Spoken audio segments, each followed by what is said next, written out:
I still feel like we should have content creators, especially ones you look up to, under more scrutiny.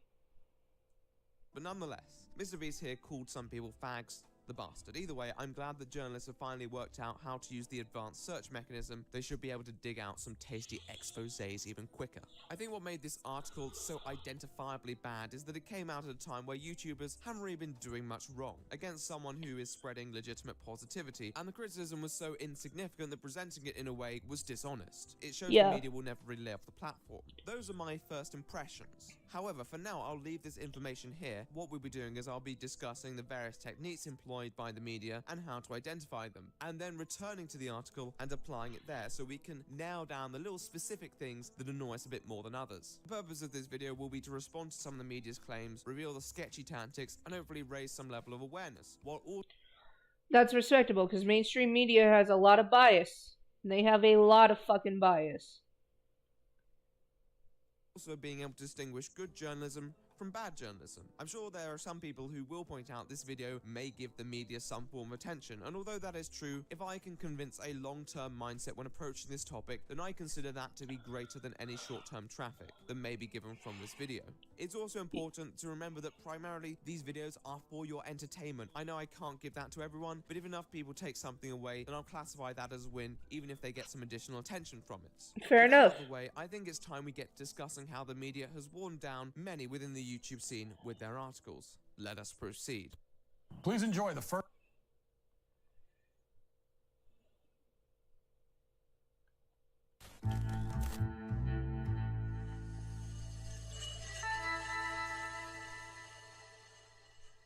In spite of our differences, as a premise, I still love YouTube. Execution aside, Yeah. there are some truly excellent features that do make it a defining platform of our generation. You notice how I said our generation? Well, I always find that simple fact to be the Achilles heel, or one of the many Achilles heels. But you know what I mean nonetheless. Many people outside the YouTube demographic are never completely immersed in the intricacies, and that's alright, they probably have lives. But the media recognize this, and they're certainly not ignorant to how YouTube works, and so they abuse it, because it makes spicy drama.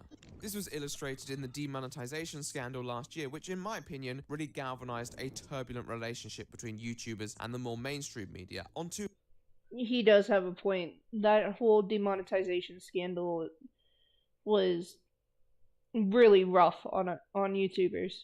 levels, which I'll clarify after this next story. Now, make no mistake, what happened with regards to demonetization was completely inevitable. It was a wrong that needed to be corrected. It's just a shame that corporations became so paranoid about it. In spite of the fact that there was always a situation, the reactionary press sensationalized it to be something greater, scared off multiple advertisers who came back very dubiously and threatened a platform that we know and love. I don't think anyone felt it was unjust that it had been reported on. There were plenty of content creators who were publicly calling out the platform on how they monetize certain content, but it was how it was presented and their motives for presenting it. These advertisements being put on content shouldn't have meant anything catastrophic to the companies behind them. After all, they don't select the ads, they just select the general company to promote on. But many of the businesses were afraid that people would wrongly create such an association and thus avoid the brand. Although this was most notoriously associated with the Wall Street Journal, this was originally reported on by The Times on February the 7th, 2017. But why does everyone seem to have such a hate boner for the Wall Street Journal in particular? Out of all the various publications, it seems a strangely specific grudge. Well, this is where we discuss how a situation can be manipulated. The Wall Street Journal has always been pretty shady to me. The Wall Street Journal introduced themselves not with the story above, but approximately a week later with a report on PewDiePie over the controversial Fiverr gig. This is the first one that slightly vexed people. They essentially posted a story and took credit for his sacking from Maker Studios. Now, as far as Maker Studios goes, they're a private company and they can do what they want. I can see why they might not want to support that sort of content, but I also think there is a perfectly justified anger at what the Wall Street Journal did. They essentially called into your employer to get you sacked, not because anyone writing the actual report was hurt or upset by the video in question, but because it would make a spicy story. If any of them actually cared, they wouldn't have waited a month before the topic of YouTube was galvanized by the Times before putting in a call. It seemed opportunistic and rather expedient. Yeah, they wanted to make articles on YouTube for an easy cash grab. People don't like that, regardless of what they may think of a distasteful joke. In the article, they also claimed that PewDiePie had made 9 videos with, quote, anti-Semitic jokes or Nazi imagery, a claim that was lambasted by basically everyone. Let's just say they're operating some intense ratios on their YouTube channel. But you do remember there being a Wall Street article written on the topic of YouTube demonetization, right? After all, that was what the whole H3 debacle was about. I'll refresh everyone's memory. You see, on March the 21st, over a month after the original problems were surfaced by the Times, Google's chief business officer Philip Schindler addressed many of the concerns on a blog post that explained the changes that they would be making. Now, for anyone with decent YouTube experience, they understood what this meant. Not everything will be immediately sorted, but with the patience of those around them, this will be resolved. This is where the journal irritated people the most, because what they did is they waited a few days and then dropped the story that said, "Oh my god, we can't believe this is still happening." Like, that was dirty on Wall Street Journal's part. I'm not gonna hold you. That was dirty as hell. That was dirty as hell.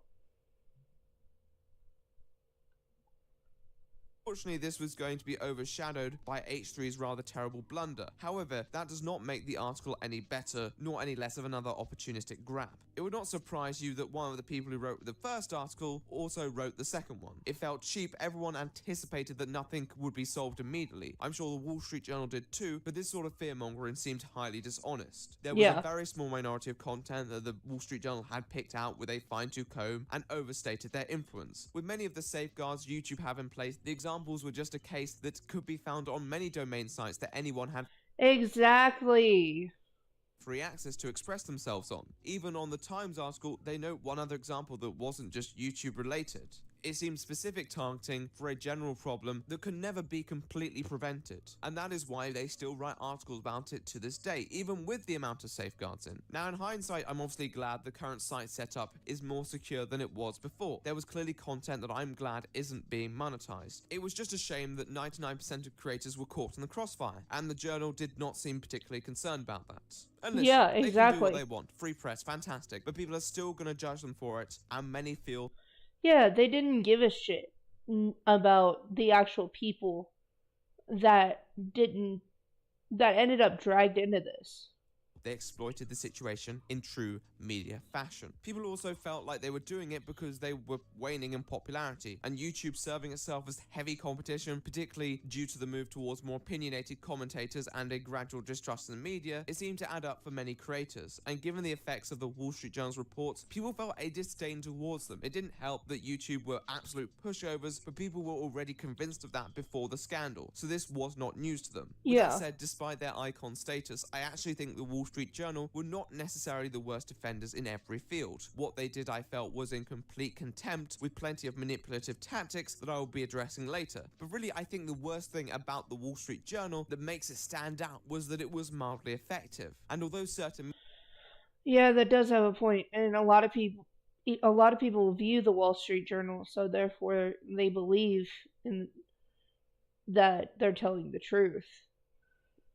Media since then hasn't been without any impact. Most of it has just deflected off, and therefore been forgettable. But it doesn't excuse some of the atrocious hot takes that currently exist on this wretched planet. And since the main Wall Street Journal scandal, plenty of media have tried to cash in on the popularity of YouTube-related articles, and I've decided to split them into 2 categories.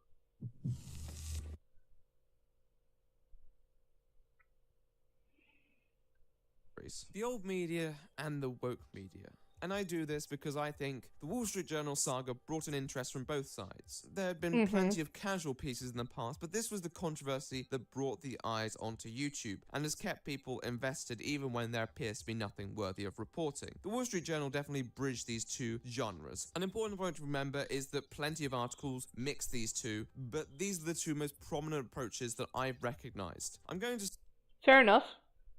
Start with the old media because I don't really think the way I order these will make much difference, and it does lead me to a point that I'd never really considered until thinking about this topic. Being a YouTuber to many is considered an occupation, and when thinking about it, that as a classification is rather reductionist. I think the old media play this to the advantage on a fairly regular basis, the idea that people are just YouTubers, which although not necessarily untrue, is not really representing the variety of creators on the platform. Although I do think that those said creators do share part of the responsibility on the branding parts, a lot of us do like to flaunt the label. What this does, Yeah. though, is create an image of a collective. This is especially effective when the audience you're talking to isn't necessarily familiar with the website. I think That they do have a very good point. It puts us in like this collective group.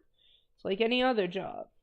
this is an important thing to note. When some twatty musician or actor is taken down for behaving in a shitty manner, people blame it on the individual, not on the industry. When a YouTuber does it, the accountability becomes a lot murkier. What do I mean? Things like this makes me think social internet programs should be shut down. It is so sad how so many people abuse the internet. Sometimes I wonder if the best thing would be to just shut the internet down. They are blocked in China, and many other countries are doing the same to protect their young generation. They do not meet the rules of respect. The world has gone to pots. These sorts of things should be banned and the sites taken down. So glad my kids are grown up and won't encounter these sorts of people. Can we just get rid of YouTube already? Quit giving these self-absorbed imbeciles a platform for their cruelty disguised as entertainment. And of course, YouTube cooperated in this repellent evil crime. I hope this person gets his head kicked off in prison. That's fucking awful. YouTube exists and thrives because of live-action trolls like this. Hefty civil judgments against the ZZ Hack content creators may be the best way to help them grow up quickly. Anyone who acts badly online should also have it recorded on their police record. Y'all are taking it too far, bro. You're taking it too far. You and Greg Paul both love. That last one isn't really relevant to the point I was making, I just found it very funny. It is important to note that this does not necessarily represent everyone's thoughts, and that there were many posts just bashing the individuals, but given the overwhelming support for these comments, it did seem important to include them as examples. These examples are not arguments against the publication, because it's often an individual's responsibility of how they think, and the information presented wasn't necessarily misleading. Yeah, it's on the individual. It's not on the fucking collective, even in the YouTube space. But I personally believe that many of the beliefs held here are so baseless that they can only be the result of one-sided information. There were many more hot takes on this, millennials, the left, all that jazz. But these were the most YouTube-related takes, and it's amazing how YouTube and the internet has established itself as its own domain, despite the fact that a lot of people act as individuals on it. So to have the media create that label is kind of unique. I think in part it's due to the cultural monopoly and establishment that YouTube has. There is no site quite like YouTube. Much like some people were considered Viners, the website was part of the draw. It was its own genre, rather than just being a subset of the genre. You wouldn't call the authors of the articles above Daily Mailers, because they're just columnists, many of whom would be interchangeable on other competing websites. The form of entertainment that YouTube promotes is so unique that it has been given that label, despite the fact that there are many different types of entertainers on YouTube. The label itself underplays it and often leads to these distorted perceptions that we witness in the media, causing people to assume that YouTube is just some hub for millennial pillocks jerking each other off while filling Oreos with toothpaste and feeding it to homeless people. A statement only partly true. I jest, once again. But my point still stands. I've noticed a huge Yeah, no, it's still a pretty valid point, not gonna lie to you. Increase in volume of these types of stories on sites like the Daily Mail, who didn't used to cover this, but now they're borderline acting as any trending topic channel, just from an outsider's point of view. And I'm 100% serious about that statement. However, the audience naivety allows them to appear more unbiased, or being very selective with the information they present, and therefore leading to a more inductive message about the greater state of YouTube, causing people to not see it in perspective. YouTube is still new to many people. It's a very nuanced perspective that should be taken, but we're not given that part, and it's kind of like Omegon said, you kind of poison the well. First impressions mean a lot. Just try not to get your first impressions through sites like the Daily Mail and you'll be alright. So while more traditionalist sites like the Daily Mail appeal to the less well-versed individuals on what social media is really like, what do you have on the other side? Well, you have people who clearly know more about the YouTube system, but are just inductive in so many different and irritating ways. Whereas our former example makes general statements about the platform, the woke media prefer to go after specific people, with a personal grudge like no other. It'll often stem from the sort of very high detail probing journalism that I'm going to be looking into very soon, with numerous lines of reasoning which I find a tad tentative. Their technique isn't exclusive to YouTube. In fact, I've noticed it a nauseating amount of times at this point. But for some reason, they do have specific distaste for YouTube. My general hunch is that it's because YouTube politically does have individuals who are less PC, and That makes sense. I don't need to see that. This video, it's a bit more blasé and does have some fairly outspoken figures on some gaming related incidents. What I find the woke media to do is to take up the cause of something moral and then make a ridiculous argument relating back to it, followed by a justification that bases itself in a logical fallacy and then a conclusion that a person is doing something much worse than they actually are, while using the moral cause to fall back onto an at least existent amount of support. I thought we'd... You have a very valid point there. There is a lot with woke media, going to the extreme based on one singular moral ground, but falling into fallacies because they don't fucking look at the nuance of it all, They don't look at the actual severity of things. Do a practical with this as it happens on a fairly regular basis. One of the examples that epitomizes this to a recent extent was a situation with PewDiePie, in which Motherboard, the Vice-owned domain, took his video he made on Alinity, and well, the title clearly shows we're going to be in for a roller coaster ride. Now what follows is a line of dishonest arguments that make mild comments seem like borderline hate speech. So let's use my little classification. Is this about the Twitch thoughts?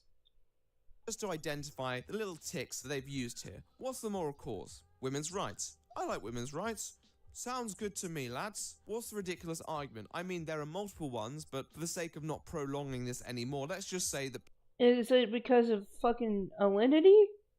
PewDiePie is, quote, telling his audience that millions of men are not responsible for their actions and that when women dress a certain way, they are asking for it. What is the baseless justification? Well, in this instance, it appears to be a slippery slope. But somehow PewDiePie pointing out that Alinity was behaving sexually, and not just a bra strap showing like this article implies, is somehow leading to people believing that women are asking for it when they wear revealing clothing. The author references comments that really don't prove anything other than the fact that they agree with PewDiePie. And even then, if they had been more vulgar, what would they have proven? Not much from my point of view, because most of PewDiePie's content was his opinion. And being persuaded by opinions is different to being persuaded by, per se, one-sided facts, as I noted earlier with my Daily Mail point. Opinions are by nature biased, and therefore, unless the factual premises that you base your opinions in are misleading, then you can't really be prosecuted for other people judging the situation in your favor, whether it's done in an eloquent manner or not. You haven't proven that what PewDiePie said was overly one-sided or misleading, so you don't have the privilege to use fan responses as arguments. The only comment you claim to be taken out of context isn't provided with the context, so I can't really comment on it. But even then, it's a very, very small reason of why people might dislike her, and doesn't relate to any of the comments you cite. And before we get pulled away from what we're actually discussing, what is the idea that the individual in question has done something much worse than what has actually happened? Well, I mean, the author's slippery slope has already done that, but basically the author implies that PewDiePie is responsible for various abuse Alinity has received, and that he is part of the problem that causes streamers like her to be sexualized. This argument itself has been covered multiple times in depth, and I'll leave that up to you. But personally, I do recommend watching the video banning PewDiePie, and although I was intrigued by the article at first, watching the video gave it a lot of context that made me realize that this was some real grasping at straws. I've seen this video. He's definitely correct. There is some serious grasping at straws here. For no reason. So, now we've distinguished between the two. The old media rely on stating facts in a plain way, that although not necessarily false, can create a one-sided image that lead people to fill in the gaps with their own ideas of what YouTube is. On the other hand, the woke media tries to fill in the gaps themselves, but with ideas that appear so absurd to me, they really just seem like personal smear campaigns. So I thought I'd devote this next part to explaining various tactics that I've identified within the media, spot the little tricks, and then go and apply it to a little article that we mentioned earlier.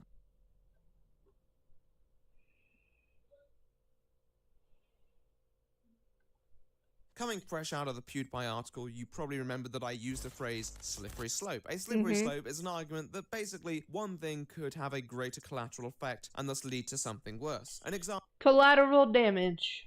Example of this would be those who say that gay marriage will lead to the inevitable destruction of Western society. The slippery slope is one of the favorite tactics used by a lot of these publications. because by doing it they can make something out to be much more impactful than it initially would appear to be. Much alike to the people who use your political position to say how it could actually lead to Marxism or Nazism, even if you're not one of them yourself. The real issue is that a slippery slope can sometimes exist. It's just such a subjective concept that anyone can use it to their advantage to create enemies out of the most moderate people. I urge you to always check the source material in these instances, as context really shows whether it can be taken as or lead to something worse than it actually is. For my next part, I chose the recent Elon Musk debacle, in which he decided to take on the media in a series of tweets that went at them for their alleged dishonesty. Now, I must stress that Elon Musk is not a YouTuber, but as I said earlier, journalistic tactics like these are not exclusive to YouTube. They're a fair enough. Fair enough. General thing, which I think is important to apply. Musk's idea of Pravda, which is rating the media on their trustworthiness, a separate site, is intriguing, although it would need much more elaboration before any judgment could be passed on it. However, the media were not happy, and they took up certain narratives that were fairly transparent. In fact, it was so transparent that it basically became a meme. Now, Elon Musk, regardless of whether his motivations were self-driven, which they probably were, said what a lot of people were thinking. His statement on how the media were lacking trust is fairly reasonable, yet many journalists decided to compare him to Trump. I wonder why. Basically, Donald Trump... I wonder why. Interesting.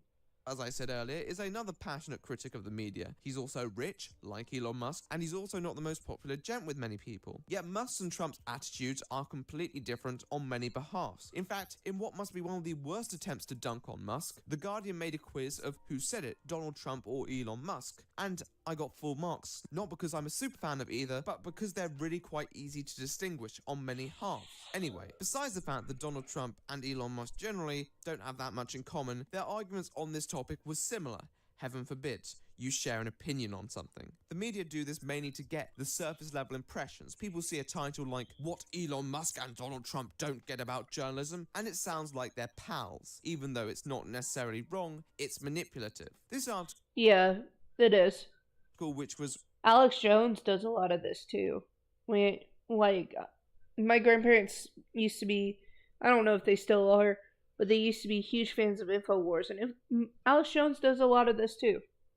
Randomly chosen, by the way, from a plethora of Musk-Trump articles, continuously references them as if for some reason Trump is a necessary inclusion. We already know Trump's criticisms of the media, as if he hasn't fucking tweeted about them enough. He has not presented anything new in the last few weeks, as far as I'm concerned. Also compare and contrast the descriptions of the characters within this article. On one hand, you have the thin-skinned Tesla founder and CEO, and the investigative news non-profit Reveal, and they were merely reporting on safety issues. And in response, Elon Musk emulates the president. This is the sort of journalism that ticks people off, because it only represents one side and underrepresents the other. We see it all the time. These are the small things that grate on people. But some don't understand why it grates. Well, it's because these words, although not intrinsically false, seem cherry-picked to make one side seem good and one...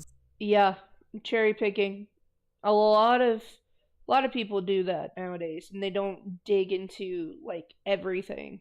Side seem bad. For example, I could describe H3 Productions as a comedian activist who invested hundreds of thousands of pounds to uphold fair use on YouTube. Or I could describe him as the alleged transphobe who falsely claimed the Wall Street Journal were faking their articles. Both of these descriptions are true, but they're not really representative of him. In fact, they're more representative of your own position. And that's what people don't like about these articles. They give away their bias in the most subtle way, using poisoning the well.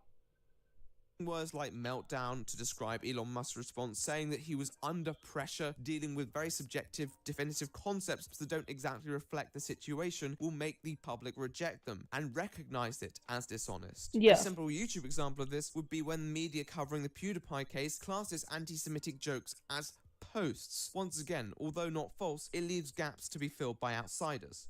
There was another story where Musk retweeted an article from a site with a rather sketchy reputation. Many journalists jumped on this in an attempt to dunk on him, but the public reception was lukewarm at best. It was a weak guilt by association argument that, even if true, didn't necessarily change the validity of his points. And when he did find out the website lacked reputation, he removed his endorsement. Most people do not look into the websites that they retweet, but more what they say. Should Musk have done that? Sure. But did that change the points he was making exactly? Not really, no. Even when you get to the opinion, they're ridiculously weak. One claiming that these journalistic websites couldn't be in the pocket of any fossil fuel or gas company because they'd written articles on some fossil fuel or gas companies. Now, despite the obvious fact that any media site could be in the pocket of one while smearing the competitors, the links that the author references have the most recent article on such a topic 2 years ago, which was about the Border Patrol Union, as if they'd be paying companies off, as if Elon Musk would be referencing them, and a majority of other articles that were around 10 years old, which is ridiculous that they would even be freaking out at this point. Proves jack shit, considering they've written 3 articles about Tesla in the last 60 days. Now I've gone off on a tangent, but please, just argue better. There is a greater point here. Certain journalists bank on appearing confident in their references, as a majority of consumers will not check them, and just assume that because they're cited, they must be alright. Having a link does not add credibility immediately. Check that shit. It might actually have the additional context you need to prove the opposite. The other thing is the titles, and this has been ran into the ground of recent. With the increasing volume of media, titles have become increasingly more clickbaity to bring in that traffic. So what? Most YouTubers use clickbait to some extent too, which is relatively true. The issue is that it's a different type of clickbait. The media have really capitalized on what I call fact baiting, which is this notion of stating something which is enough for people to respond to without even having to check out the actual article. And although the statement may not be false, it's manipulative or misrepresentative. And this is where we come back to Mr. Beast. I think necessary to involve Twitter at this point, because Twitter has cultivated something very unique, which is retweet culture. Basically, an article is posted, and without necessarily reading or checking it, some people either retweet it or quote tweet it. Quote tweeting is the real interesting case, because people basically weight these provocative titles, quote them out, and dunk on whoever they don't like through it. It's an absolutely fascinating dynamic, but it's not particularly good for journalistic integrity. It basically encourages the spicy takes, because if someone can get that mad dunk, then they'll hit 50k retweets, and they'll be able to promote their SoundCloud.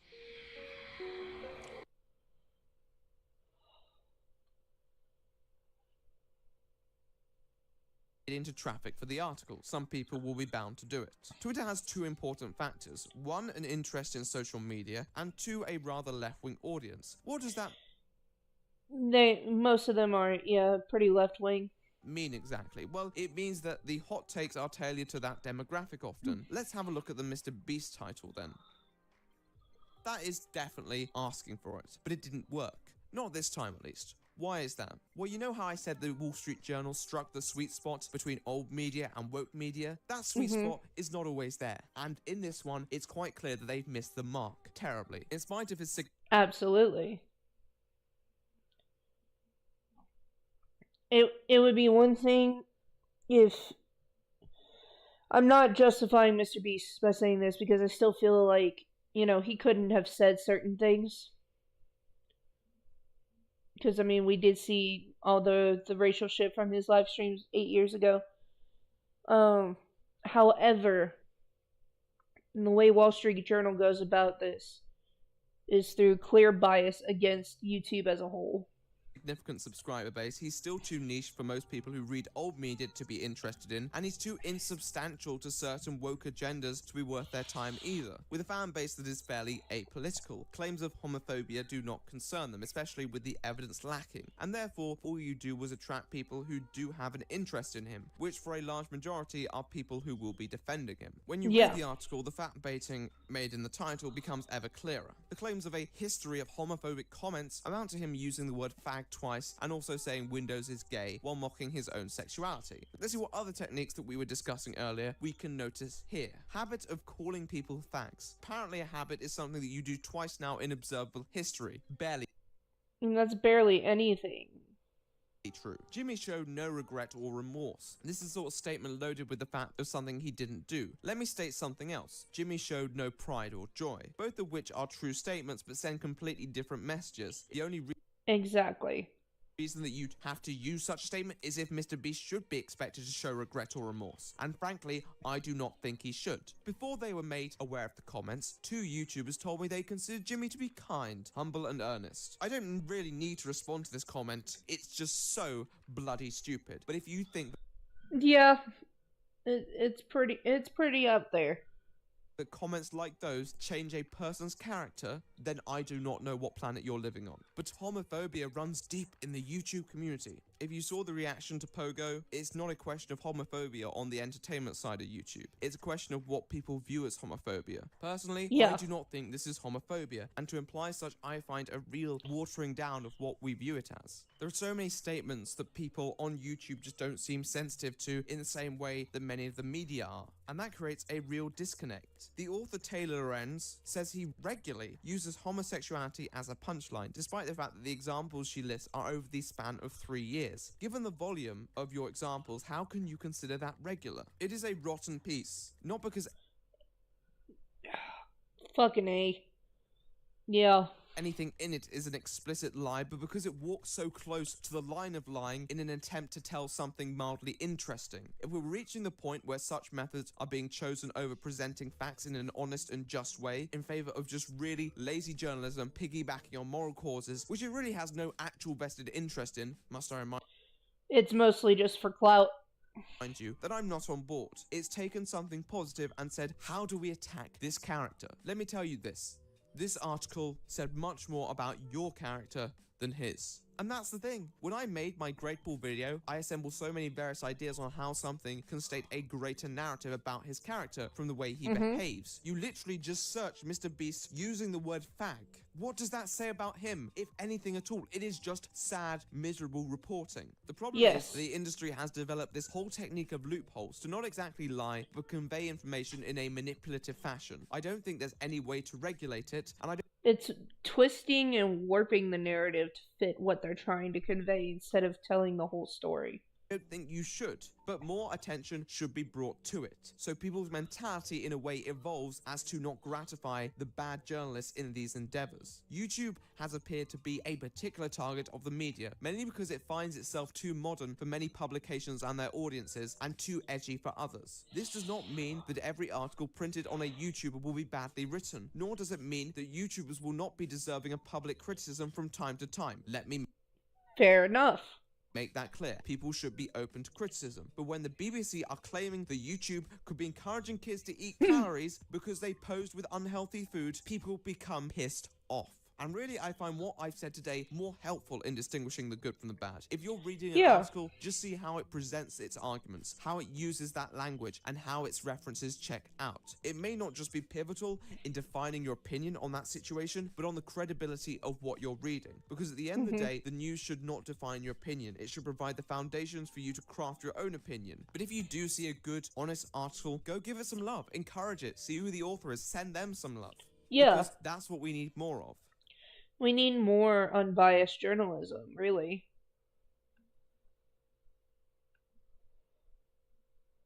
Alright, let's go back to our playlist. Alright, this is lyrics. This is on Jake Weddle. We're gonna figure out what's going on with that.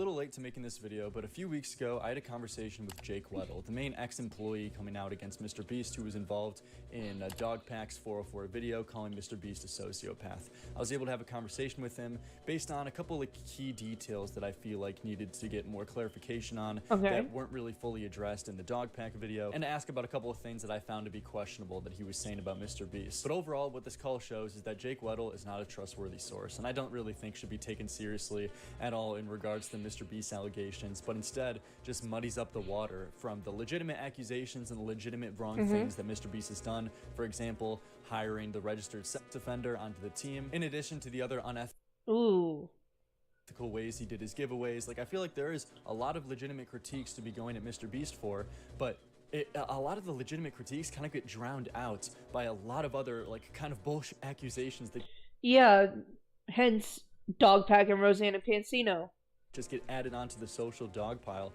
and kind of just ruins the whole discourse to the story. Because the main critique you get from a lot of these people, if you like slightly defend Mr. Beast a little bit, is that you're paid opposition, right? It's that like, dude, how much is Mr. Beast paying you? You must be on the payroll. But it's not about that at all. It's actually in your best interest if you hate Mr. Beast and want him to go down, if you really want to cancel him. It's in your best interest to finely tune your critiques to make sure that you can nail him on 100% facts because if you don't, and if you give him some wiggle room, he can respond with an easy dunk and respond with an easy way to debunk the points you're saying against him. And once Mr. Beast has debunked one of your points, you're going to look a lot less credible moving forward. So even if you have legitimate critiques of Mr. Beast, they're not really going to be taken as seriously anymore because he's already shown you to be an untrustworthy source. Exactly. So it's always in your best interest to only critique and call out someone for something you can prove 100%. And this Mr. Beast case is the most recent time where we're seeing that is not happening, and that instead the water is completely muddied with all of these other like kind of just bold accusations that don't really have much substance. And for example, Jake Weddle is the main one I want to focus on here. In this call, the first thing I bring up to him is the solitary confinement video and whether or not he was truly like forced into staying into the video, and how much responsibility can we put on Mr. Beast. So so with this instance, I'm curious about with the solitary confinement, right? I was curious on, was there a time, because I feel like this was kind of lost in the dog pack video, was there a time where specifically that you told Mr. Beast and the crew that I want out, I don't want to do this challenge anymore, and they told you, no, you have to stay in the challenge?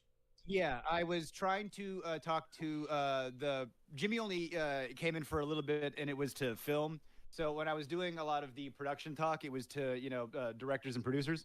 So there was times leading up to the marathon where I was vocalizing, not necessarily I want to get out right now, but hey, what if we did it not in 30? What if we maybe did less than that? What if we, I don't know, what if we did 10, or what if maybe, I don't know.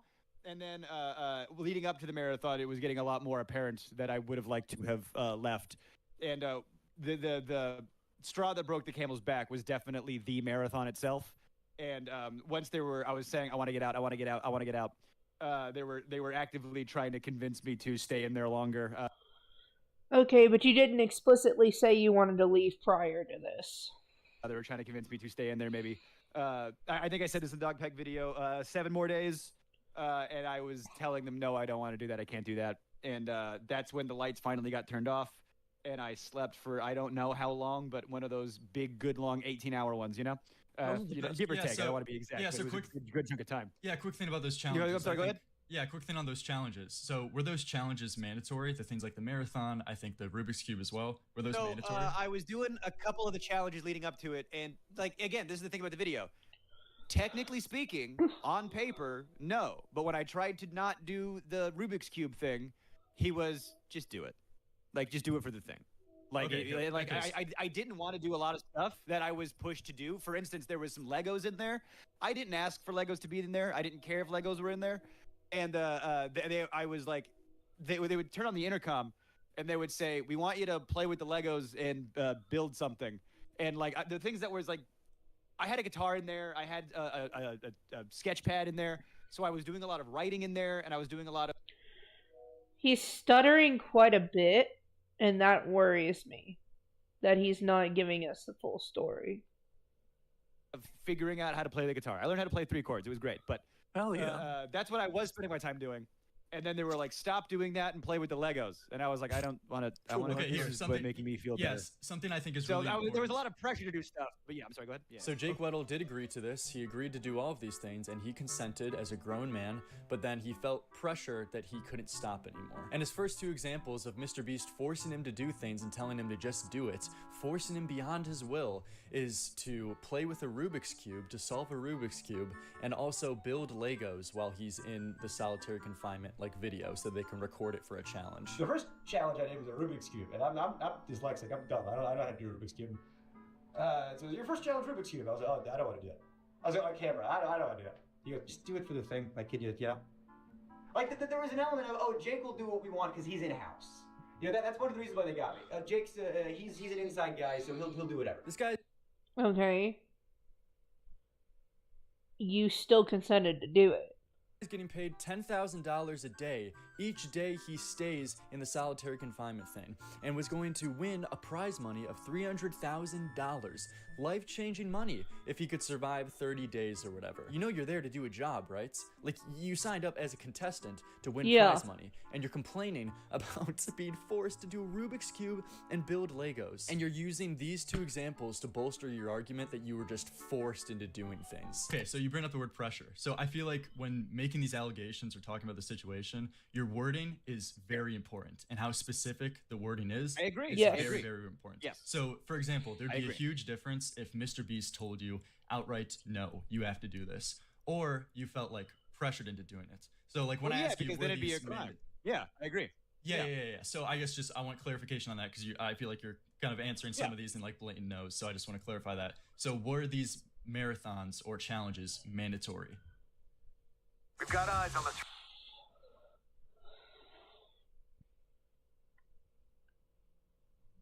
Again, I'm gonna say technically no, but all the points I made in the video about why I was pressured to do so still are aggressively valid, and I feel like saying, well, he technically had the ability to leave. Technically, yes. I want to keep using the word technically. That's what technically means. This wasn't a crime. Yeah. But So in what the ways effects are did still you? the same. Yeah. So I guess in what ways did you feel that you were pressured? Did you feel like you would lose your job? Did Mr. Beast does Mr. Beast have a pattern of Yeah, firing they people wouldn't if they call don't me do back, what they which listen? they didn't. First of all, after this video didn't air after we filmed, they did not call me back ever for another thing. So that just proves that yeah, I was a poor sport about one. Not even a poor sport. I said no, and then they're like, all right, well, don't call Jake back for stuff. There was also the pressure to want to get called back, so I could do more challenges, so I could do more stuff. So good. Sorry. Was that the case? I thought so. You were, if my timeline's correct. That was the last thing I ever did over there, and then they never called me back after that. Yeah, So because were I you said in no, an- so I don't. So this time, Jake Weddle wasn't an employee at Mr. Beast. He already got let go a few months ago, and now he's His wording is so fucking confusing to me. It's like he's going from pressure to being explicitly told no. just coming back as like a buddy or a contestant to like hopefully help out with this video, right? So he wasn't on the payroll, so he didn't have to worry about losing his job at this point. He didn't have to worry about that pressure. The only pressure he had to worry about is not getting a call back for being another contestant. And he's blaming Mr. Beast for not calling him back after this, and I just don't think this is a reasonable point to kind of throw at Mr. Beast here. Yeah, if he hired you to be a contestant and you failed the challenge, why would you expect to get a call back? Yeah. Like, I feel like this is the most basic shit in the world, but because people hate Mr. Beast so much lately, they're just eating this up. And I, to be 100% honest, I kind of have a hard time wrapping my head around the fact that I guess you didn't have the ability to say no. So could you kind of And like that's make fine. me That's because I was there and you weren't. That's okay. I know, yeah. So could you like, so could you make me understand like why you felt that you couldn't say no at this time? Because I feel like agency towards everybody is a very important thing. Yeah, well, Yes.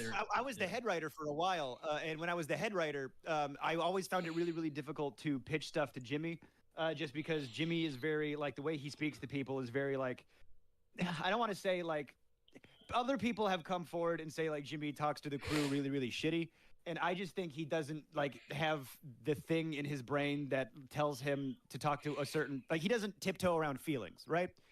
And that can come across very, shitty. So I had a really, really hard time pitching stuff to Jimmy just because of the way he spoke and the way he is. So in that regard, he's this millionaire boss who is he does my paycheck. He is this also like just a rich kid, essentially. He's younger than me. And so there's that anxiety that comes from letting down the guy who has all of the money, me, somebody who So this was more like self-induced pressure. has grew up on food stamps. You know what I mean? Here's the guy who I have to make happy in order to get the things I want. Yeah, So, yeah. So real quick in on that that thing, do you regard, think I wanna- Mr. Beast is responsible for your anxiety there? Because I feel like that's an unfair thing to prescribe to Mr. Beast. I don't that know. he's I don't think he's responsible for my anxiety. I'm just saying it's a factor. No. I'm just saying I have anxiety. Okay, I think that's a fine factor, but I don't think it strengthens your point because you can't put that responsibility on Mr. Beast. Talking. Yeah. I'm good. I'm just talking. I apologize. Okay. Yeah. So the thing about that was like, yeah, there is that like anxiety or whatever. Mr. Beast is not responsible for your anxiety. Mr. Beast having a lot of money, so you feel like fearful to try to speak up against him, he is not responsible for that. Mr. Beast is also not responsible. Unless he holds it over your fucking head. Yeah.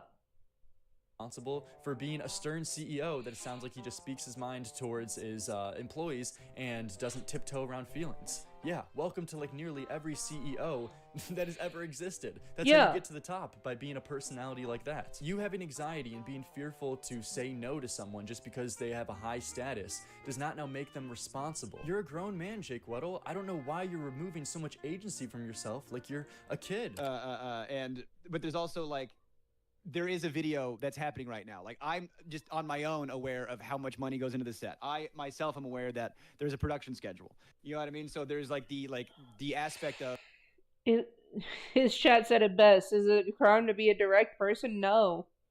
None. Of not just letting Jimmy down, but letting the entire business down. So I want to be a good sport, but there's also the pressure of being in the video myself, and like, because I was somebody who was always cut out of videos. And this video coming out would have been huge for me, even though they weren't, allowing me to get the plug, and they weren't allowing me to have my like handle up there. Like, this is my face, this is my personality, and people are going to see it. And so, yeah, there was so many pressures to continue. And we didn't even talk about the fact that if I do this, I get what I was told is $300,000. So yeah, none of this is Mr. Beast's problem. It's your problem. Yeah. You felt the pressure of that you're going to fail a challenge that you signed up for, and you're not going to get the prize money if you failed. That's your problem. Mr. Beast gave you the opportunity. If anything, he's doing something for you in that case. And you feeling the pressure to not letting down your buddies or not letting down the crew, that's not the crew's fault. What I'm hearing, it sounds like a victim complex to me. So far is a whole bunch of, but yeah, the pressures that exist. So yeah, that's fine. But what I hear so far is that these are a whole bunch of internal pressures that you have. I don't think you can hold Mr. Beast responsible for but this. like, it's not like they fell out of a vacuum. I mean, these pressures exist because this is the company that Jimmy built. Jimmy built this company, and the pressures come from the way that the company operates. So to say that I'm gonna interrupt, right? I'm gonna interrupt because Dogpack makes a great point here, and you also made a great point in your in the video. You actually pointed out the fact that Mr. Beast is all about content. So like, he films all this from the content perspective. And so Dogpack actually said here, if he said no, the company that employs his friends would take a $500,000 financial hit. The challenge flat out wasn't that Jake agreed to, or wasn't what Jake agreed to. So Dogpack writes in the chat basically just more of the same thing, is that, well, Jake Weddle felt pressure because of his friends would actually lose a financial hit if he didn't complete this challenge. That's on you. Okay, whose responsibility is this? It's not Mr. Beast, it's not the crew, it's not his company. It's like, it's just objectively true. Yeah, if they're putting a lot of money into a challenge type of video, and if Jake Weddle can't follow through with his end, yeah, it's going to take a hit. So I can understand not wanting to let your buddies down and wanting to persevere and complete the challenge, but you can't now fuck over the people for giving you the opportunity in the first place to win this prize money. If you couldn't complete the challenge of solitary confinement, then just say no. And you did say no, and you still walked away with $100 grand. Like, dude, I feel like it's just so obvious. You signed up for a challenge, didn't complete the challenge, you said you wanted to get out, they let you out, and you got money, still. To say that there's no pressure, and to say that all the pressure was manufactured by me, I think is a little ridiculous, but that's just me. Well, here's the thing. I don't think it reaches that higher bar when Mr. Beast is held responsible. Because with what you're saying, it sounds like Mr. Beast can't ethically run any kind of challenge. Yeah, no, it's not like it's a challenge or anything. What'd you say? Well, yeah, no, I also don't like the way he does challenges too. So I'm just consistent on that too. I think when you stick a camera in a poor person's face and make them dance for money, I think it's fucked up and weird and creepy. But that's just me. Okay, so do you think there's any ethical way that Mr. Beast could be doing these challenges?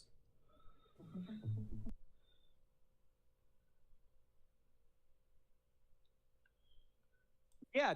That is a good point. Is there an ethical way? If you don't think this is ethical, what should they be doing? It's literally most corporations. Turn the fucking camera off. Don't do a challenge. You want to be ethical? Just fucking donate because it's the right thing to do. Don't make fucking content out of it. Or if you are gonna make content out of it, don't do fucking yacht videos. Don't do $1 million fucking excess videos later, because that's ridiculous too. If you're gonna do charitable work, and if you're gonna do work that helps the poor, and then you turn around and go, this is what a gajillion-dollar yacht looks like hanging out with Pete Davidson. Yeah, fuck off. That's shitty. Okay, so no, you don't think he can do it while recording it? No, I've said time and time again, wow. I think the business model is unethical in and of itself, and Jimmy invented the business model. Okay, so wow. Yeah, so far I've heard just like psychological, and if you want to reiterate that point with like how his friends would lose out on the money too. That's literally how he makes the money. that he gives back out. I'd appreciate that because I don't think that fully got fleshed out so well, far. It's like it's the company would take the financial dive of not having Jimmy's videos, dude. Like the ad revenue on those videos, it's more than Super Bowl money. Here's the Super thing. Bowl ad money. But the thing is that yes, that is true, and I bet you did feel a lot of pressure that you didn't want to cause like your friend or buddy in the past, Mr. Beast, any kind of money by failing this challenge. I get that. That's 100% of pressure. But the thing is that I don't think it's that high of a pressure where then Mr. Beast is now held responsible for doing like an unethical, like fucked up challenge. In that specific right. You know, that's where you're coming from, and I disagree, and that's fine. Well, yeah, but do you understand my perspective on how like that? I do. That I just vehemently disagree with it. To but like put that responsibility on Mr. Mr. Beast. Okay. And I see where you're coming from. I disagree, and I hope you see where I'm coming from. And whether or not you disagree or with that's fine too. Yeah, because I just think I definitely, like, as somebody who doesn't like Mr. Beast, I definitely disagree with Jake's statement here. Like, one, the money that he gives out, he has to make money to give out said money, which is why he has the videos that he does. Regardless of what you think about him, that is the business model. It's a recycle. It is a recycling process. On top of that,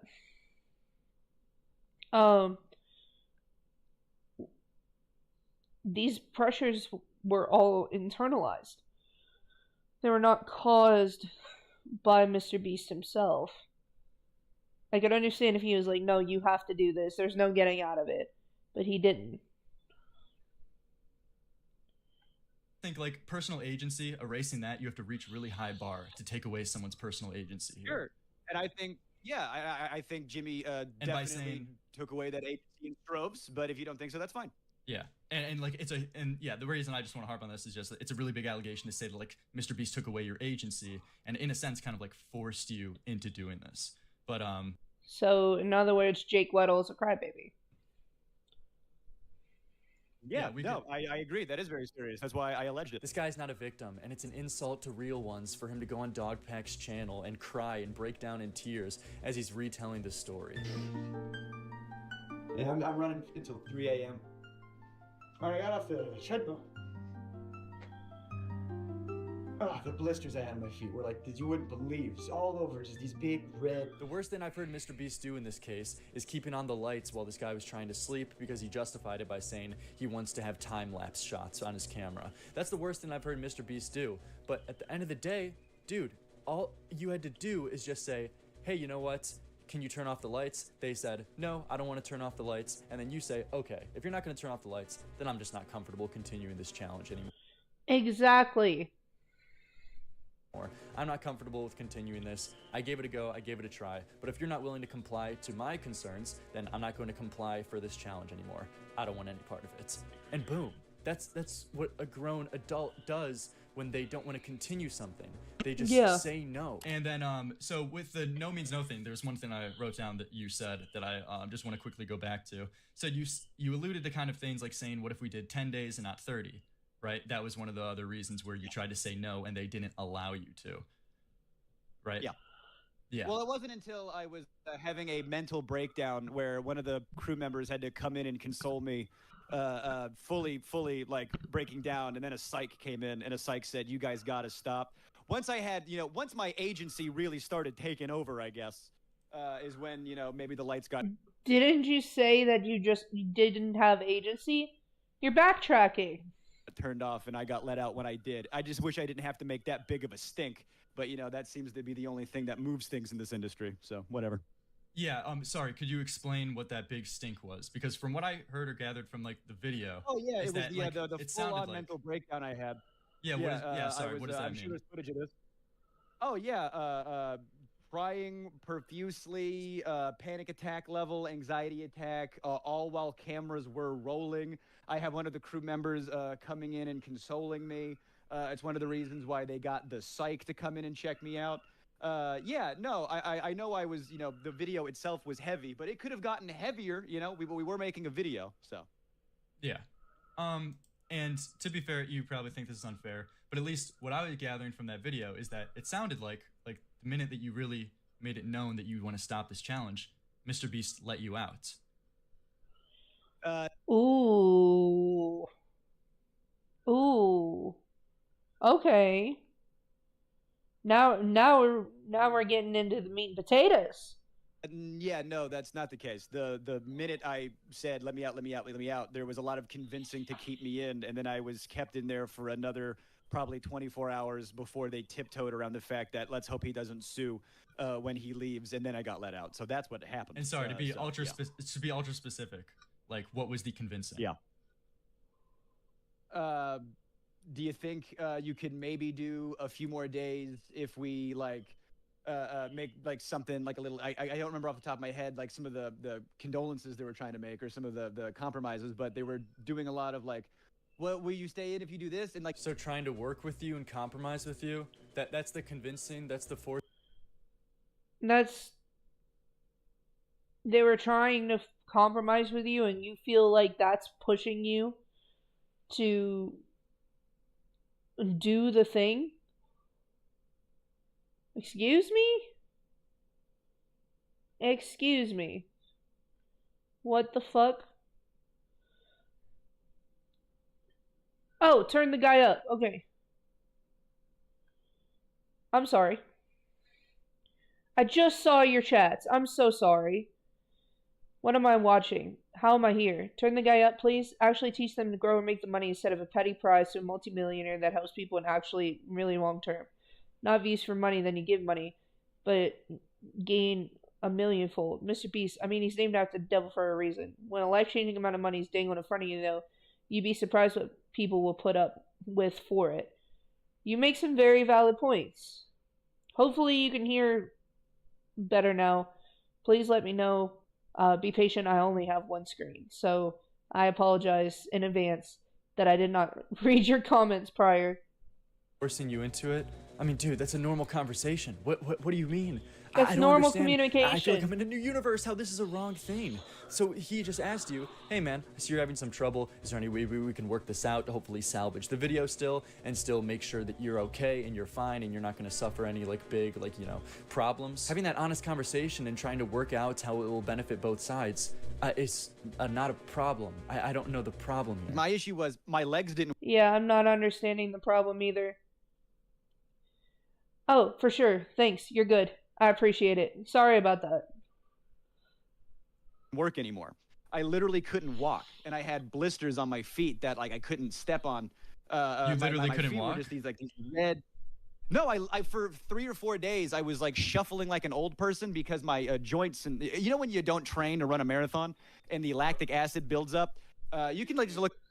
Huh? You forget this. Literally saw it. I forgot. I'm sorry. Such a hurry to get on this damn street. I'm sorry, baby. I'm sorry, baby. I'm sorry, baby. I'm sorry.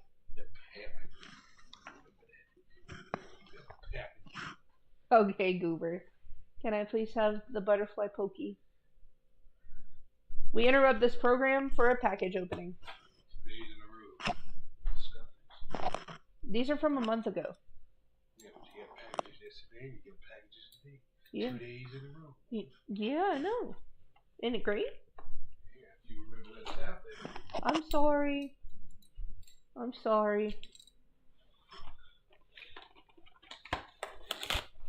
These are my cooling fans for my MSI laptop. So that, you know, the bottom of my keyboard doesn't overheat. So, my apologies. I will put those on the laptop later. Now back to our regularly scheduled program. Look up scientifically what happens to your legs if you've never run a marathon in your life and then ran one on a goof, maybe after 8 days of no sunlight and no vitamin D, for example. But I literally couldn't walk for several days after, and they wanted to keep filming. And I was like, the content's bad after that. The content's not good. You know what I mean? Like, so yeah, I had to. I'm still not.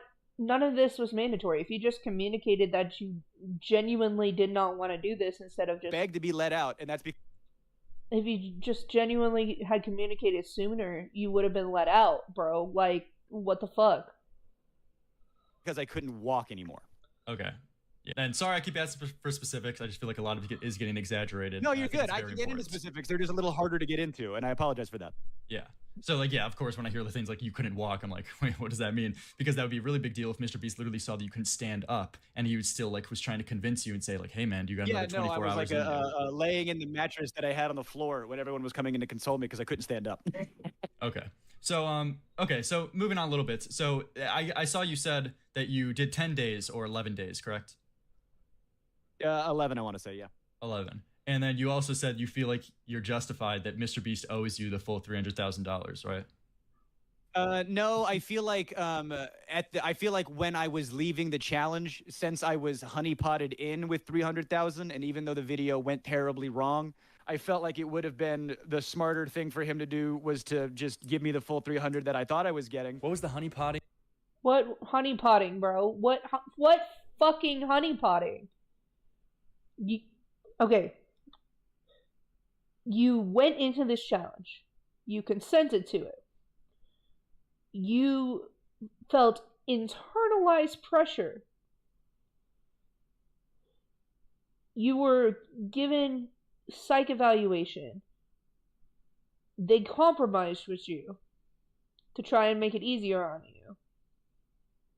He should have just did, but he went unprepared and probably didn't sign a document with a notary or lawyer. I mean, these challenges have so much money in it that it shouldn't buy on the fly. Well, I also think that he could have communicated better. He was not communicating effectively enough until it got further and further in the thing. And on top of that, it was not like he was saying, no, you cannot leave. There were compromises made. And on top of that, there were not, direct requests to stop until he got into the marathon and had the, panic attacks. Bro literally screwed himself over as well as Mr. Beast screwing him over. It was both. He gave him a psyche eval. What? He let it get to that point, but I only saw one side, not the other one. That's what I'm here to bring forth. Because I'm looking at it from both perspectives.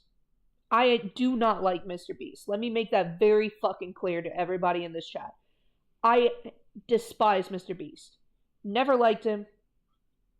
I've never found his content interesting.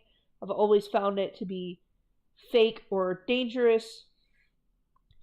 But there are a lot of people that have come out that when you actually look into the research and all the backlash, there are some things that are true and there are some things that are wildly exaggerated. That's why I have beef with Dogpack 404 and Rosanna Pansino, because I found out during the first portion of this stream, which was exclusively on Twitch, that Rosanna Pansino has been not only exaggerating claims but falsely reported Mr. Beast to the FBI over things that were not true.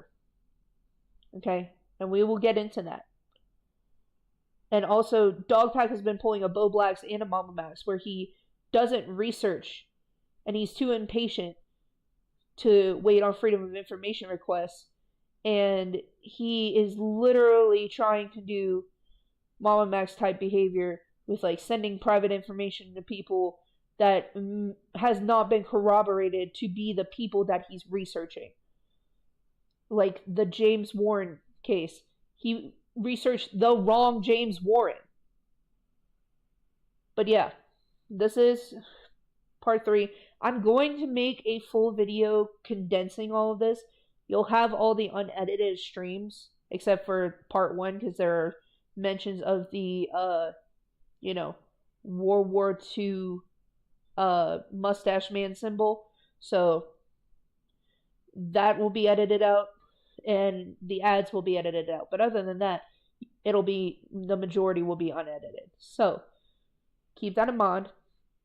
And then I will make a more condensed version to conclusively give my statements on it.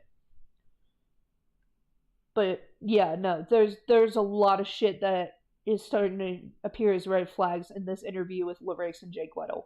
that was happening? What was it that you weren't informed that you would have to build Legos and do Rubik's Cube and have to run a marathon for these challenges? Was that the honeypotting? So and something I want to ask too is that there is, I'm not sure if you're aware, you probably are, but there is old videos of you previously talking about your separation with Mr. Beast at first, I think around like 2 or 3 years ago. Yeah.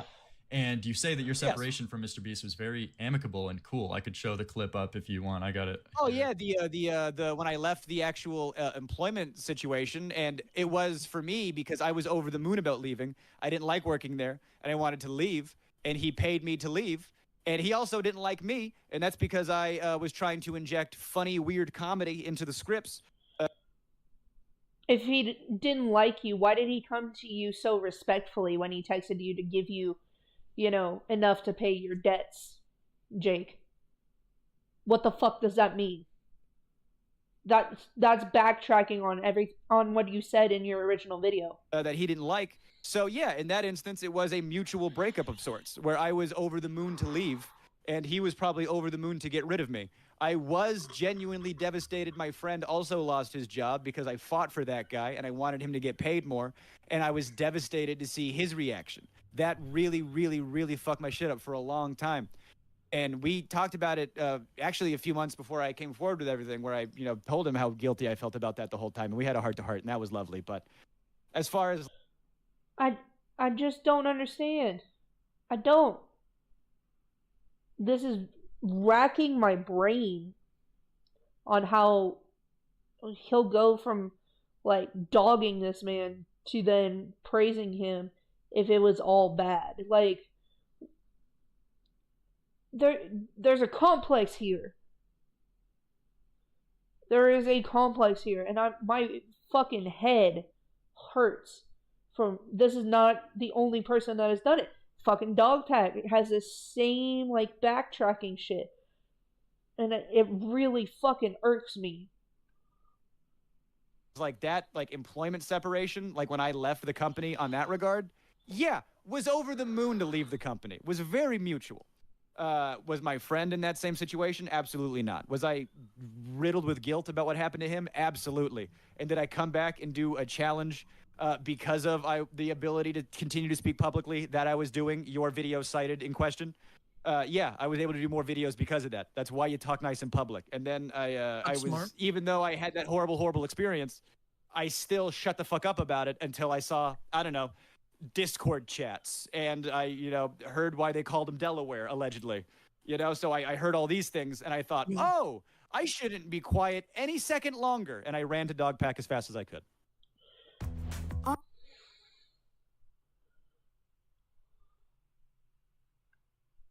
Okay. Yet another problem. You ran to fucking Dogpack.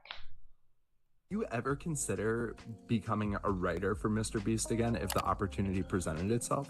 Yeah, I would do writing with Jimmy again. So, you know, are you still in contact with Jimmy, or how often do you guys talk now? I haven't talked to Jimmy in a minute. I mean, like, I know, like, the company that he keeps over there is very much like super like friendly. Like, the people that like came up there and like built it around, like, there's such like a friendly environment over there. Staff writers, and then eventually we were salary, and then eventually we were directing, and so that was like a super fun like 2 years just to be a part of that. Sounds amazing. Like, people go like, oh, you're writing for Beast, so it's all fake, and it's like, no, bruh. Yeah, he's defending the videos. Who's replying to this though? Like, who is talking now? The guy talking about the dude crying in the interview. Larix and Cam Nuggets were on the call with Jake Weddle. Larix is a big part of the commentary community, along with Nick DiOrio, Turkey Tom, and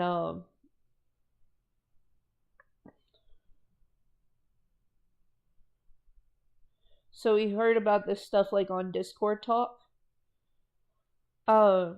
Jake Weddle heard about leaked Discord chats, and he heard about a couple other situations, like the fact that Jake the Viking's brother-in-law was hired on the Mr. Beast team as a registered certified lover boy and SO, which that has been confirmed to be true by Jake the Viking himself.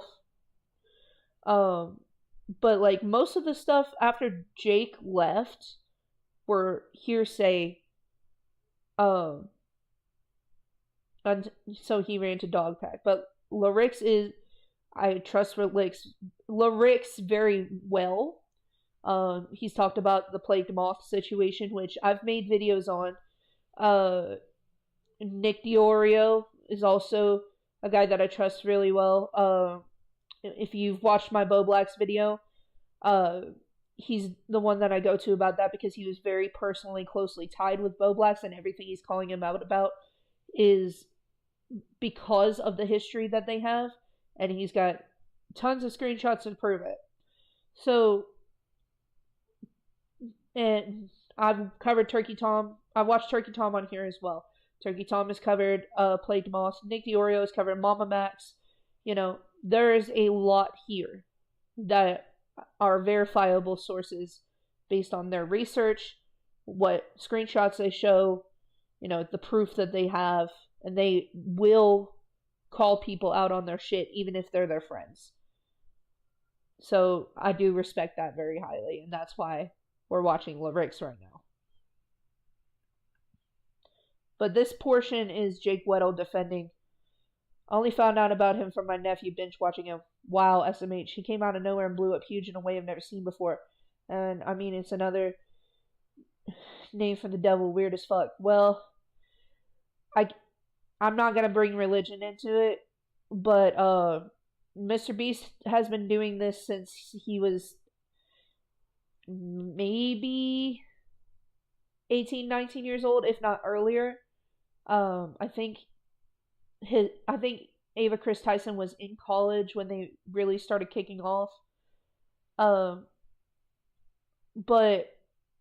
like I said, I'm bringing nuance in this, and I'm covering all the bases because there are things that aren't true in the situation. And as a certified person who does not like Mr. Beast, I don't want to be one of those blind haters. You know, I don't. So, keep that in mind. I'm not going to bring religion or politics into it. It's not what I'm here to do. Oh, it's all real. It's like a lot of the time, like, in fact, sometimes it's painfully real. Like, Jimmy will make it so real, production gets upset. I mean, they'll be like, how do we do that, you know? And one of the writers in the room at the time, Mike Horn, he used to work at Domino's until he had the uniform. So we came up with that bit, and he's like, I have the uniform. And we had to pitch it to Jimmy in a way that, like, he hates doing stuff that's fake. He never, ever, ever wants to do fake stuff. And if anybody watches the video and you think he... Oh, so Jake convinced Jimmy to fake some videos in a way that wouldn't seem fake. Wow. Fake something, I swear to God he didn't.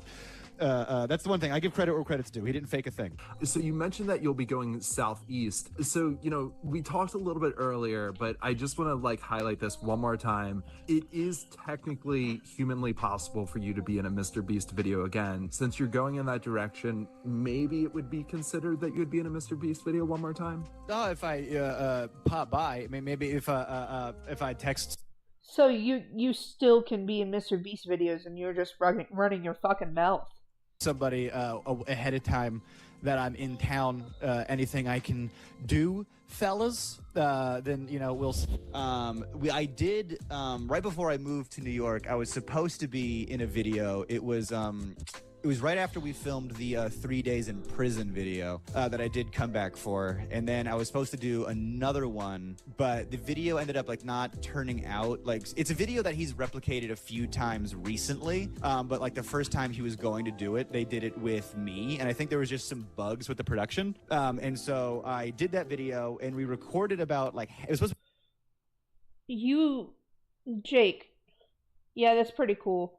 The dude interviewing him is pretty good because the dude has story like inconsistencies for sure. Wow, bro, if that's true, then nah, that makes me question that crying BS. Like, that's wild. That's what I'm saying. He's still dick riding Mr. Beast on one side and then running his fucking mouth on the other.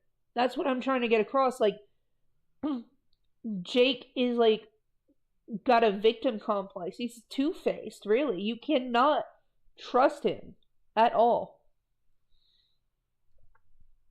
It's fucking ridiculous to me.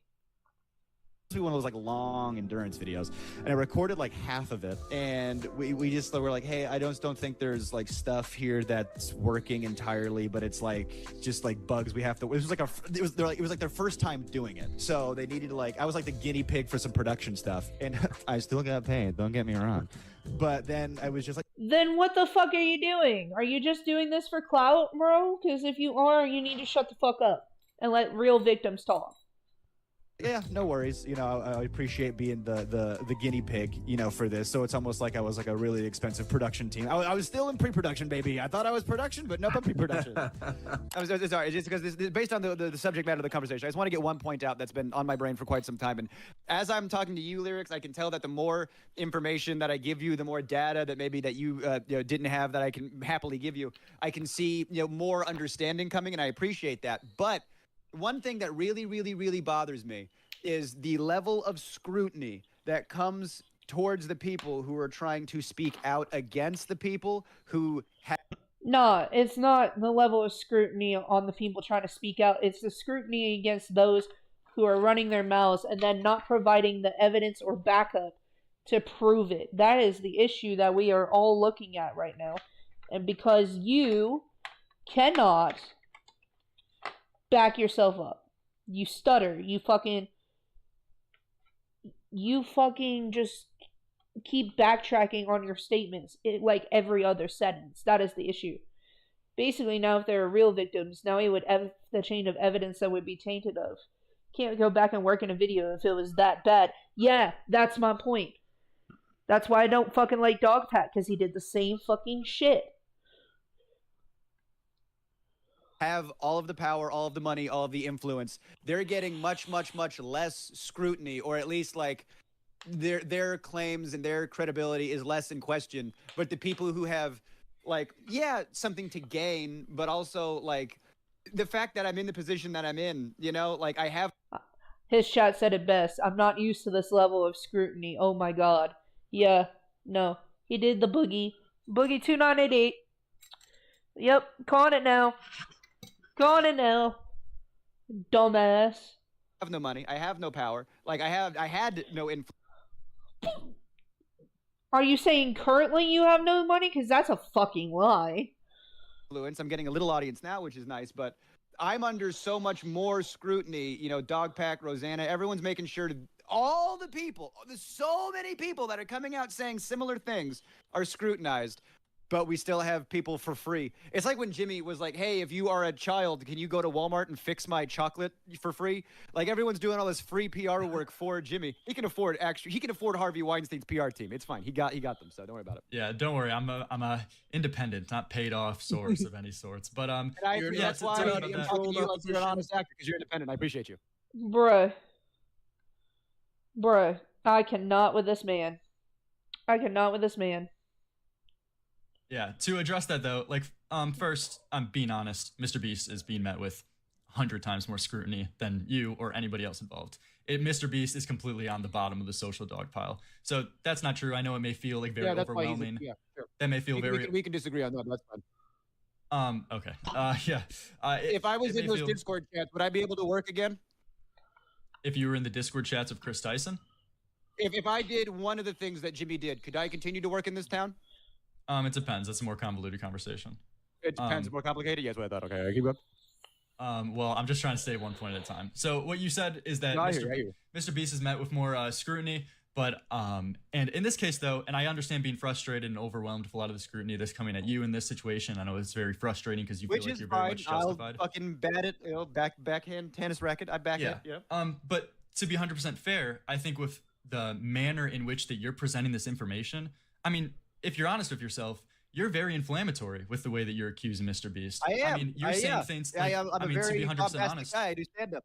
Like, forgive me if I'm wrong, but didn't you compare Mr. Beast to like your dad who interacted with a minor? I did sexually? Because I had a very similar allegory that I thought was very apropos. Yeah. Oh my god. Comparing Mr. Beast to your dad who interacted with a minor. Bro, do you even have proof that Mr. Beast did anything with minors? We have proof of Chris Tyson. We have proof of Jake the Viking's brother-in-law, Delaware, I think it was.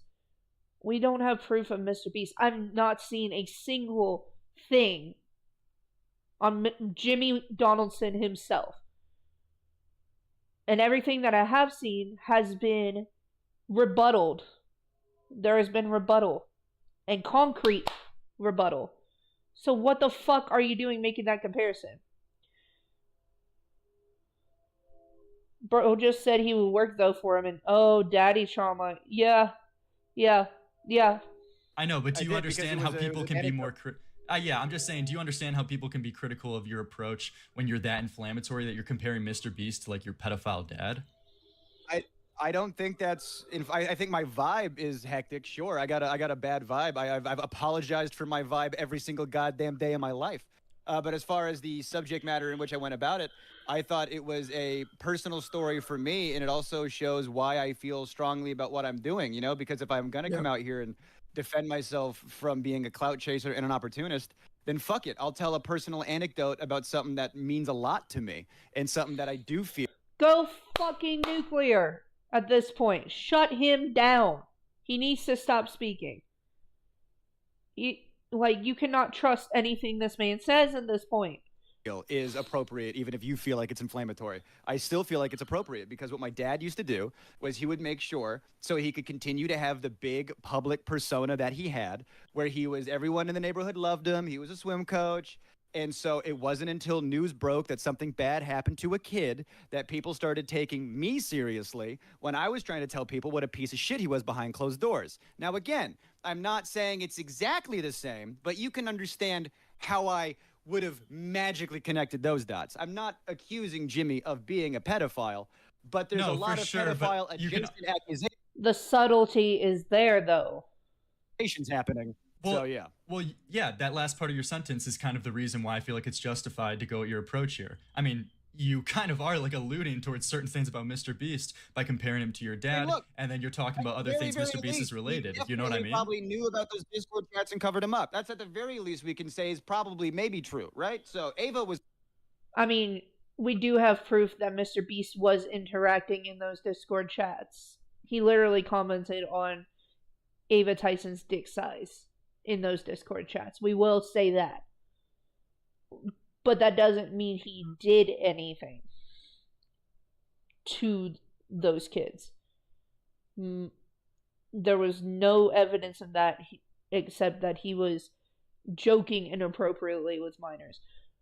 A lot of the stuff that Ava did was sexually directed towards the minors in the server. It wasn't just, a couple jokes here and there. It was genuinely doing, posting NSFW things to them, promoting Shadman, owning Shadman art, which, mind you, for everybody that doesn't remember, Shadman draws anime COD points of real children, okay? And has done it on multiple occasions. And even though Ava never physically assaulted a child, she did physically assault another trans woman by using a power dynamic to manipulate this person and try to lie to them and say, oh, I can cast you on Mr. Beast, and instead just took advantage of her. So, yeah. Was confirmed in those Discord chats. Delaware is a confirmed sex offender that worked at the place. And I was just saying a personal story. You know what I mean? Okay, so you are admitting that, you are making some kind of comparison to your dad. So this is proof, too, that not only was Jake Weddle trying to use this analogy referring to his dad, who apparently ended up being a pedophile, is that when you compared it to Mr. Beast, it wasn't just for the reason that a lot of people thought his dad was a good person publicly, but behind the scenes, he was doing a lot of messed up shit. He wasn't only making the analogy for that reason, it was for other more deviant things and more sexual-related things. My dad was like a swim coach, your neighborhood swim team. Everybody loved it. Behind closed doors, he's a real piece of shit. And so when stuff started hitting the fan, what? Him? No, surely. But then the news broke, that he did what he did to one of the students of the team. But I wasn't surprised, and it was just consequences happened to somebody who was really good at avoiding them for a long time. And I don't know, everybody loves Jimmy, and behind closed doors. Exactly, you're alluding to something. Yeah, that's exactly what he's setting up. Like, he was the first one to expose this. If it actually did come out to be true, is Ava a child or no? Ava Chris Tyson was originally Christopher Tyson, Jimmy's day one friend from the time they were in middle school, and transitions when I can't remember what year, but Chris Tyson had always believed that they were trans, and they were an adult. They were 26 when all of this started. But yeah, he doing it 100% for clout. Yeah, he's a good interviewer though. Damn. Yeah, Larix is really good. But no, Ava Chris Tyson was an adult.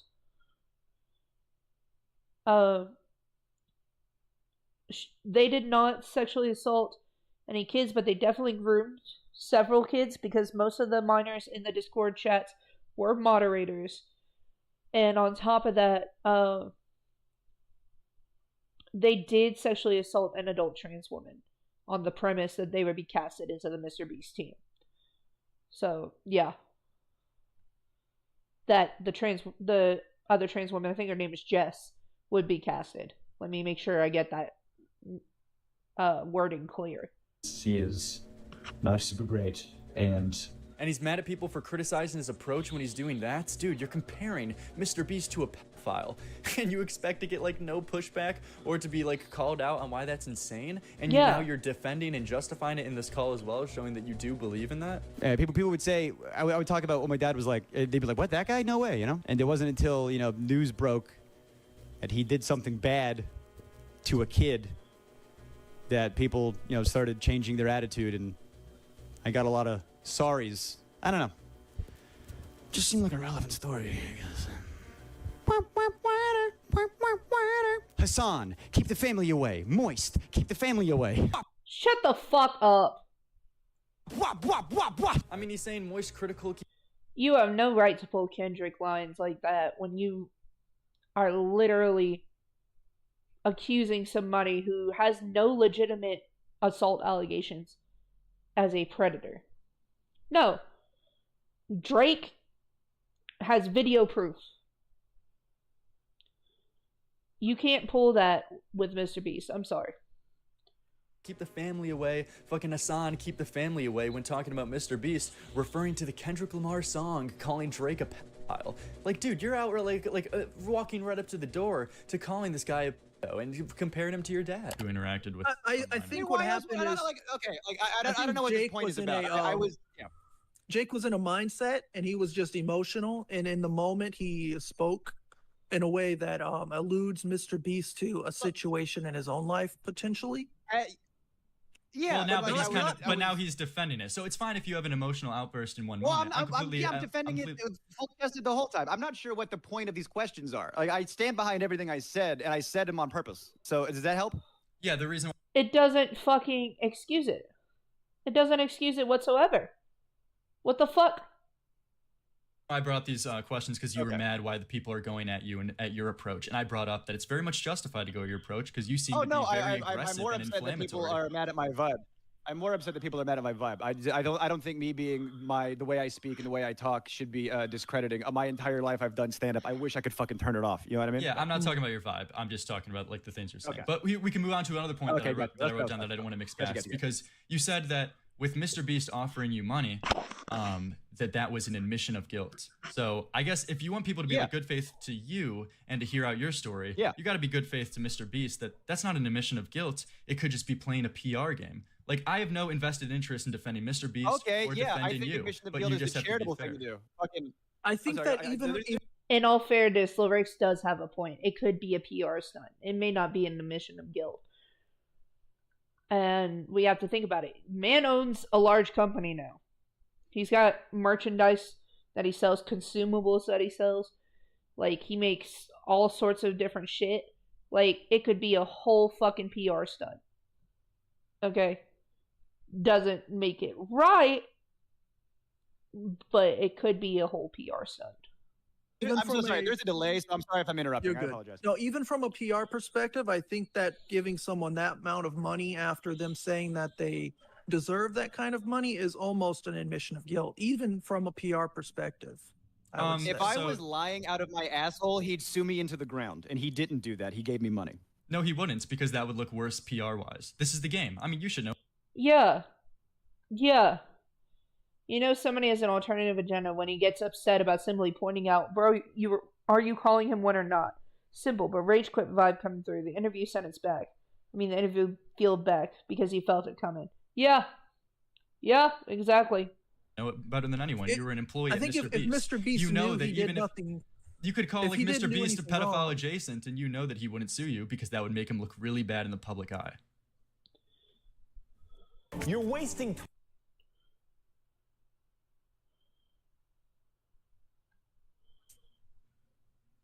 I think if Mr. Beast knew he did nothing wrong, if we're getting down to the nitty-gritty, Cam Nuggets is kind of sweeping. Yeah, I know this is kind of like good cop, bad cop because Cam is kind of sweeping for Jake, but Larix really does have some good points.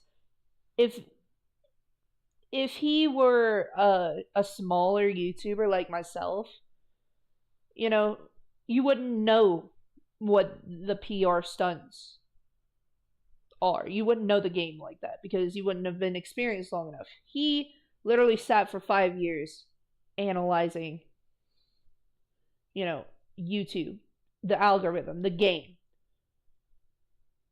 Like, Jimmy knows that it would be far worse to sue a man than it would be for him to just give him the money. I still think that Jake accepting the money was a shitty move, but you know. Of like this full of nitty gritty, like I don't know, like well, sorry, I feel like it's very important. Yeah, sorry. The reason why I think it's an important thing to bring up, we can move on to the next point if you want, but the reason I thought this was important is because you said it was an admission of guilt by Mr. Beast, where I think that's like I'm sorry. It could be an admission of guilt. It could be a PR move. I think both of them bolster me. So whether or not one of them is the other, I think all of them still bolster me. So forgive me if I wasn't super clear and spoon-fed it. Well, hey man, I don't think that's spoon-fed. I think it's just being fair to all sides of the fence that could potentially happen here. Yeah, it's not being spoon-fed. What was that jab for? What the fuck was that jab for? What was that jab for? It's not spoon-feeding information. It's literally nuance and fairness. And I feel like there's really hard to be, despite, you know, this Discord. Yeah, there's a huge difference between admission of guilt, like fucking silence money, or like paying someone off, like you're a fucking. I think an admission of guilt is on the table. I think silence money is on the table. I think a PR move is on the table. I think all of them are possible. I'm just telling the audience what happened. Yeah, but being that nuanced, I think will help you out in the long run. That's all I'm saying. You know what I mean? Sure, and I feel like I'm trying to be as goddamn nuanced as possible. I really am. No, you're not. You're being biased as shit. You're poisoning the well. Okay. So we can move on to the next point, though, because I do have some other points about this 50K that I thought were interesting. Yeah, let's get to the next point. What's up? Yeah, so, sure. So I have a clip up, if you want, where you quote exactly in your previous video. I'm sure you're aware, because this is what you've grown your new audience off of, is that you said that the way you're going to win this game is with honesty and not taking money. I don't want your money, Mr. Beast. And do you see like how taking 50K from Mr. Beast is very much hurt and take away your credibility? I don't think it does. Let's talk about nuance. I don't want his money, but he took 50K. Let's talk about nuance real quick. Let's talk about nuance. Well, I could establish. Let's talk about nuance. Let's talk about nuance. Okay. Do you want me to establish? Yeah, we're going to establish the points. The points that I established that I'm going to help you follow. So the points that we're establishing is I don't want Jimmy's money. I don't want to be in a position to have to take Jimmy's money. When you have $200 in your bank account and they're offering you $190,000 and you still don't take all $190,000 because you don't want to be bought out, because you don't want to be XYZ. But you still need 50. I don't want Jimmy's money, but I need to eat food. No, is that okay? Does that make sense? Yeah, I want to be fair to you. I don't want to ramp this up and get an aggressive conversation. I do understand where that comes from, and I know how I'm just very rambunctious. For sure. I know how you're in a very difficult situation. It is very much like that of a moral dilemma. But I don't think Mr. Beast is responsible for your poor financial status. And if you're willing to play this game and you're willing to make the choice on whether or not you want to take $50,000 or keep your credibility. I actually you have think to it be is open. his responsibility because he broke my contract about it. You want to? Bruh, it is not his responsibility on how poor you are. Yeah, so he milked some money too because he couldn't complete the challenge, which, by the way, I mean, the light would piss me off, but can't you get, what blinds, sleeping mask. Yeah, I know what you're talking about. Honestly, he's a bad victim to take somebody down. Lol, that's such a lie. He's still at it trying to get another PR payoff. Exactly. DC, I appreciate your insight because you get where I'm coming from, man. It doesn't, I understand if you have a broke financial situation. Not only that, the precedent of bullshit, the allegations and are alleged is all clout, because if it's true, it does become true. The other victims, because of him, will have a harder time legally. That is another point. Yeah, exactly. My thing is, I understand people's financial situations can be hard. I've been homeless 3 times. I get it. However, if you weren't going to take money from Mr. Beast, you shouldn't have taken the $50K, regardless of whatever debts it might have paid. That is where I stand on that 100%.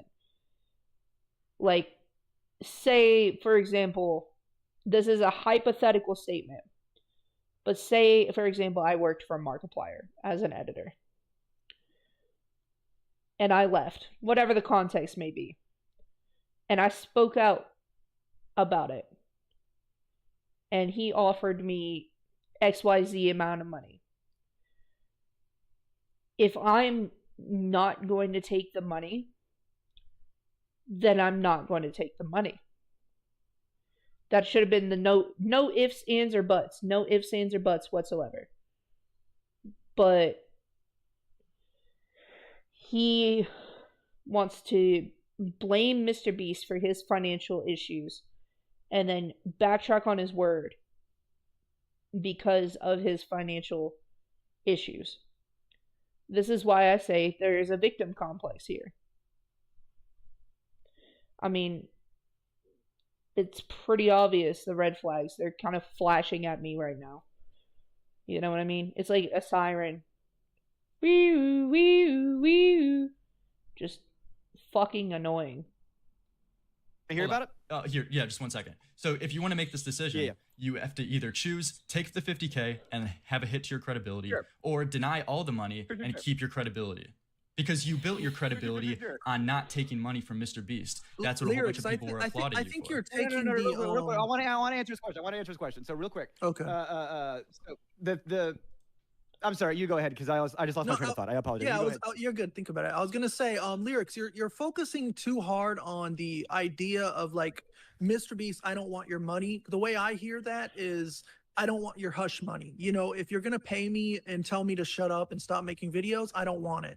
But if Mr. Beast comes out and says, hey, here's $50K, sorry for treating you like garbage, but you can continue to make videos and content, that's the way I see it. I would gladly take $50K. If Mr. Beast paid me $50K and it was you can still keep making videos, milking me, I would gladly take it. Why would I not take $50K, even if I don't like Mr. Beast? Lyrics, I think the issue is you're saying you keep trying to I think you're upset that I'm blaming Mr. Beast for things that I do not entirely blame Mr. Beast for, because it's a world that has a gajillion variables, obviously. But to say that Mr. Beast had zero impact on my life is also ridiculous. And that's where the nuance comes in, is how much blame can we put on Mr. Beast for XYZ? Sure, that's a conversation. I don't know why that's the most important thing in the world, because I think the impact was had, and whether or not, getting down into the nitty gritty so we can calculate exactly how much he owes me, that's silly and ridiculous, and I don't have time for that. But I'm going to answer a question from Lyrics' chat. Did Mr. Beast say if he took all the money, he couldn't talk about it? Did he actually say that?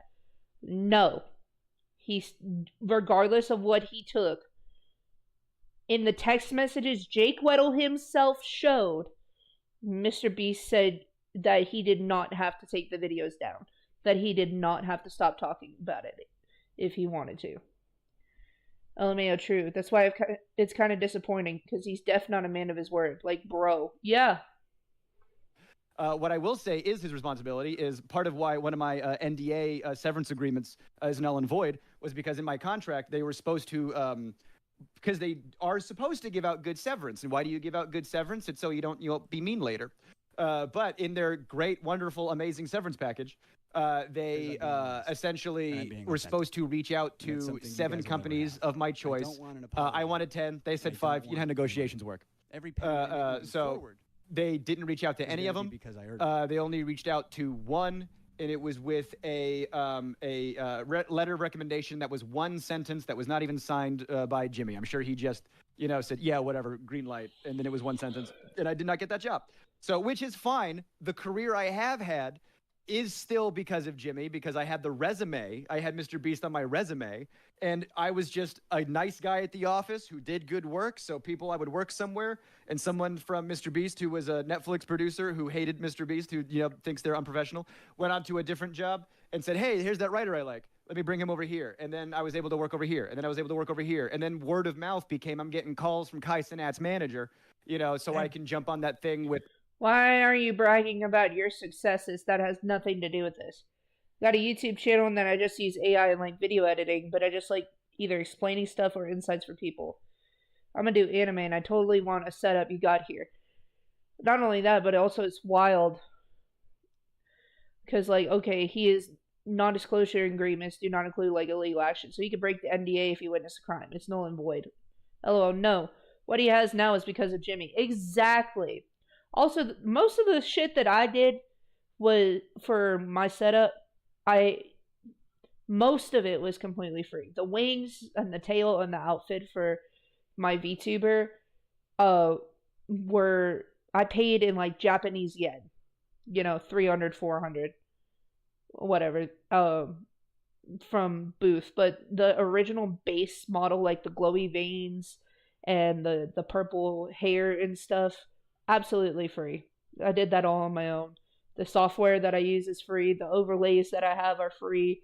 The artwork is all mine as far as the drawings of my model.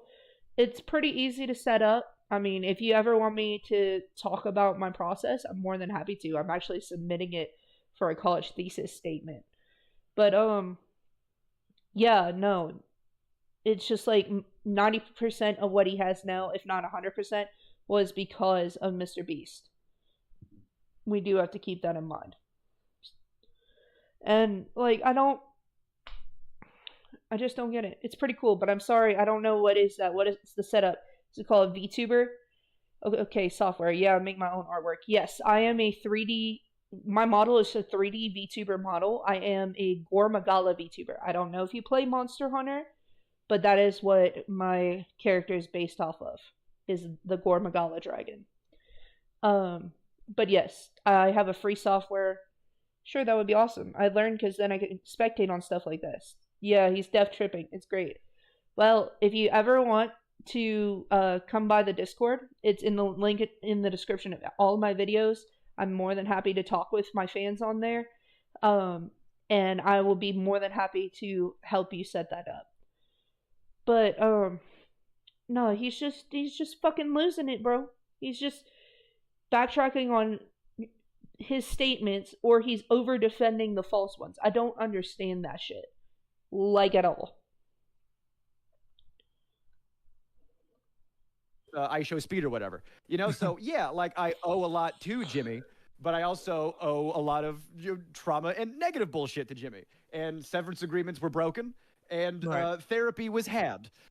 So again, we can get into your nitty gritty, but I feel like your nitty gritty is just getting into the weeds for the purpose of, you say, being fair, which is fine. I want you to be fair. I just can't help but feel like it is scrutiny that I feel like is better suited to the person with all the money and all the power. Yeah, the way it just comes across to me is that when it benefits you, that you will take the money from Mr. Beast. But when it doesn't benefit you, it's kind of like the classic. Well, here, 1 second. 50K is still a benefit, bro. Loris has a point. When it benefited you, you dick rode Mr. Beast, even after all of this. You took the 50K. 50K benefits you. Were you raised in a spoiled, were you... He said that he was poor growing up. But that doesn't mean you can't be spoiled. Were you spoiled growing up? Is that what I'm hearing? No. Well, the thing is that it feels like you're trying to only take the specific amounts that you feel like will be acceptable, that your audience will accept. Because you know, if you took 190K, I care about my audience. that your audience. I care about my audience a lot. Yeah, you care about how you care how you're received socially. You care about your reputation, and you want your credibility. For my videos to be, of course. I want people to trust my opinion on stuff. And you care about your credibility.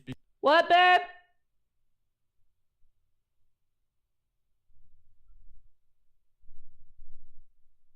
What did you say? Jesus. Oh. You made it! You made it! Because you said in your previous videos, and the way that you earned your credibility was saying that every penny I make moving forward will be because I earned it. I don't want your money, Mr. Beast. And you came across. If you don't think I earned that 190, if you don't think I earned that 300, then you can suck a dick, brother. You are a bitch. Okay. I think if Mr. Beast paid him $50,000, then he did earn it, because it. Cam. Sure, right on. Thanks. I hope you can get Dog Pack on there. Larix got pushback. Yeah, Larix fucking pushes back hard. And don't worry, I've got Nick DiOrio, I've got plenty of Larix videos. I've got a lot to go through. So, yeah.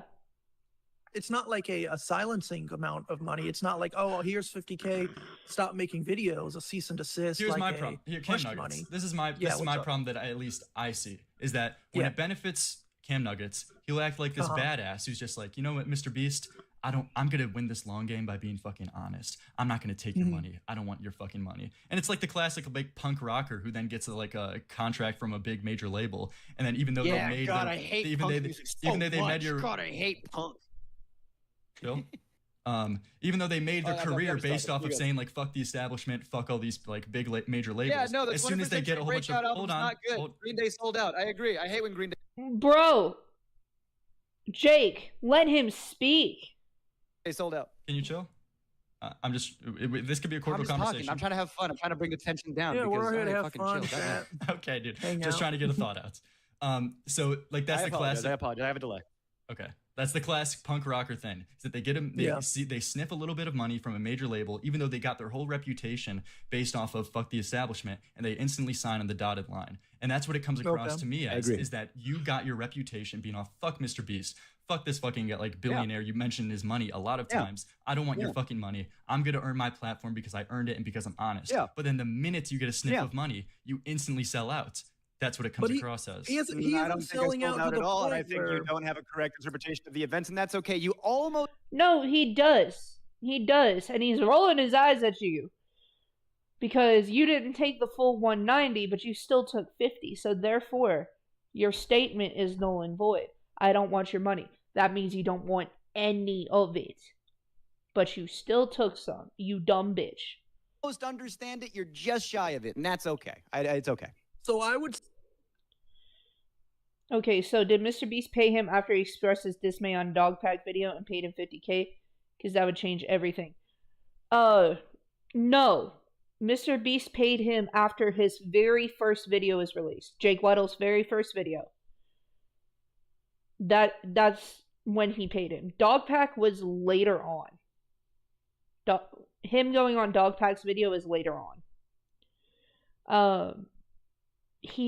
Jimmy offered to pay the full $190,000, and Jake said, I don't want your money. I'm going to earn my audience honestly. But then Jimmy offered him $50K. So he decided to take it, which nullifies his whole fucking statement. Say that selling out is completely changing everything that you do, going from a hardcore, rock band, whatever, to like I'm still dropping Beast bullshit. I'm still gonna talk shit. Yeah, I'm still doing my shit. So I think that if someone offers you $50,000, I think you'd be stupid to not the take Warner it. Brothers money and kept making good music, they wouldn't have sold out. But they took Warner Brothers money and made dog shit music. That's fine if you want to. In order for me not to sell out, I have to keep making the Dookie album. That's fine if you don't want to take the money, but I feel like you have a decision that you have here, and this goes back to agency. Yes, but I thought it very thoughtfully. Yes. Yes, you have a decision. So it's either take the $50K, and it hurts your credibility that you built off of saying "fuck your money, Mr. Beast, you can go fuck yourself," or you take the hit to your take the hit to your credibility and take the $50K, and it's fine. But I feel like the reason I don't think it's justified to just say that, like, dude, I didn't even take the whole $190K, I only took $50K, because I feel like that's a disingenuous way to represent it. What it comes across as is that you only took. That would have hurt my credibility. Hold on, let me get the thought out, and you can respond.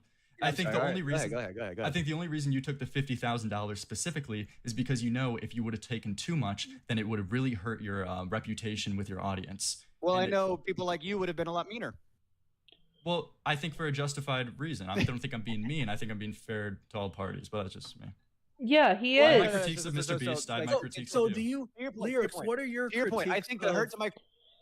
Oh my god. Oh, okay. Yeah, I can see how it went down. Yeah, exactly. Credibility would have come from me taking the money and then doing what Jimmy asked me to do, which was not post about it. Jimmy said, don't post about it. I don't expect you to post about this. And I posted about it anyway. No, he said, I don't expect you to take the videos down. I read the fucking message. To Jimmy's chagrin. So now that we're even having a conversation about him giving me any money at all. So if I took the money and then said nothing, yeah, my credibility would have tanked. No, but if of course I you're ran with that because AI you felt thing that I got. pressure. You felt that pressure. All right. So of course. Calm down. Oh, does pressure. What pressure? So Lyrics, do you? Wait. Let me respond to what he just said. So the reason that of course you're going to go public is because, as you just stated, you did feel that pressure because you know if you would have just kept quiet about taking this money, it would make you look really bad in the future. And again, if you watch the video, the conversation me and Jimmy had was talking about how the implications of me and Jimmy both had a conversation about the implications of taking the money and then showing people if I took the money or not. And like we had a conversation about this. And so, like, but I had this conversation with... So you had the conversation prior to all the shit talking. So you still had some sort of business venture with him, even after all of this. Larissa isn't being mean. He's being really fair. Like Jake Weddle said, it's fair for you to scrutinize me, but don't scrutinize me. Wow. That's a good point. Larix's chat. Jimmy, and now I'm trying to have it with you. So what I think I have factored in where the people who are going to scrutinize me the hardest, I factored them in. I factored in people who are empathetic and humanistic people who just, want to see me, get what I deserve, which I appreciate. And I factored in how I think and how I feel and what I feel comfortable doing and what I need to do to survive. I factored in all of this over and over and over again. I called friends and family and agents. And this is not something that was taken lightly. And yeah, I put some creative zhuzh on it, and I try to put my own fucking comedy element to it, because yeah, I'm trying to run a business myself over here. So I think your points are valid, and the more I try to answer your points, and the more we get into deeper and deeper and deeper weeds that just further call my shit into question and take blame off of Jimmy, it's a little annoying. So sorry if I'm getting a little annoyed. And that is it. Well, you should... He's got that top view, like, where he keeps it fair and balanced. The interviewer is top G. Larissa's a really good interviewer. He's really good at what he does. Alright, so this is Nick the Oreo talking about Rosanna Pansino and Dogpack not only lying about Mr. Beast and sending allegations to the FBI, but lying about Nick himself. Also, Rosanna went fucking unhinged on Nick's stream. I wish I could. I will pull it up probably in post, but it's bad.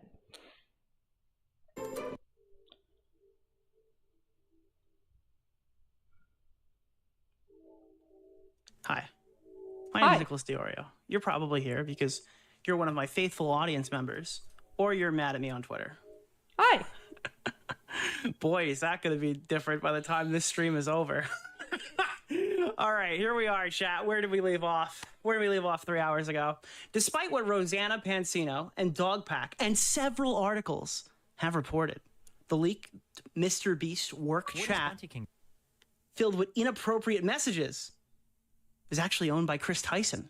Oh. The introductory messages on the date of the Telegram group's creation describe it as an NSFW meme chat, and members of the chat clearly stated it was a non-company meme chat inside the messages that went unreported. This is the allegation, folks. This is what we published today at 5:55 p.m. And we did the impossible. We made Dogpack talk. Dogpack likes to hide and crawl and only pop up when he's got a sure thing. And I got to be honest with you. This caught me off guard. I was sweating a little bit, to be honest, when I saw this. I mean, this message right here, this is our company chat for Telegram of important people that need to share important messages. That's scary. Like, if I didn't already know how this ends, I could totally understand why people would be up my ass about this. It's totally justifiable. So I showed evidence that in June 20th, who is Bunty King? 2019, Ava being Chris Tyson, created the group chat. I've created this chat for NSFW memes because the other people in the dumpster fire one are normies. And then I also showed a moving GIF, so you can see this is like an actual chat of somebody named John Smith. I believe I have to make this bigger. Not John Smith. I don't know who that person is. They say, that's work stuff. This is a non-company meme chat. So people in the chat reference the fact that it was a meme chat. People, when it was created by Chris Tyson in this Mr. Beast. By the way, Chris Tyson doesn't have the fucking role. Chris Tyson can't create an official Mr. Beast chat. That's not something that's possible. Yeah. But I digress. That's nickel and diming. That's here nor there.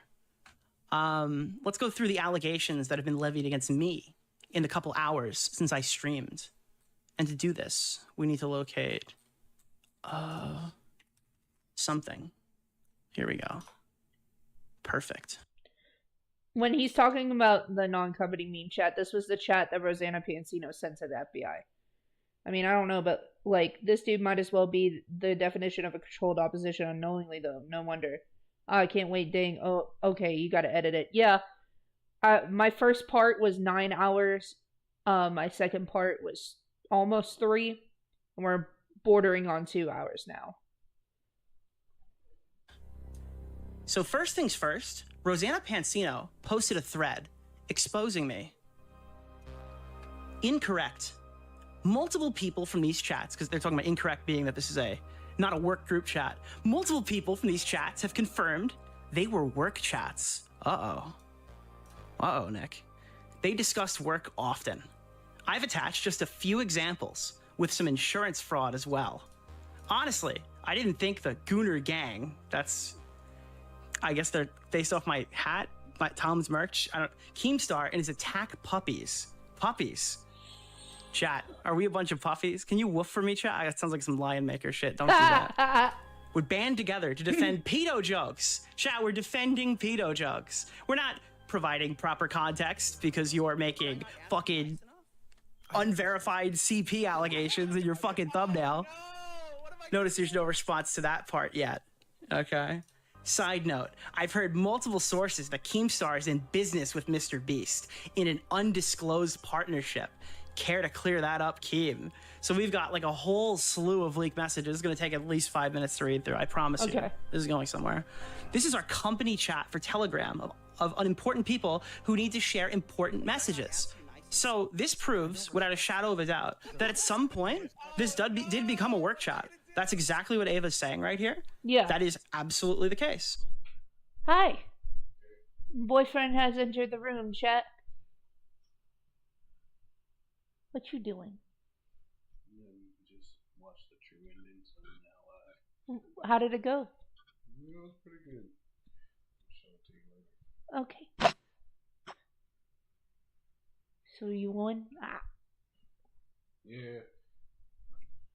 Our shit wasn't as hard as I thought it'd be, but then again, I'm playing on New Game Plus. I didn't go raw dogging it the first time. Yeah.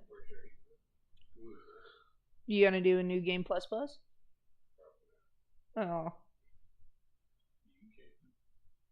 Okay. You can just shout at Danielle on your own, just pure raw dog. Fair enough. I got all the endings. I got most of the trophies.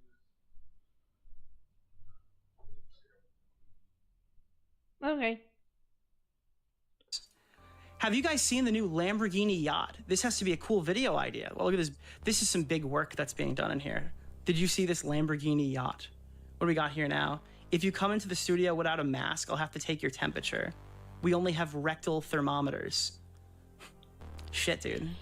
Some serious work being done in this chat. Yeah. That's not a stretch at all. Get that check, bro. Go to the hospital. The insurance company will give you money. They gave me $7K when a guy ran into the back of me. All he did was dent my bumper. I pocketed it. Well, Chris Tyson, you seem to be in a world of trouble with your insurance agency. What's the call time tomorrow? Riddle thingies 10 a.m. Thank you, baby. Yo, we need to film one of these. Imagine just for a bit in the video, I ran a marathon, and there's a picture. This guy named Carl. Wow.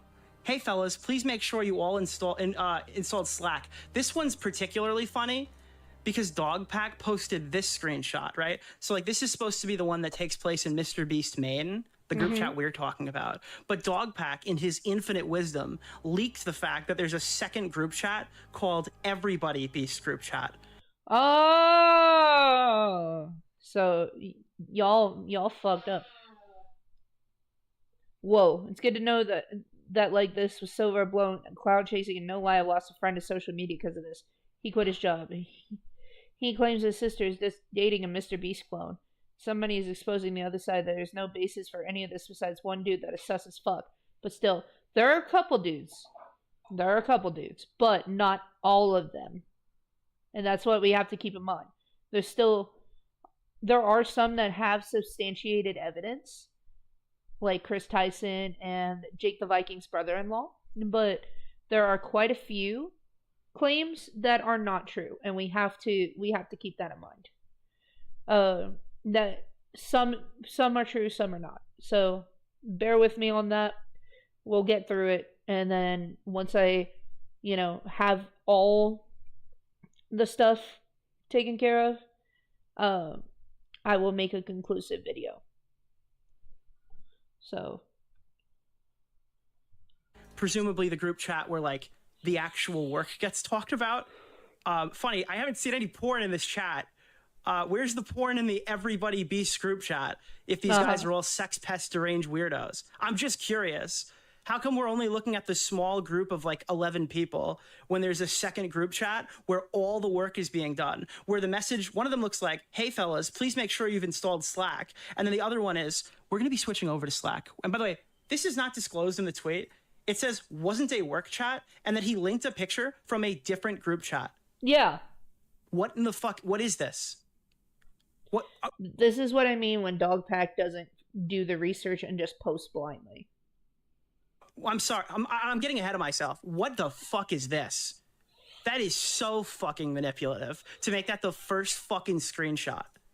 She's in chat. Oh, hello, Rose. Whoa, what's going on? Defending pedo memes wasn't on my 2020. Well, you posting what you thought was. Rosanna's gonna be in Nick's chat a lot doing fucking weird shit. Censored CSAM material was not on mine. But I did expect you to whine like a little bitch because you didn't finish in second place in the Mr. Beast games. That's what I did see on my... Now, you sit back. This is going to be fun. We're going to get there. But don't worry. It's a slow build. Okay? So he posts a completely different chat. Let's keep going. I'm glad you're here. I'm going to want you to see this. This lottery video is ass cheeks. Watch it on frame. Not because of the editing, though. Wow, look at this video. Cool. New gaming video is #1 on trending. Gaming channel slay. Killing it. I bought a real private island. How did Chuck do? There's some heavy work being done in these chats. This is some big stuff. In fact, I did a bit of research from my own. With Asana.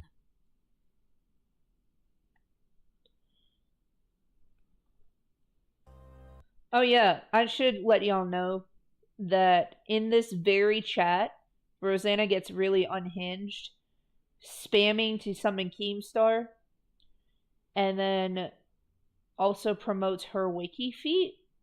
for some reason. And if you don't believe me, I've got the shit on Twitter. Like, she did that. I did a bit of an investigation. Hold on. Let me show you. Let me show you. I went and looked up Rosanna Pansino. Lied.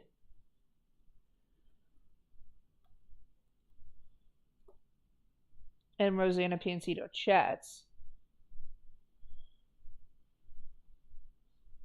And let me find Nick DiOrio right quick, because I know he's got it.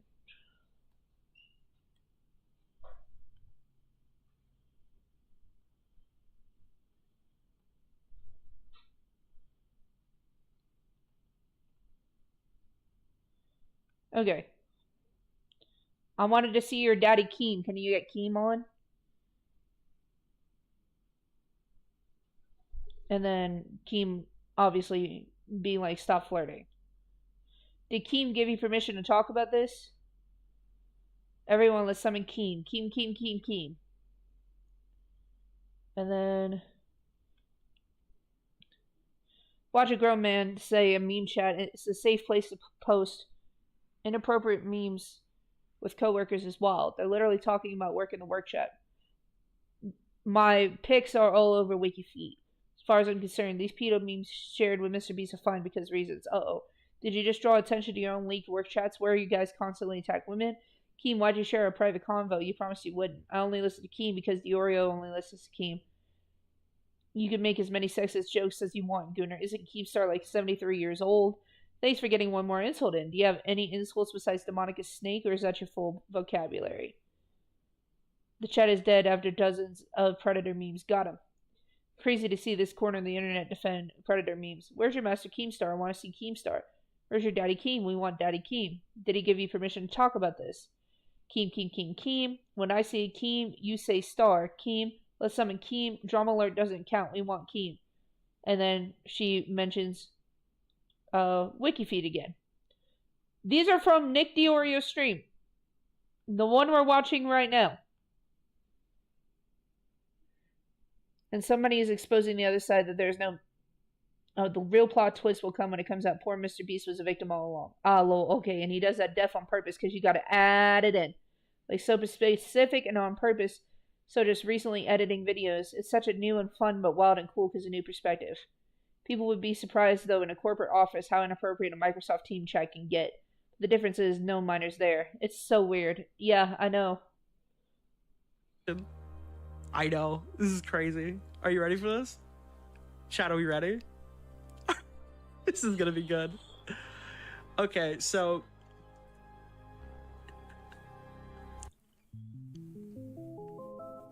there's a file here called oh man, not again. This is the context that this snaky fuck omitted. Do you want to see a legitimate fucking demon? A legitimate fucking clout goblin? I, in my wildest dreams, did not realize that Rosanna was this fucking evil. This is actually fucking insane. This right here is the date, July 25th, 2021. 2021. Are you familiar with July 25th, 2021? Well, of course you're not. When Rosanna was marketing her video about the Mr. Beast company chat logs, she posted 7 uninterrupted minutes going through the company chat logs to see all the inappropriate messages that were sent. In this video, you are taken through... I always do the possible! February of 2020. All the way, if Twitter will let me show you. Do you ever wonder how...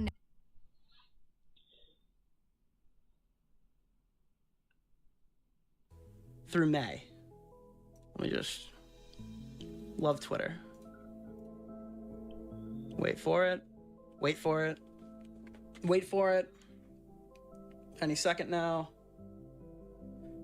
Any second now. I don't want to touch it because it's gonna lag. Oh, April. Ooh. Okay, so April. I thought it was May. It appears to be April. So this is from February to April of 2020.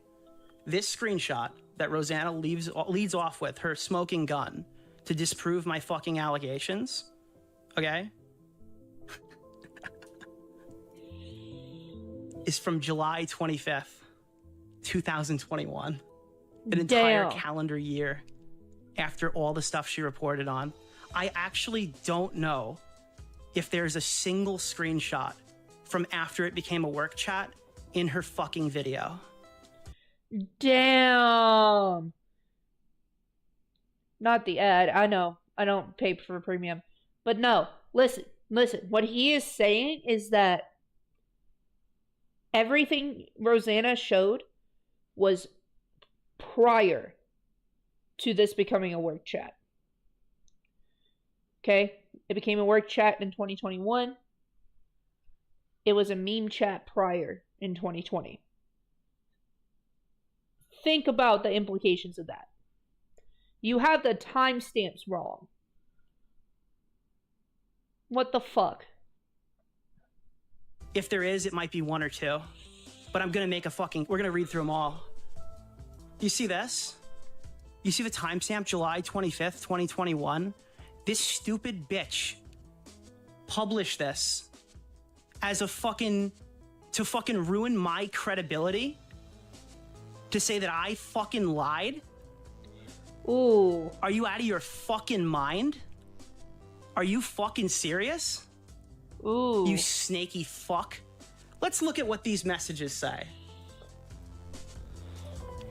Well, on July 25th, Ava removed deleted account, Jojo Forgus, Los MB, Connor MB, and Reed. People who obviously did not work at Mr. Beast. So this was a Mr. Beast main work chat, and I guess people who didn't work at Mr. Beast got fucking thrown out of the chat when it became a official fucking Mr. Beast chat, okay? Then it was changed to the name OG's chat. Don't worry, we'll get to the one that you're expecting, but it hasn't quite reached that point yet. Yeah. For the screenshots you're all seeing, you guys have been fucking lied to the entire time. Ava says, this is now our company chat for Telegram and important people needing to share important information. And then Ethan says, only important things only. And then Ava says, any questions? Oh, sorry, let me move it up a little bit so you can see it. Oh, hold on. By the way, this, just to be clear, pause for 1 second, just for context. Them scrolling through this, the Mr. Beast employee that currently works there, anonymous, of course, because that's what everybody's working with here, so you can't criticize me. The Mr. Beast employee that gave this to me, it took him 8 seconds. It took him 8 seconds to finish the chat before we get there. So keep in mind, that's why it's so fast. I'm going to slow it down for you. But let's put it at 0.5. It was more like he could do it, so he would, but we're going to look through it, okay? Yeah. Yeah, no, Rosanna fucked up. Rosanna she is smoking so much copium. Okay, so did Rosanna start this or was it Dog Pack?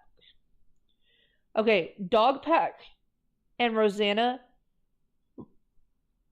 they're both kind of the spearheads. Now, Dog Pack is the one that has the most... Dogpack is the one that worked at Mr. Beast for less than a month. Rosanna Pansino is a cooking creator who lost in the Mr. Beast hide and seek challenge. And don't get me wrong, she was supposedly going to get third place, but Mr. Beast kind of showed favoritism. I'll give her that, but she has held a grudge ever since. Dogpack is a spearhead in one way and started part of it, and Rosanna started the other part of it. They have collaborated together. They are a team in this whole situation, so keep that in mind.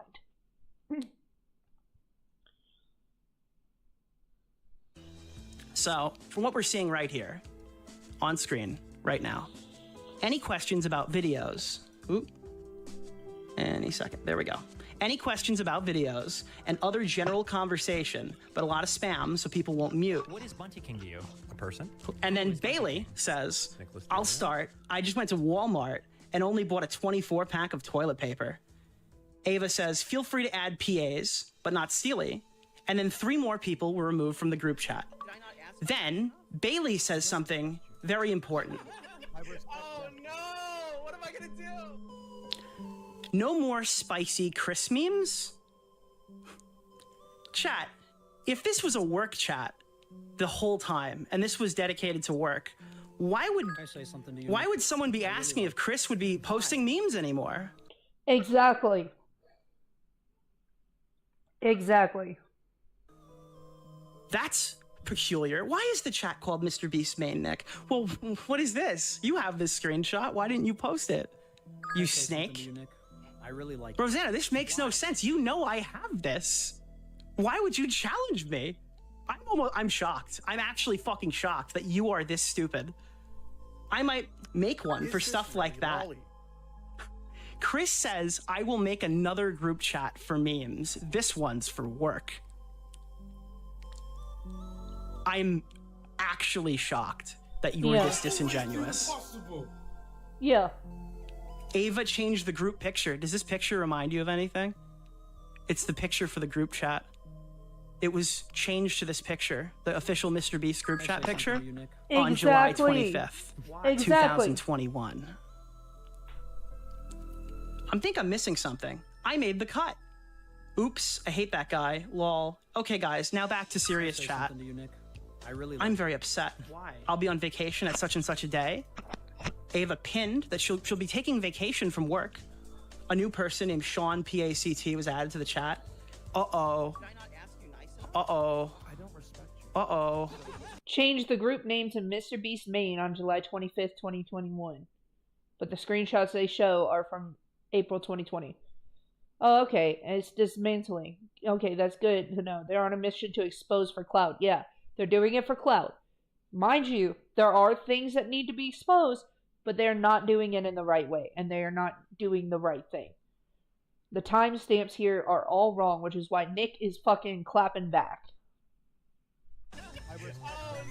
You know this little rat bastard? We're gonna get a read, so let me just take a pause, because we have to stretch this out, because there's really not a lot. Slimy Weasley fuck. That hide-and-seek game was Rosanna's 9/11. It was. Rosanna's bitching all started because of that hide-and-seek game because she's a sore loser. Dogpack writes me, this little guy, okay, this little funny man. What is Bunty King to you? This little funny guy sends me this message. Look at this. Look at this. This guy thought he just solved the Rosetta Stone. He was coming here to scout me. Can you believe this, chat? Look at this. He thought he solved the Rosetta Stone. Sorry for the late response, Nick. Mr. Beast just threw you in front of the bus the same way he did Soggy. How confident are you in the claim that the chat is literally an NSFW meme chat and has been since its creation? You know if the name of the chat ever changed? Mr. Beast Main sure is a strange name for an NSFW meme chat, isn't it? You got me. I'm Walter White. You got me. July 25th, 2021. Ava changed the group to Mr. Beast name. Mr. Beast Main.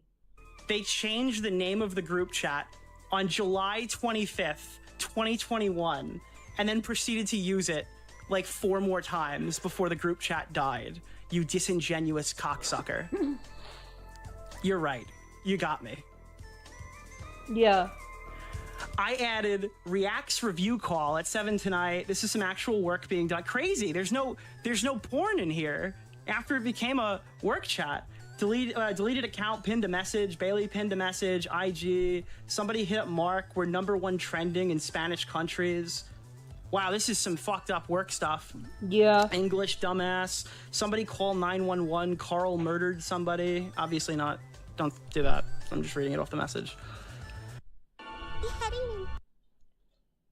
Welcome back. Yes. I heard and saw the car leave.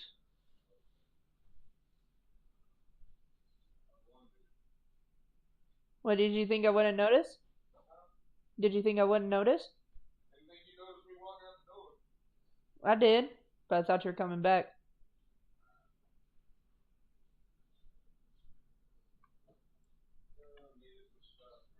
At the front.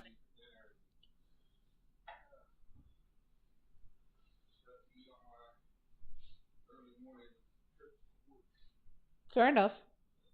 Entrance, though this is blurred out. It was blurred out because it has, you'll see it right here. I heard we needed vaccine cards, so I didn't want to, like, obviously nobody wants to leak Ava Chris Tyson's information. Yeah. That's Don't like the dox only people. censorship in here. What do we got here? Huh? Well, it's the internet. I'm not the internet. I'm part of the internet. What are we leaving for Team C's? Oh, this is my favorite one. So wait, look at the dates. Track the dates right here. So at some point we go, where is it? Ready? July 27th, 2021. This is actually super funny. So as soon August 10th, 2021. August 15th, 2021. as the July 27th conversation ends, nobody talks in the chat for like 15 fucking days. And they pick back up again on August 10th. And then that's just to like add another account. And then on August 15th, they start talking again, right? August 16th is that. Now we go to August 31st. This is like the most fire active chat ever. Yeah. And we get this message. This one is fucking fascinating. Ready? What day are we leaving for Team C's? Deleted account. Shut the fuck up. And then this is Mr. Beast. Do you know who John Smith is? That's fucking Mr. Beast. Mr. Beast says, and I quote, "Don't message in a random group chat. It probably won't get answered correctly." Rosanna, are you still in my chat? Rosanna, you fucked up. What the? This is wild. Unless Dogpack is so lazy he doesn't keyway his stuff. It's for clout because they're overblowing it with fake info. I can only conclude on purpose or out of sheer just way out of their league. Maybe trying to be CoffeeZilla. I don't know. So Dogpack just doesn't listen. That's the thing. He'll make a video without getting the correct information. Like we talked about with James Warren, the CEO of Beast Productions or whatever. He claimed that James Warren had DV charges, and it was the wrong James Warren. Okay. So that's a whole thing. And when he was confronted about that, he posted on Twitter, but he did not really make a proper correction in his actual video, like in the video feed. And anytime somebody confronted him in Twitter DMs, he jumped to another question that was not even correlated to what we were specifically talking about. So there's that, there's that. Rosanna, what are we doing here? What are we doing here? What, you think because you got a lot of subscribers, you can just lie? You just lie about me? The way you lied here? Did I not ask you nice enough? I don't. You could try to turn around and say that I'm defending fucking pedophiles. You can get in my chat and have Rosanna the fucking claims you're audacity. defending pedo memes, but her and Dogpack did something only a pedophile would do. Yeah, Nick has never defended predators. Ever. You're gonna come in here and you're gonna say I'm fucking defending pedo jokes. That's why I'm fucking here. That's the fucking reason I'm covering this? That's your fucking incentive? That's why.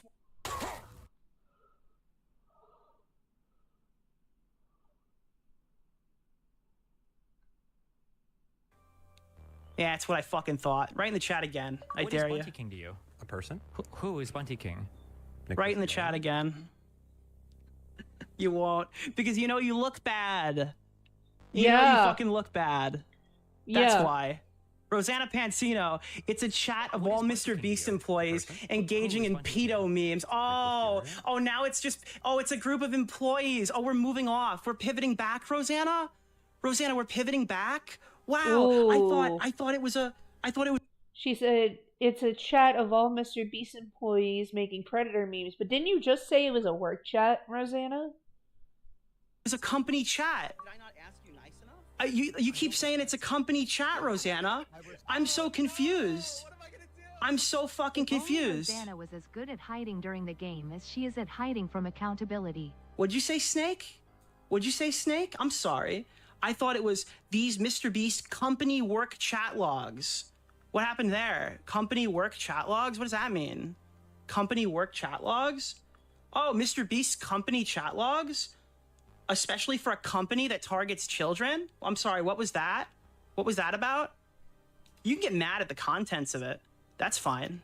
Yeah. I think Chris Tyson's pretty bad. What is Bounty King to you? A person? But you lied. Who is Bounty King? Nicholas Diorio? You can't just call things out that are bad. You have to pepper them and make them perfect for a headline. And when you do that, you're manipulating context. Exactly. And, I mean, look, Telegram work chat logs, Mr. Beast Telegram company chats. Here's the company chats. This is where they are. I found the company chats. They're in everybody Beast group chat that your stupid fucking friend just told everybody exists. And they're in this last fucking... What is this? What else is here? Figured I'd ask so everyone can get the answers all at once. You could share it here. Oh, look. The chat is dead. Oh. That's the whole chat. September. The chat is dead.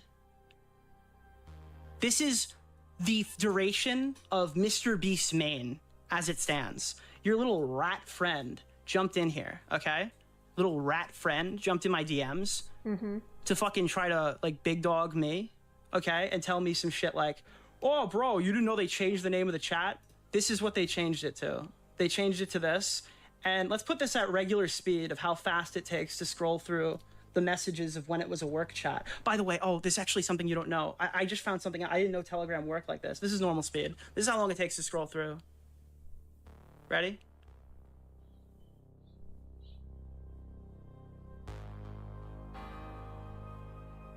That's it. That is it. That's the work chat. That other shit? That's the only portion of when this was ever a work chat. Everything else, it was an NSFW meme chat. Snake fuck? What is this shit? What the fuck did you post? Oh, what is this? 7 minutes of scrolling? At like similar speed to me? What's all this stuff? 7 fucking minutes of scrolling? What did you call this? I'm just curious, you lying sack of shit. Company chat logs? This is company chat logs, you fucking moron? I'm super curious. Yeah. I'm actually super fucking curious, Rosanna. Are these company chat logs?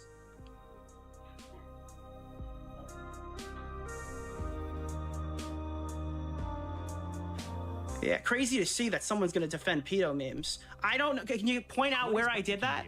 A person? Can you point out where I did that? Because I can point out where you guys did Ultimate CP review. And you guys thought you were reviewing fucking censored CSAM material on your fucking video to own Mr. Beast. And you were talking about your AdSense. Yeah, I did see that. I don't see anywhere where I defended pedo memes. But I did see you put... What was it? What was this picture? I'm so curious. I'm so curious. Is this your thumbnail? Mrs. I care so fucking much about victims. Is this your fucking thumbnail? She's 13. Clickbaiting what you thought was a fucking child? I'm sorry, is that you? Did I make Played Moth, hello? a fucking mistake here? Is this somebody else? I'm super curious. Got a point. Got a point. Now, do you want to mention that the photo that they alleged was COD point? Was actually of Ivanka Trump for a magazine shoot when she was 18. However, they did not know that at the time. They did not bother to do the research. So essentially, they were sharing and putting on the thumbnail what they suggested was legitimate COD points, which, if it actually turned out to be, could have fucking gotten them arrested. Because that was in sharing and distributing under the law. He's going ham. Yeah, he is going ham. Because this is fucking bullshit.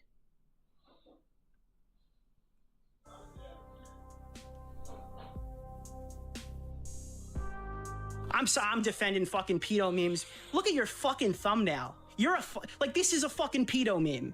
This is a pedo meme now. You've created a pedo meme. Huh?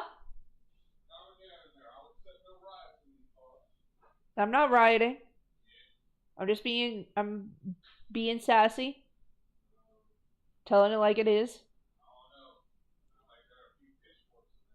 No.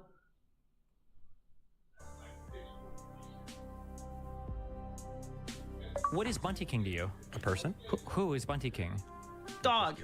Oh my god, Ava. Huh? What'd you say?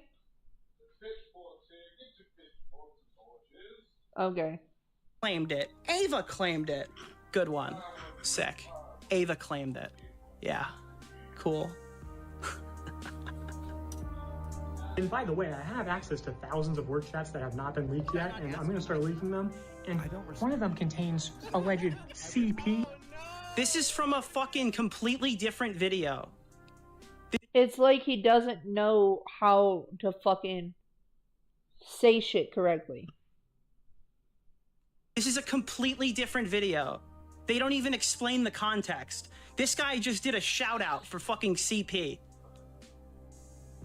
On fucking WestJet's video. And by the way, I have access to thousands. Who the of work fuck chats are you that have not kidding? been leaked yet, and I'm going to start leaking them. And one of them contains alleged CP. And by the way, it's a fucking shout out. What the fuck? Are you fuck? joking me right now?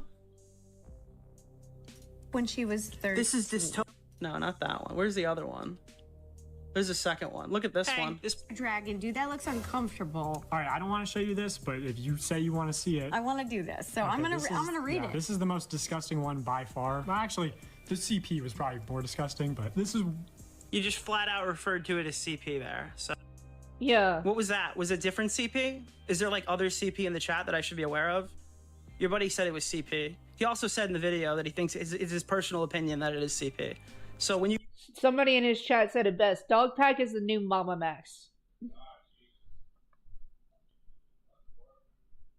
It's yeah.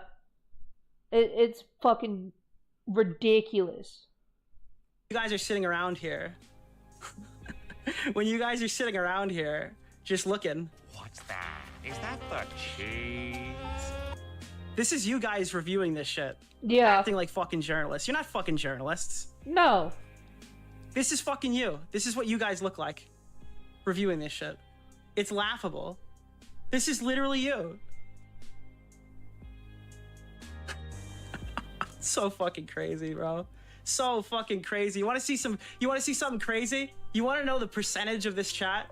Starting right here, how many pictures do we see, chat? Can we count it out? Count out how many pictures you see here. 1, 2, 2, 3 if we count this one. You ready? You ready? I might have spoiled it, but I might have spoiled it. You're gonna be shocked. You're not gonna see this one coming. There's 3 pictures in this section. That's 3 of 2003. There are 2,000 different photos in this chat.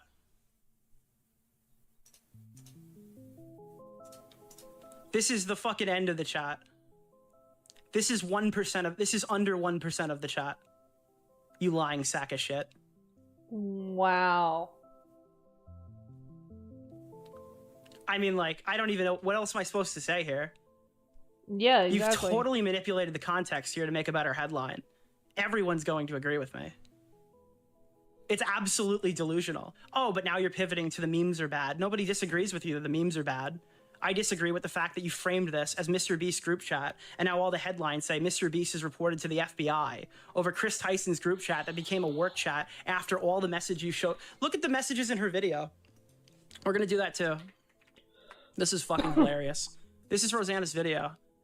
By the way, now that we know how many pictures are in this chat, look at this title. 1,000 plus leaked messages in Mr. Beast's company work chat.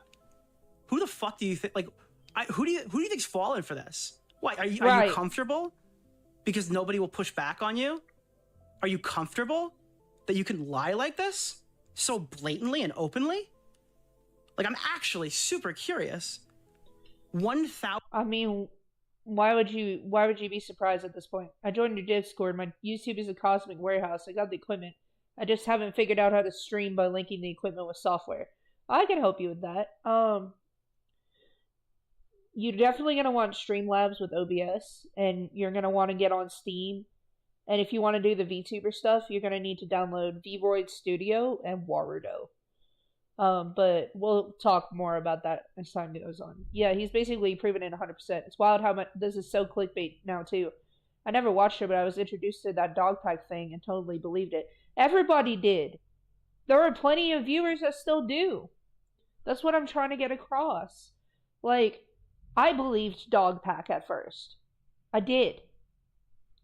Until I fucking went and dug deeper during this whole 3-part stream. So, yeah.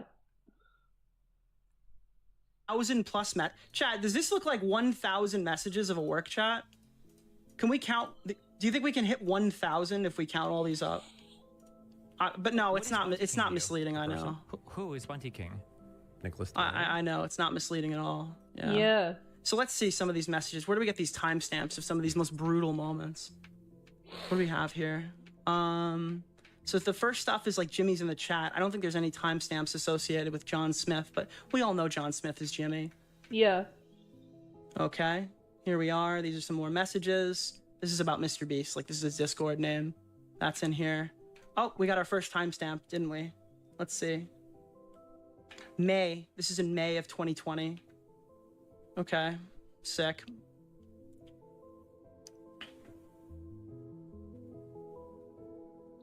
What else do we got here? See Carl with a C is better. This is December of 2020 of Jimmy's feet. I gotta censor that. This one is obviously prior. I have got to censor the feet. I hate that they showed Mr. Beast's feet in the fucking video. What is wrong with y'all? That's nasty. I don't know why I never questioned it. Oh, okay, Streamlabs and OBS, right on, thank you. Yeah, there's nobody streaming big that is countering this stuff. I dig deeper on technology and history and generally barely believe anything actually told to me. You should always question everything. You know, I do it with pretty much everything I do. Now, if I get corrected, like on my Plague Moth video, when I was reacting to Slime Beast talking about him, I, you know, pointed out some things about Nick's fears that I didn't believe were true. Slime Beast corrected me and showed me everything. And I made a video correcting myself because I, you know, had admittedly had some issues getting into the links that were in the description. And they would not show up for me. So I thought they had been deleted or something. But I try to question everything. To that as well. This is when they thought they were doing Ultimate CP review. It's been 2 years since...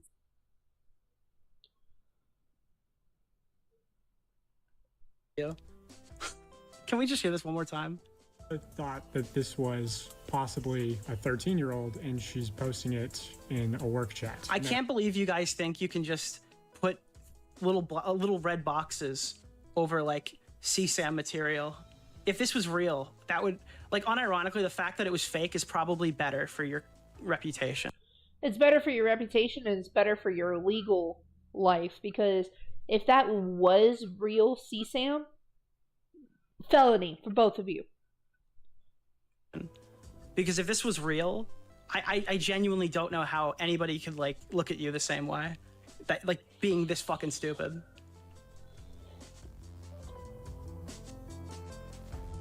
Let's see. 13-year-old topless. A lot of people on the internet are labeling this picture as Ivanka Trump. I can't find any definitive proof that it is, but That looks like her. It does look like her, but, like, yeah, it looks bad. And it looks bad. Why does it look bad? I mean, it seems plausible to me, but either way, like, having Ava Tyson saying, oh, this photo is allegedly Ivanka Trump when she's 13, and it's clearly sexually explicit. You can, you know, she's wearing a see-through top. That's insane. That is wildly inappropriate. It's wildly inappropriate, really. And just insane for a company chat. A company chat, cool. I don't know if any of you guys have not entered the workforce. Don't do that. And as we go through these messages, I just want to remind everyone that Jimmy is in these chats. He's very active in these. Jimmy's very active. Well, so here's the Department of... And we give the definition of CP. Jesus. What else we got here? We got any other visible dates? How much of the stuff for you is after July 15th? Who is Bunty King? April 20th. Wow. Wow, this is some real work getting done here. Yeah. Holy shit. Lots of work getting done in this chat. Lots of work. Ask you nice enough? I don't respect you. So... Now, we're going to take a look at Dogpack, because we're going to finish this off. Yeah. So, I say Dogpack. I posted the first message in the chat. I literally posted the creation, because he's saying, well, since the day it was created, as we showed, right? And now, since its creation, do you stand by that claim? Yeah, I'm actually pretty okay with that claim. I think I'm pretty accurate, yeah. Never became a work chat?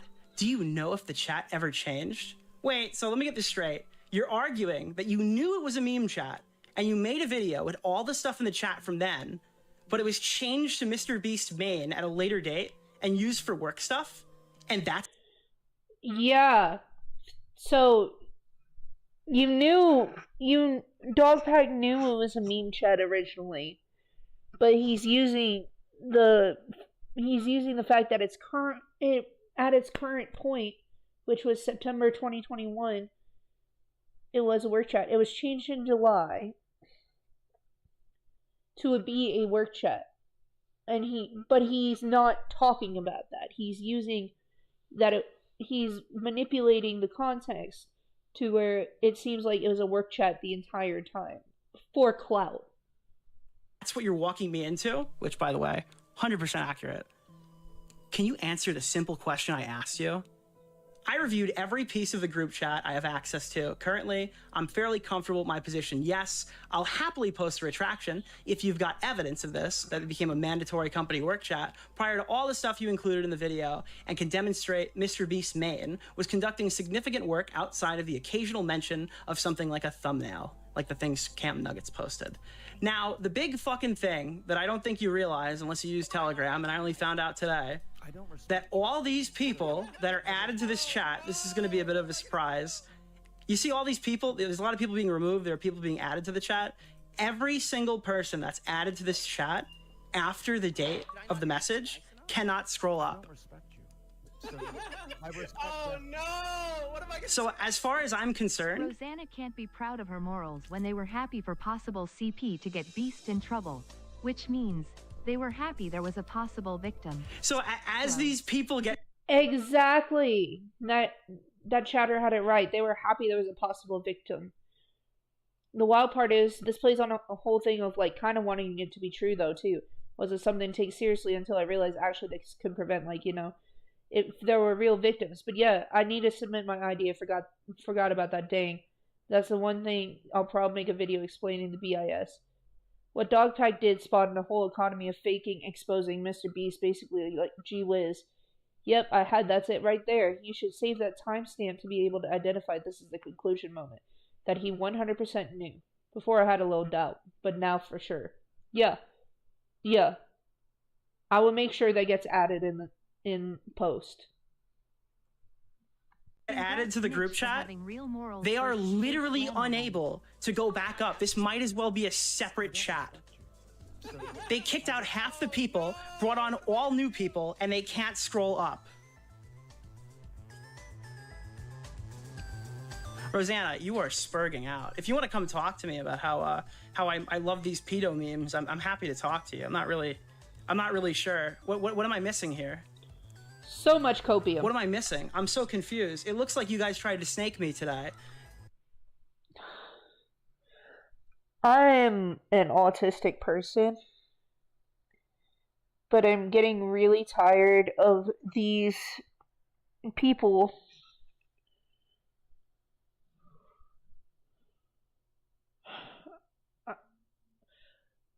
I know that Nick DiOrio, most of the people he's called out become unhinged because their autism is not maintained and is untreated.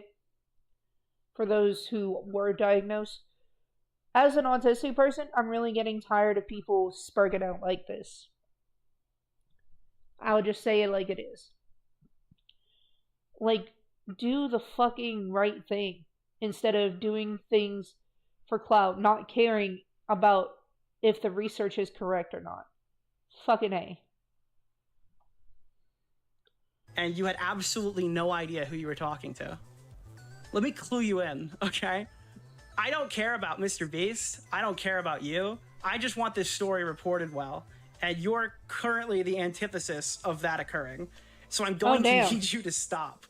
Because you're actually at working at like an active detriment to everything you're trying to accomplish. I don't know if this is money motivated or you're just a liar or just a manipulative person, but it's like deranged. This is absolutely unhinged. Yeah. My own leaked chat. Dude, Rosanna Pansino is interacting with a Twitter account who went by N-word stank. Leaking like a year's worth of my group chat where fucking nothing interesting happens. At least on my end. I've seen hundreds of people, not hundreds, but I've seen like 20 people get mad at me about this group chat. All the lol cows. Rosanna Pansino, Dark Viper AU, Dog Pack. Oh no! Anissa Jomha was sniping. Anissa Jomha looked like Gabby fucking Hanna when she was slamming the keyboard about all the mean things we wrote about her. Newsflash, jackass. Drama YouTubers gossip with their friends. Yeah. It just happens. What's your group chat with Jake Weddle look like? And Dog Pack. What do you guys talk about in your group chats? You guys talk shop? You guys talk... Want to play the most...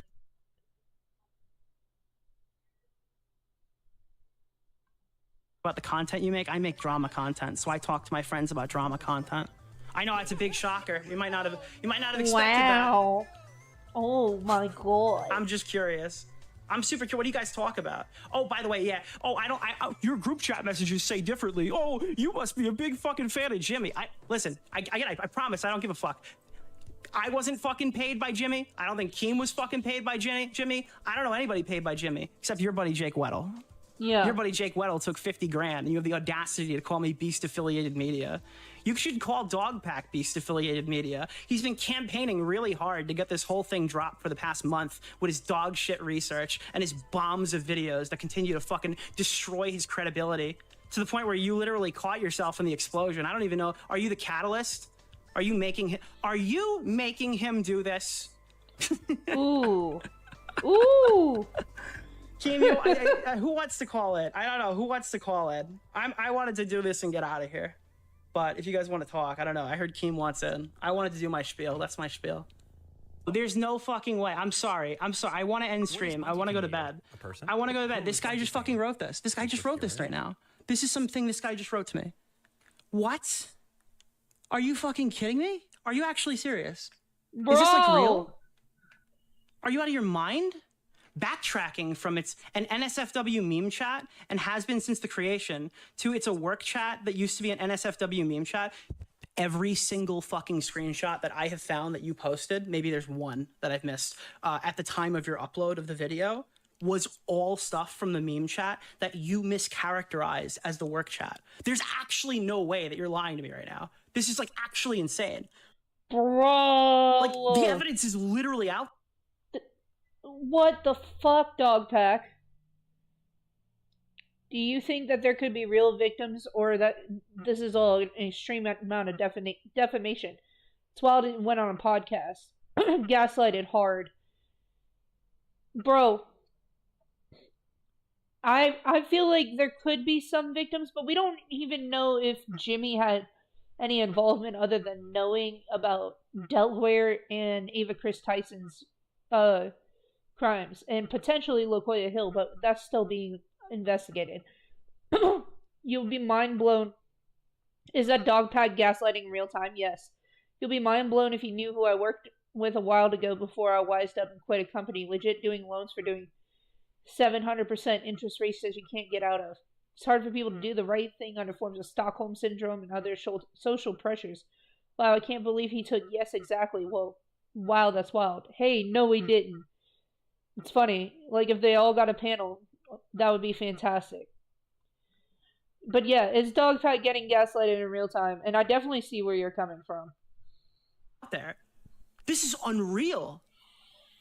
Why would Mr. Beast repurpose an NSFW chat? I don't know, jackass. Did you watch my stream? Chris Tyson did, and Mr. Beast told everybody to leave the chat. What? Bro. What? You're spiraling. I'm about to fall. What'd you say, love? Oh, gotcha. Sleep while I'm fucking live. That. Huh? I don't know yet.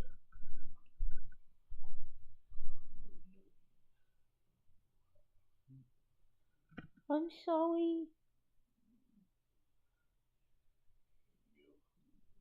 I don't have a who knows, sir. What you making? Oh, okay. None.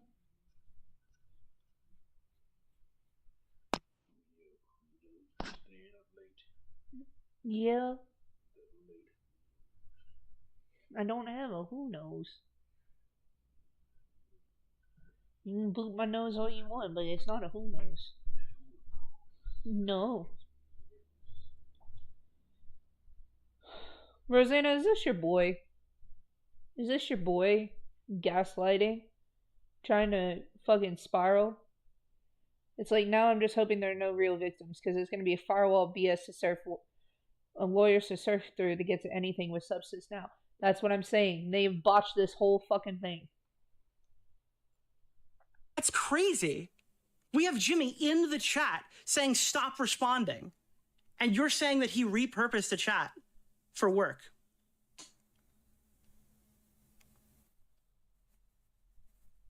Okay. I mean, okay. Night. It seems every week or so late.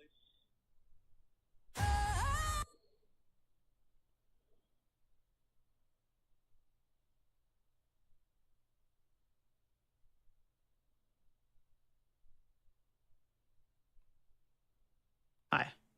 My name is Nick.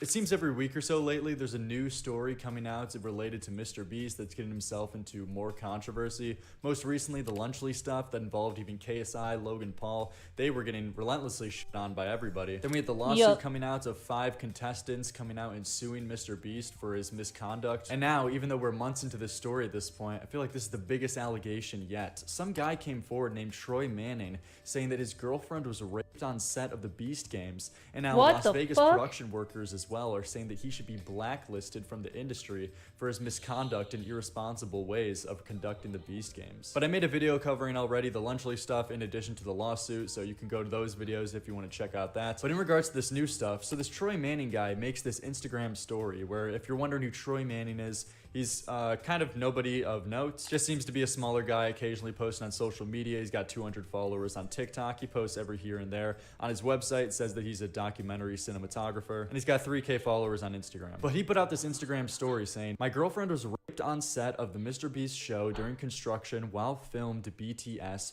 with onlookers. Any journalist friends out there that can lend a hand shining a light on this, production let it happen and stopped me from intervening. I'm the only one who alerted police." And then he puts his phone number for what I assume for journalists to reach out to him. But the picture I'm envisioning from the way this guy is describing it is that he saw his girlfriend being taken advantage of, and he was trying to intervene and get in there while people were holding him back or something. Well, I really hope that Lyrics has actually has proof of this shit, because oh my god.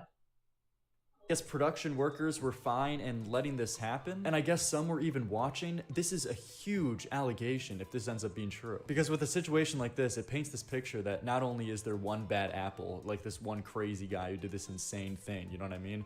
But there's other people, and there seems to be this culture that will allow this to happen, and they see it happening, and they're fine with it. He says he reached out to the police. I wonder how recent this was. What was the police follow-up? Because apparently there was witnesses and everything. Apparently it sounds like, was he the witness too. So apparently he has been in contact with some journalists, so we'll be getting more details on the story soon. But an important thing to note as well though, below this Reddit post when I saw it, there was an update saying the person who supposedly accused MrBeast's crew of raping his girlfriend did not mean to accuse them in particular, rather the company they hired to build a set. Okay, so someone got in contact with the Troy, and a few things were found out. One, it wasn't MrBeast's crew, rather a company him and BTS hired to build a set named Canadian Production. 2, he has gotten in contact with a journalist. 3, he wants the post to go down to avoid any more phone calls from some randos on the internet. I went and got in contact with Troy himself, and they did basically say the same thing. Here's a screenshot from the Redditor who went and asked Troy themselves, asked if they want credit. They haven't responded yet. We'll edit. Okay, so it was one of the production crews for the Beast games that went and assaulted this guy's girlfriend. Doesn't make it much better, but still. When it's confirmed. They also asked not to share the text messages right now, but like they are explicitly not blaming MrBeast in the text messages. So that's interesting. Apparently from communications people have been having with Troy, he doesn't actually put a lot of the blame on MrBeast himself for this incident happening. Which, yeah, of course, if MrBeast just ended up hiring some people named Canadian Production to put together a set for him, and it ends up this Canadian Production guys ended up being unhinged and committed fucking crimes on set, he's not responsible for that. It is a PR nightmare, especially with everything else coming out against MrBeast, saying that he's not running appropriate background checks, saying he's irresponsibly running his Beast games with not the correct responsible precautions. So from that aspect, it looks really, really bad on MrBeast. But yeah, just to confirm, it's not his crew, it was someone that he hired. Another huge thing that happened too, though, is that Las Vegas Beast Games staff said they want MrBeast blacklisted over health and safety concerns. Staff that worked on MrBeast's Beast Games game show in Las Vegas are calling it the most unprofessional production they've ever been a part of, claiming they wouldn't be surprised if MrBeast was blacklisted from producing large projects in the future. That's insane. This guy cannot catch a break. From all angles, he's getting it every single day. Like, you know, of course, keep in mind and take with a grain of salt, it is a very opportune time and it is a very easy time to shit on MrBeast publicly. So it could just be the case that a lot of people are just hopping on the social dog pile to be getting at MrBeast lately. That is a fair point. There are a lot of people hopping on the social dog pile. I did not put on Death Note OST music. That's all lyrics. It's getting bigger and bigger, but why does it tie? Oh, you know what? He might have did that just to use MrBeast as a conduit to get justice for his girl. But it does look bad on MrBeast at the same time. Well, considering MrBeast hired Canadian Productions for working on the Beast game, and this was the Canada episode, which I think is the second, it's either second episode or second season, I can't remember, because the first one was in Las Vegas. But they hired Canadian Production to work on the set. So that means that he still has some responsibility because he hired them. But at the same time, he didn't know that that was going to happen. So we have to keep that in mind. But fuck, man, there is a ridiculous amount of people coming out with allegations or coming out with statements of misconduct that MrBeast is engaging in. Specifically, what this discourse is now transitioned into is the Beast games and how he's completely mishandling it. So on September 26th, Las Vegas 3 News shared an interview with local production workers and other anonymous staff that called for MrBeast to be blacklisted and slammed the unprofessional production. One production worker, Rick, claimed that it was obvious MrBeast's team had never worked on something as large as the Beast Games production, describing it as beyond embarrassing. So these people are going on record too with their full names and everything. These aren't anonymous stories or whatever. They're 100% comfortable in saying this publicly with their name attached. And shared, you wouldn't be surprised that they were blacklisted from the industry. It was by far the most unprofessional production I've ever been a part of, claimed Rick before slamming the terrible communication on set. Damn. 3 News spoke with a handful of employees from the Las Vegas filming and learned that the lack of communication affected nearly every... So, this is the difference between Rosanna talking about Beast Games and these news sources talking about Beast Games. Rosanna exaggerated things extremely and did not give, proper, how do I put it? she did not give it the proper nuance. These guys are giving it nuance, but also we have actual names to go by as well. And it looks like there's less bias here. Now, I will admit that I do believe some people are suffering injuries at the Beast Games. We've seen plenty of photos. But broken bones and stuff, that was proven false. Everybody on the set, including medics who were tasked with confiscating and monitoring medication required by the contestants. One medic, Mona, claimed the group was stationed at the Rio and Luxor casinos, only to find out that some people were placed in other casinos nearby. Those contestants reportedly had their items collected by production staff that promised to deliver them to the appropriate department. Their stuff was supposed to be turned into us and never was, Mona told 3 News. There was no communication, everything was on the fly. We didn't have a real understanding of what they expected, or even they knew what they were expecting. I don't think that it was planned out because all the information was not given. The publication also spoke with contestants wranglers Kara and Hannah, who slammed the production after various incidents took place. Kara explained that one guy approached her team with his sleeping bag in tow, and it was reportedly covered in excrement from cleaning a porta potty. Kara alleged that a MrBeast producer ordered an unnamed wrangler to clean the mess and reportedly threatened termination after they expressed reluctance. That's a major OSHA violation, she said. You don't ask people to clean the porta potties like that. That's so fucking disgusting, bro. That's nasty. True, MrBeast, there's no way you can predict that shit. There's no way. To predict that, I'm guessing here they're trying to say his work environment is too unprofessional / unsupervised manner. She put a spin on it, and that's all a fake narrative. Yes. Now, here, we do have some health violations. You don't ask somebody to clean a porta potty with a sleeping bag. What the fuck? That's fucking disgusting. That's a health code violation. That. Jesus. Kara went on to blast the production, calling it unprepared. She said, "I've never done a production that was so unprepared. No systems in place for anything. Impossible to get an answer out of everyone." Hannah, on the other hand, said that one contestant had a seizure and was allegedly left without medical attention for almost an hour. So the seizures were correct. Dude, it is over. It is like it's been a month. It has been like a month, and MrBeast, there's just like story after story after fucking story. Just how is this guy going to be able to respond to all of this? This is a nightmare. Yeah. And you know, MrBeast will always have a platform. He'll always have like a huge multi-million-dollar business and YouTube channel always running. And for the most part, I think he'll always be successful. But the problem is when you get allegations like this coming left, right, and center, lawsuits coming out, people talking about seizures being left unmedicated or left without attention, you lose sponsorships. You lose like mainstream big attention from people like Amazon, like who he's working with, or other big corporations he might want to work in the future. I think that's the biggest risk that comes from MrBeast at this point, because clearly he's trying to expand bigger. That's why he's doing this whole Beast Game stuff. He's trying to expand from just doing the YouTube stuff. And I genuinely wonder by like the end of this year or moving forward in like a year's time, how much will he be able to maintain with his business connections that are in the industry? How much will this meaningfully impact him in the long run? MrBeast has not responded to any of the allegations against him from Beast Game staff,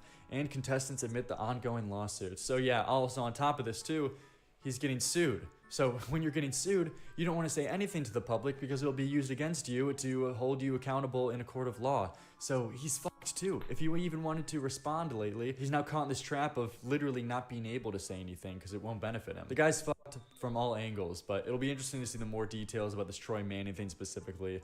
But ladies and gentlemen, that is the MrBeast update. If you enjoyed the video and you want, which is insane. LMAO, he's on some next level stuff. Why a sleeping bag is so bizarre. I'd be like, bye-bye, no way. Yeah. Well, dude was threatened to be eliminated if he didn't do it. Alright, next one is MrBeast got sued for everything, also by Lyrics.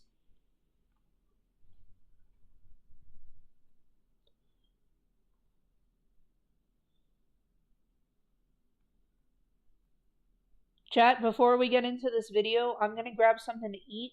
If you could just wait a couple minutes, I'll be right back. I just got to make myself some food, okay? I haven't eaten since 3, 4. So, give me a minute. I'll be right back. Okay?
I'm back, chap. Sorry about that wait. Amazon are being sued by contestants on his upcoming Beast Games show. Failed to pay minimum wages and overtime, failed to prevent sexual harassment. Participants weren't provided uninterrupted meal breaks and rest breaks. Several contestants ended up hospitalized, and others reported suffering physical and mental complications while being subjected to chronic mistreatment, degradation, and for the female contestants, hostile working conditions. God damn! One of the female plaintiffs, I wanted to join because I was a fan of Mr. Beast and his videos made me smile during the pandemic. I expected to be challenged, but I didn't think I would be treated like nothing, less than nothing. And as one of the women, I can say it absolutely felt like a hostile environment for us. We honestly could have not been respected less as people, much less employees if they tried. And here's the whole 50-page document. There's a 50-page lawsuit Of Mr. Beast and Amazon being sued. This is the biggest advancement in the whole Mr. Beast controversy that we've seen in this situation so far. This is bad. On top of this, you got other journalists confirming that at the end of filming on September 11th, a 6-foot by 6-foot piece of the tower at the Beast Games fell on a crew member. What the fuck? Services were called and they were brought to the hospital where they still remain. You got even CNN reporting on this on the front page of their websites. And I went through the whole 50-page court document, got out all the relevant information to know what they're being sued for. It sounds like there's 13 counts of misconduct and illegal behavior that they're trying to get Amazon and Mr. Beast for, these 5 contestants who are coming out. And to read off a little bit of this article before we get into the court documents and giving a full explanation there. This gives some Thank you for going into the full document. Some context. So, 5 contestants competing on Mr. Beast's hosted reality competition show have filed proposed class action lawsuit against the YouTube star production company and Amazon, claiming they were denied pay, forced to participate in unsafe conditions, and subjected to a culture of misogyny and sexism. The lawsuit was filed Monday in Los Angeles court by participants of the Amazon Prime Video show called Beast Games, which was announced in March. It features over 1,000 contestants, $5 million prize, and many other world records. The creator Mr. Beast, whose real name is Jimmy Donaldson, said at the time. The 54-page document describes allegations of players being subjected to unreasonable, unsafe, and unlawful employment conditions that led to several contestants being hospitalized. God damn. Plaintiffs said that they were fed sporadically and sparsely and not given adequate access to hygienic products or medical care. Sexual harassment was also alleged, but many specific examples of the claims were redacted in the documents. Yeah, that's something you're going to notice. A lot of the details are blacked out for whatever reason, just not consumable to the public yet. Probably because they're still under investigation. Apparently, CNN reached out to Mr. Beast and Amazon, and they both declined to comment on the matter, which obviously makes sense, though, since they're currently getting sued. But now taking a look at this document, I'm going to put chapters in for all of, like, the little sections to see the relevant information on what is being alleged here, what are these 5 contestants. That is absolutely insane. God damn. Insane. What is their testimony? How do they describe their experience here? And the first relevant details on the first page to show what this class action complaint is for. So there's 14 things here, starting off with 1, failure to pay minimum wages, 2, liquidated damages for failure to pay minimum wages, 3, failure to pay overtime, 4, sexual harassment, 5, failure to prevent harassment, 6, negligent infliction of emotional distress, 7, failure to provide uninterrupted meal breaks. God damn. 8, failure to provide uninterrupted rest breaks, 9, failure to pay wages promptly upon termination, 10, failure to provide accurate and itemized wage statements, 11, failure to identify for employee expenses and losses in discharging duties, 12, unfair business practices, 13, false advertising, and 14, declaratory relief.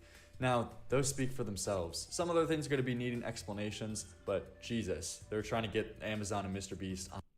14 different counts. 14. Holy shit. That's pretty fucking bad, yeah. on a lot here. And then in the table of contents, it outlines the broad points that they're trying to make about Mr. Beast here. Facts. The contestants engaged in what appeared to be a thorough application and vetting process for Beast games. B, the contestant agreements that the contestants entered into with production defendants included blank. C, the contestants were employees under California law, but defendants intentionally misclarified them to defendants' economic advantage. This means that Mr. Beast was trying to label these contestants as not actual employees when they were promised to get paid and compensated for their... I mean, it's a show. They're actors. They have to be compensated. Work, their actions that they're doing here.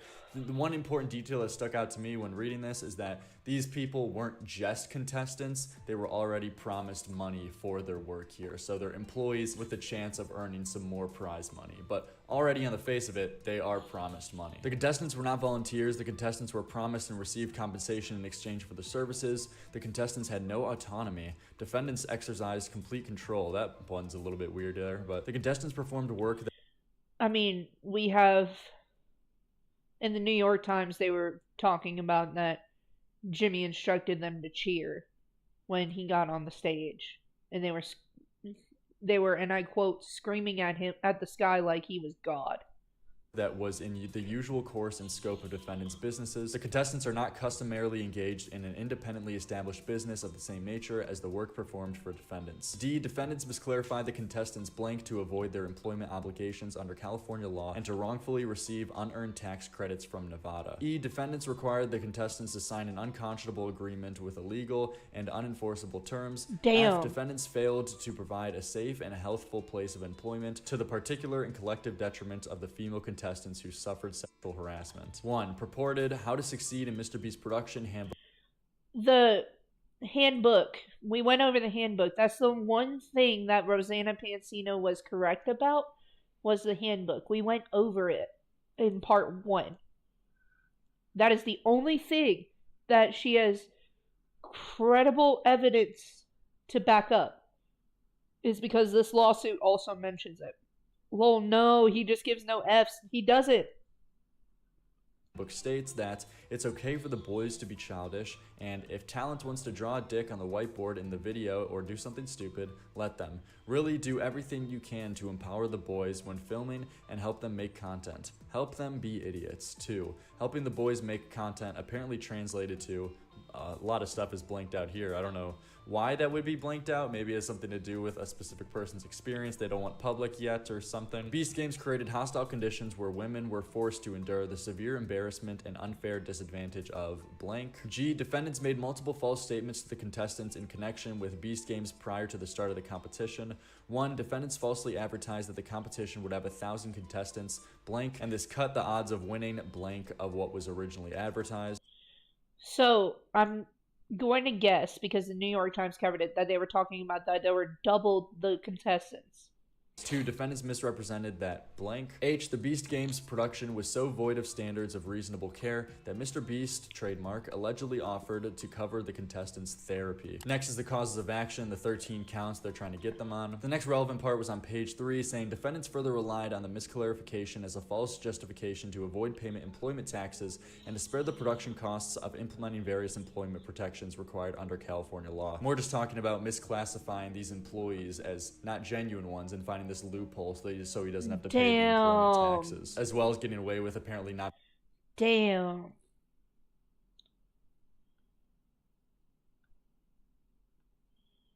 Oh, I did see the handbook. Yeah.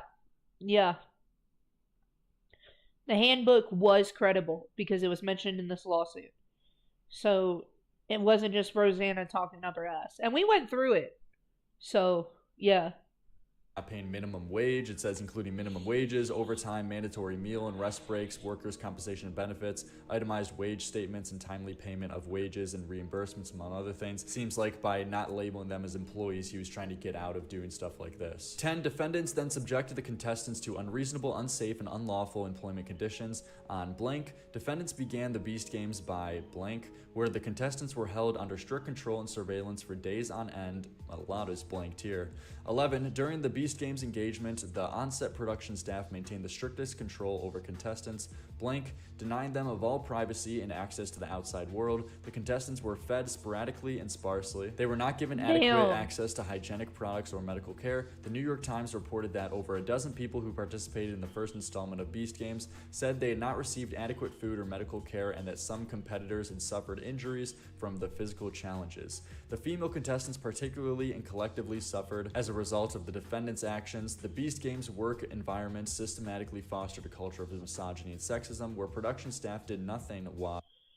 Okay, so where it's blanked right here, I'm going to guess that they're talking about some of the stronger, younger males tackled and hurt quite a few women. And where it says female contestants were also denied, I'm going to assume that's feminine hygiene products and their underwear, because that was talked about. A lot is blanked here. Female contestants were also denied blank. Defendants callously dismissed blank. Defendants have improperly denied or delayed the contestants' overdue wages, penalties, and or reimbursements, showing that they didn't go on and pay back these employees for what they're owed. Several contestants didn't even get their underwear back. When I hear Death Note OST or Kingdom Hearts music, I hit like. Yeah, Lyrics definitely plays that. He plays Zelda music too. To page 7, though, they outline their argument for how these contestants were not just volunteers, but instead paid employees. 1, the contestants were not volunteers. The contestants were promised and received compensation in exchange for their services. The contestants were promised and received compensation in exchange for their blank on the Beast Games production. Defendants compensated the contestants throughout the course of the Beast Games production with both in-kind compensation as well as cash compensation, with defendants promising blank to every contestant that blank. Next, on page 9, section 2 here, they go on to make this argument that the contestants had no autonomy. The contestants had no autonomy. Defendants exercised complete control. Defendants exercised total control over the manner, means, and timing of the work performed by the contestants by controlling essentially every aspect of their lives during the production of the show. This included, but is not limited to, 1, requiring blank, 2, controlling blank, 3, controlling blank, 4, controlling blank, 5, preventing them blank, 6, controlling blank, and 7, directing blank. Don't really know what to make of there. Well, that's probably because that can't be shown until the actual trial. So that's understandable.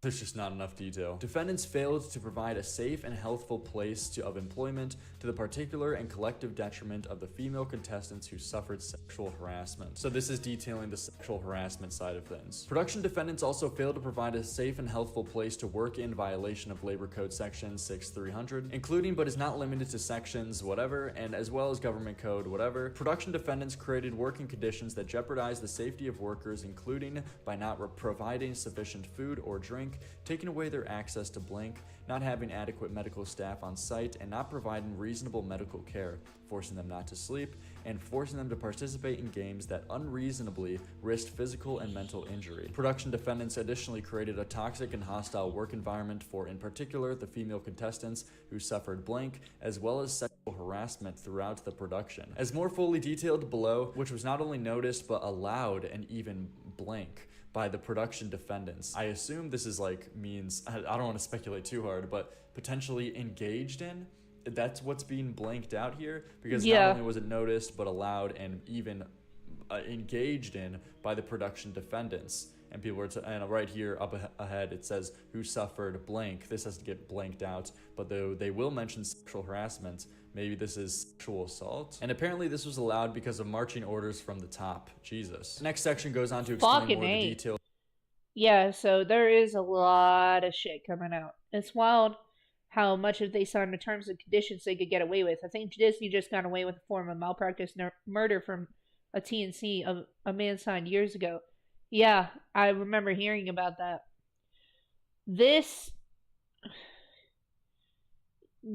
was, it was an illegal contract, so they violated OSHA, they violated California law, they tax fraud as well.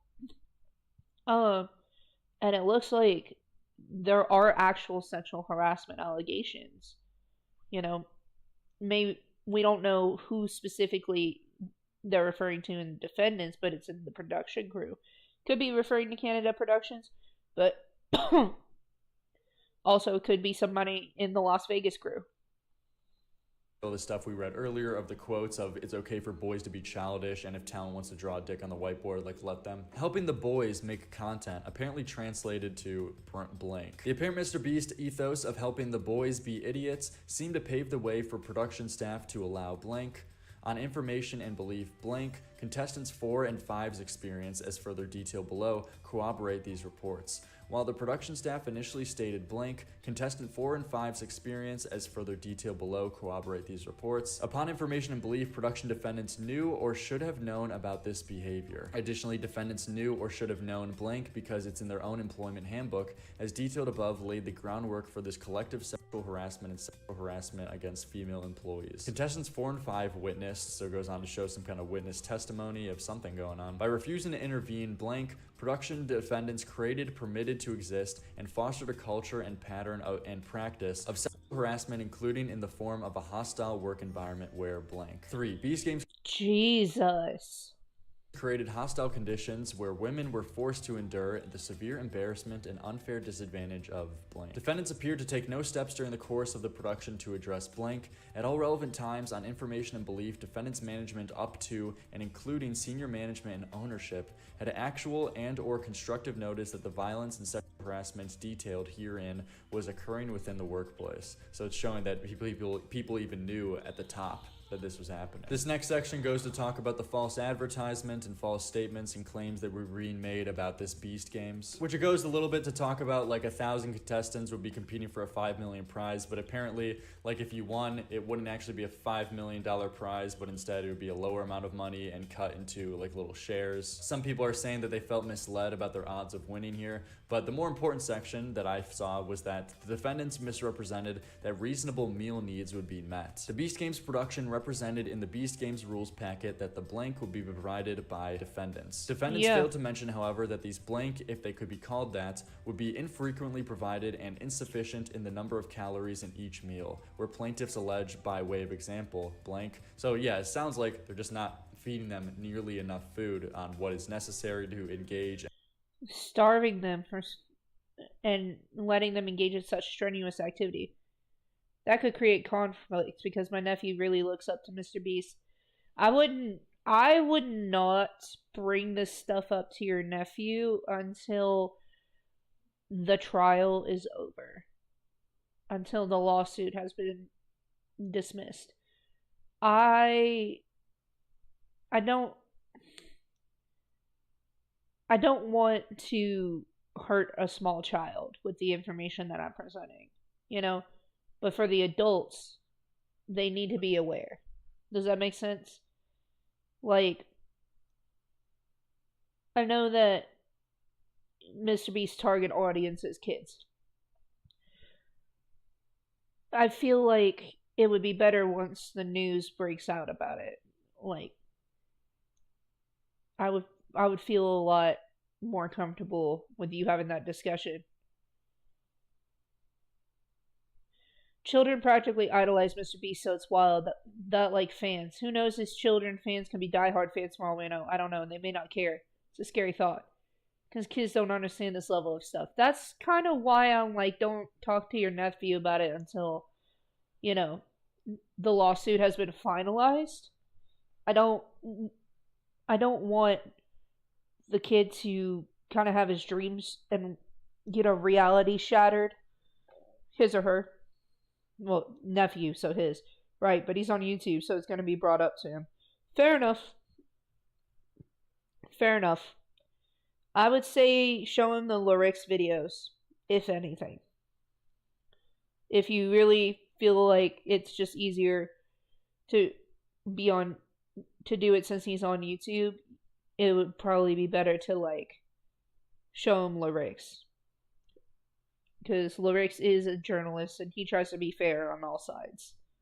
And participate in these games. Indeed, according to local news reports, they go on to talk about how many people were going into the hospital for dehydration and lack of food. There's a section about how Mr. Beast allegedly offered to cover the contestants' therapy, where they're citing Rosanna's YouTube video as like a source here, which is a little bit weird, so I'm not going to go over that part. But this section now details the 5 contestants' individual testimonies and experiences. So, contestant 1 was employed by defendants in blank. Defendants arranged and paid for contestants blank during their services for defendants. Defendants also arranged for, a lot is cut out here. Contestant 1 understood that they would be compensated by defendants for their services. Defendants took more than 30 days after contestant 1's conclusion of services to pay contestant 1 the promised payment. Contestant 2 was employed by defendants in blank. Defendants arranged, a lot is cut out here, Jesus. Contestant 2 understood that they would be compensated by defendants for their services, while defendants blank to date, they have not reimbursed contestant 2 for blank. As of the date of filing of this complaint, contestant 2 still has not received the compensation promised by defendants and services. So it sounds like,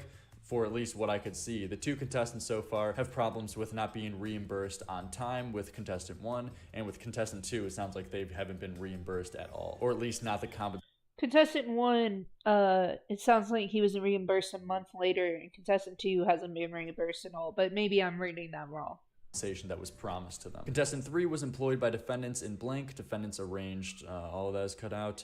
Contestant 3 understood that they would be compensated by defendants for their services, while defendants promised blank. To date, they have not reimbursed contestant 3 either. Another situation with money and reimbursement. Contestant 4, a female, was employed by defendants blank. Defendants arranged, all cut out. Contestant 4 remained stuck blank for multiple days blank. Contestant 4 understood that they would be compensated by defendants for their services. As of this date of filing this complaint, contestant 4 has still not received the compensation promised by defendants for their services. So on top of the reimbursement thing too with contestant 4, sounds like there's something being referred to as being stuck for multiple days in a specific situation. Contestant 5, a female, was employed by defendants blank. Defendants arranged, all that is cut out. Contestant 4 understood that they would be compensated by defendants for their services. That's weird. I think they meant to say 5. A little bit of a typo here. But as of the date of filing this complaint, contestant 5 still has not received blank in compensation promised by defendants for their services blank. So then lastly, they finish this off by showing the class action general allegations, saying what specific code and law this goes against and shows how this behavior is illegal and what it violates. So they go over the 13 counts that we read earlier that they're trying to get Mr. Beast and Amazon on. But ladies and gentlemen, that is going to do it. That is a summary of all the relevant and important information that you need to know about the court documents regarding to Mr. Beast. If you want to see more updates on the store and if you enjoyed the video, be sure to like and subscribe. Very much appreciated. Yeah, this is my overall thoughts on this. Mainly, this was just more of a narration video, but this is objectively the worst thing it seems like that has happened to Mr. Beast so far. I mean, you fucked up, Jimmy. You fucked up. This is where I can clearly say he fucked up. Yeah, it makes sense, but there's no way for me to prevent it from the allegations. That's what I'm referring to as the news. It's going to come out, not you. Well, it would be good to just have both sides of it and make his own mind. That's kind of a good idea. Not my place, though. I'm the cool uncle with infinity water balloons when I visit my bro. Lord have mercy. Alright, where are we sitting at right now? Okay, just fuck all the people that make your video and money for you? What the fuck? Yeah. Yeah, that's essentially what Jimmy did. Alright, so I have a couple more videos and then I'm going to hit the hay for the night and we are going to have to do a part 4. Like I said, this is a behemoth of a video. Part 4 I'll probably do on November 1st because I have some stuff to do on Halloween, so. But we'll get through a couple more. With Asana.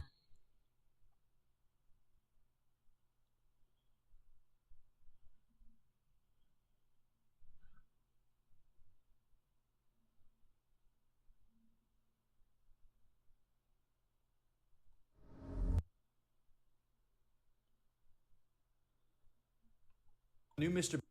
Beast ex-employee who was fired back in 2021 has come forward with their story and new allegations towards Mr. Beast and the company. This was shown by a channel called The Asher Show with nearly 600,000 subscribers. In his newest video, the Mr. Beast allegations just got worse, and so far, it's getting a We did watch The Asher Show for a video on here. lot of views and attention. This video has also been supported by Dogpack, retweeted on Twitter, as well as Rosanna Pansino, two of the main people going at Mr. Beast lately. But the ex-employee here coming out is actually Trey Yates, who has his own channel, as well as he's the editor for Jacksepticeye right now, and he alleged— Oh damn, okay. is that Mr. Beast was giving him illegal work hours. Within the company, Adderall was being passed around to employees to work harder and finish their work quicker. And that even though Mr. Beast conducted an internal investigation, he says it was just to cover it up and that nothing ever came from it. And plenty of other things. So I want to take a look at this and see if there's legitimacy to what this guy is claiming. So first, he worked from November 2018 to the beginning of October 2021 for Mr. Beast, almost 3 years, and shifted in the positions. So he has a credible time, because let's keep in mind, Dogpack only worked for Mr. Beast for less than a month. Of editor, post-production manager, production manager, and retention specialist in this time. So he starts off his story saying that, and then he gets into the unethical things that Mr. Beast was requesting of him, specifically the work hours. The other editors would edit the videos and then send it to me via Frame. I don't know if you know what Frame is, like where you leave comments on videos and things like that. And they would send that to me, and I would stay up until 3 a.m., 4 a.m. every single night, commenting on those videos on what needs to change. Like, I worked Thanksgiving, Christmas, my 30th birthday, 4th of July from, 2020 to 2021. I would go to bed at 3 or 4 a.m. and then get up at like 9:30 the next day just so I could drive back to the studio and then work on production stuff. So from the sounds of it, yeah, you really got to be on your A game when it comes to working at Mr. Beast, and they are going to be long hours, and you're going to have a lot of commitment to work at the company. But if it's not the right fit for you and your lifestyle, that's completely fine. Then you just search out another job and then work somewhere else. You aren't forced. He does have a point. Forced into keeping the job. And real quick thing, he says that it's illegal for Jimmy to work him 45 hours a week, but from everything I've seen and looked up, that's overtime pay. This just isn't true. I don't know what he's sourcing or citing here. An employer can work their employee for over 45 hours or 45 hours a week. The only requirements there are, and the only time that potentially we could be getting into illegal territory or unethical practices, is that when you do work someone over like 40 hours a week, which is the standard American work hours, there are some times where you have to pay overtime compensation. So there are requirements for that. But for some reason, he doesn't address that part. I would just want to get some more clarification there. You know me, we've hung out before and everything. I just never complained about it because I just took the hits and then didn't say anything. But it speaks to the culture of the Mr. Beast company that's the way it is. You don't complain about your work. Right. You just do your job.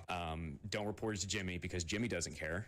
Jimmy never asked about how I was doing or anything because Jimmy is, quite frankly, a sociopath. So he's a sociopath. Okay, this guy comes across as very like. Did you ever like tell people exactly? It's like a cult. It's overtime, 5 hours, a time and a half. So if he did that for years, then that's quite a lot of compensation. I really feel like if he wanted to leave and they told him no, this would be a different story. But it's coming across the same way as Jake Weddle a little bit. It does a little bit. Now, mind you, he's the current editor for Jacksepticeye. So, I mean, he's obviously got a better job now. Because Jack takes care of his people. But let's see what else he has to say.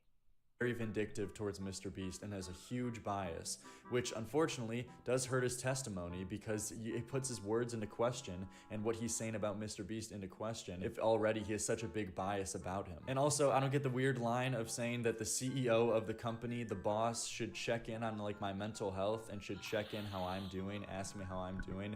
That's not really like the position there. That's not really his responsibility or job. His responsibility as boss is paying you and making sure like you get your work done. He isn't your therapist at the same time too. It's just like it would be one thing if it was a singular YouTuber, you know, with a couple employees here and there, but this is a company at this point. A weird request that again comes across as just bitterness. Jimmy never asked about how I was doing or anything.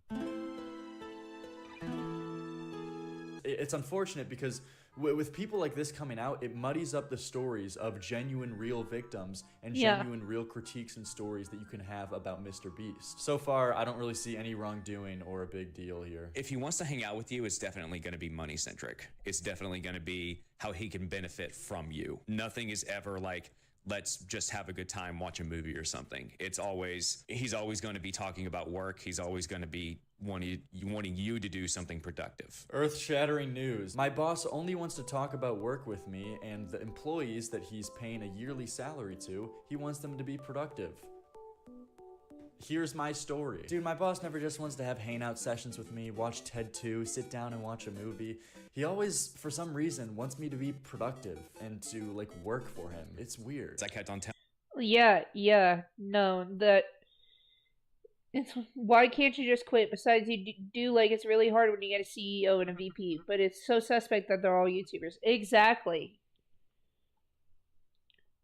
Telling Jimmy no to stuff, and he hated hearing that because he wants to be surrounded by yes men. Right. It's very telling of his personality. Would not surprise me if he's still that way. Y'all are thinking of this like it's just a YouTuber with a couple employees. This man owns a company. He owns an enterprise. We have to remember that. This is not just a YouTuber anymore. You know? And I get that you've been here for a while, like 2018 to 2021, that's about 3 years. And it probably changed over time for you, but at the same time, you gotta understand how, you know, entrepreneurs go into large corporations. When they evolve like that, you have to evolve as a worker yourself. Okay? Because he never learned his lesson. Because everything is such a boys club at Mr. Beast. Dude, what does that even mean? You're calling out Mr. Beast for running a boys club, and I assume from looking at you, you are a boy or a male, I assume. What is the critique here? Am I missing some like meta meaning and commentary on what boys club is? That boys club doesn't actually just mean boys. It means the concept of irresponsible boys. Is that what we're going for here? One time during a Discord call during one of the gaming sessions, he mentioned that someone was acting very autistic, and I remember calling him out on that because I have autism. Whenever I did call him out on that, he just whenever I called him out on that, he just like shut down and didn't say anything. So not only does he talk like a gamer, he's also a fucking pussy. So wait, whoa, dude, we just went from 0 to 100 here. What is happening? Dude, I have autism, and I mean, I don't mind if the jokes are thrown around, you know? The essence of philanthropists have fake doing good, like Bono, who said, like, you know, took those donations and kept 90% of that. He helps people. People for profit. Oh, he's got, like, 100 million plus. Yeah.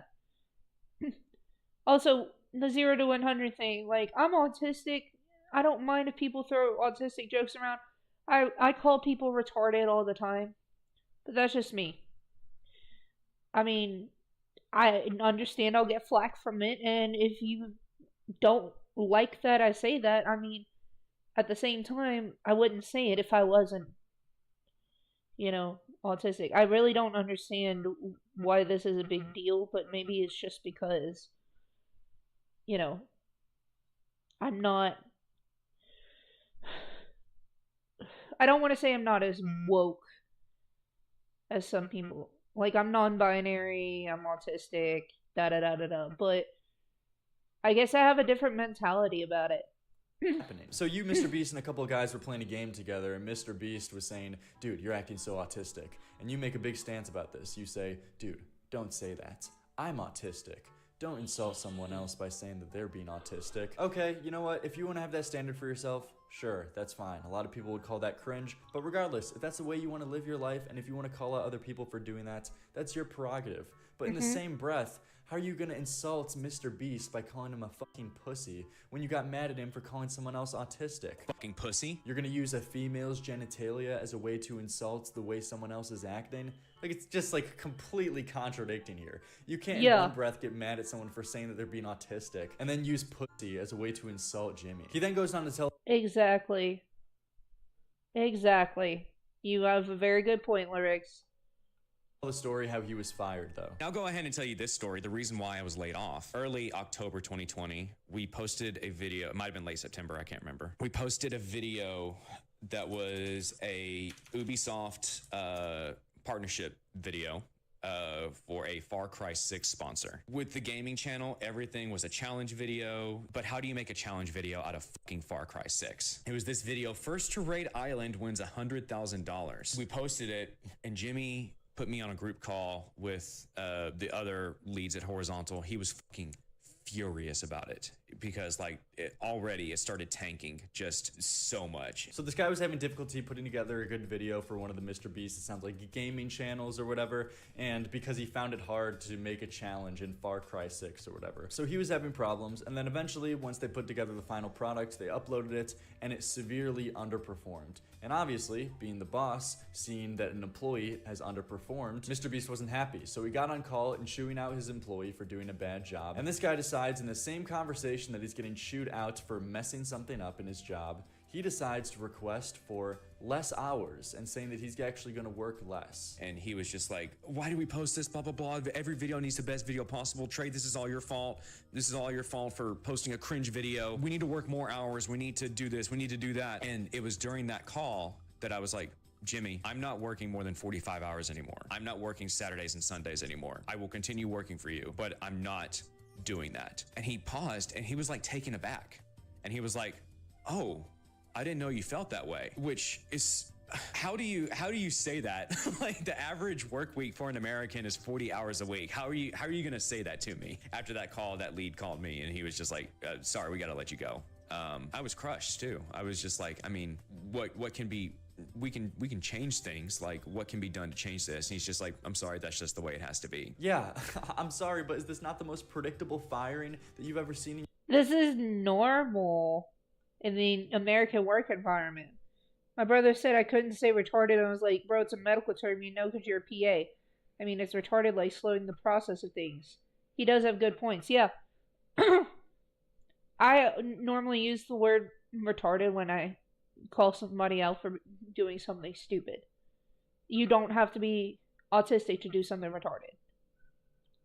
Just saying. Like, I know that that's the old medical term for people with brain disabilities. I get it. But when you do something that could have been easily avoided, or you're just fucking spiraling, it's retarded to me. My viewers are probably going to get mad at me about it, but that is just how I see it.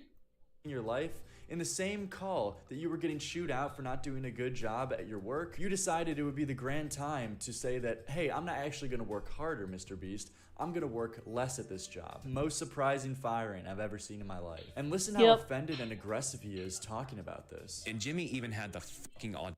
Huh?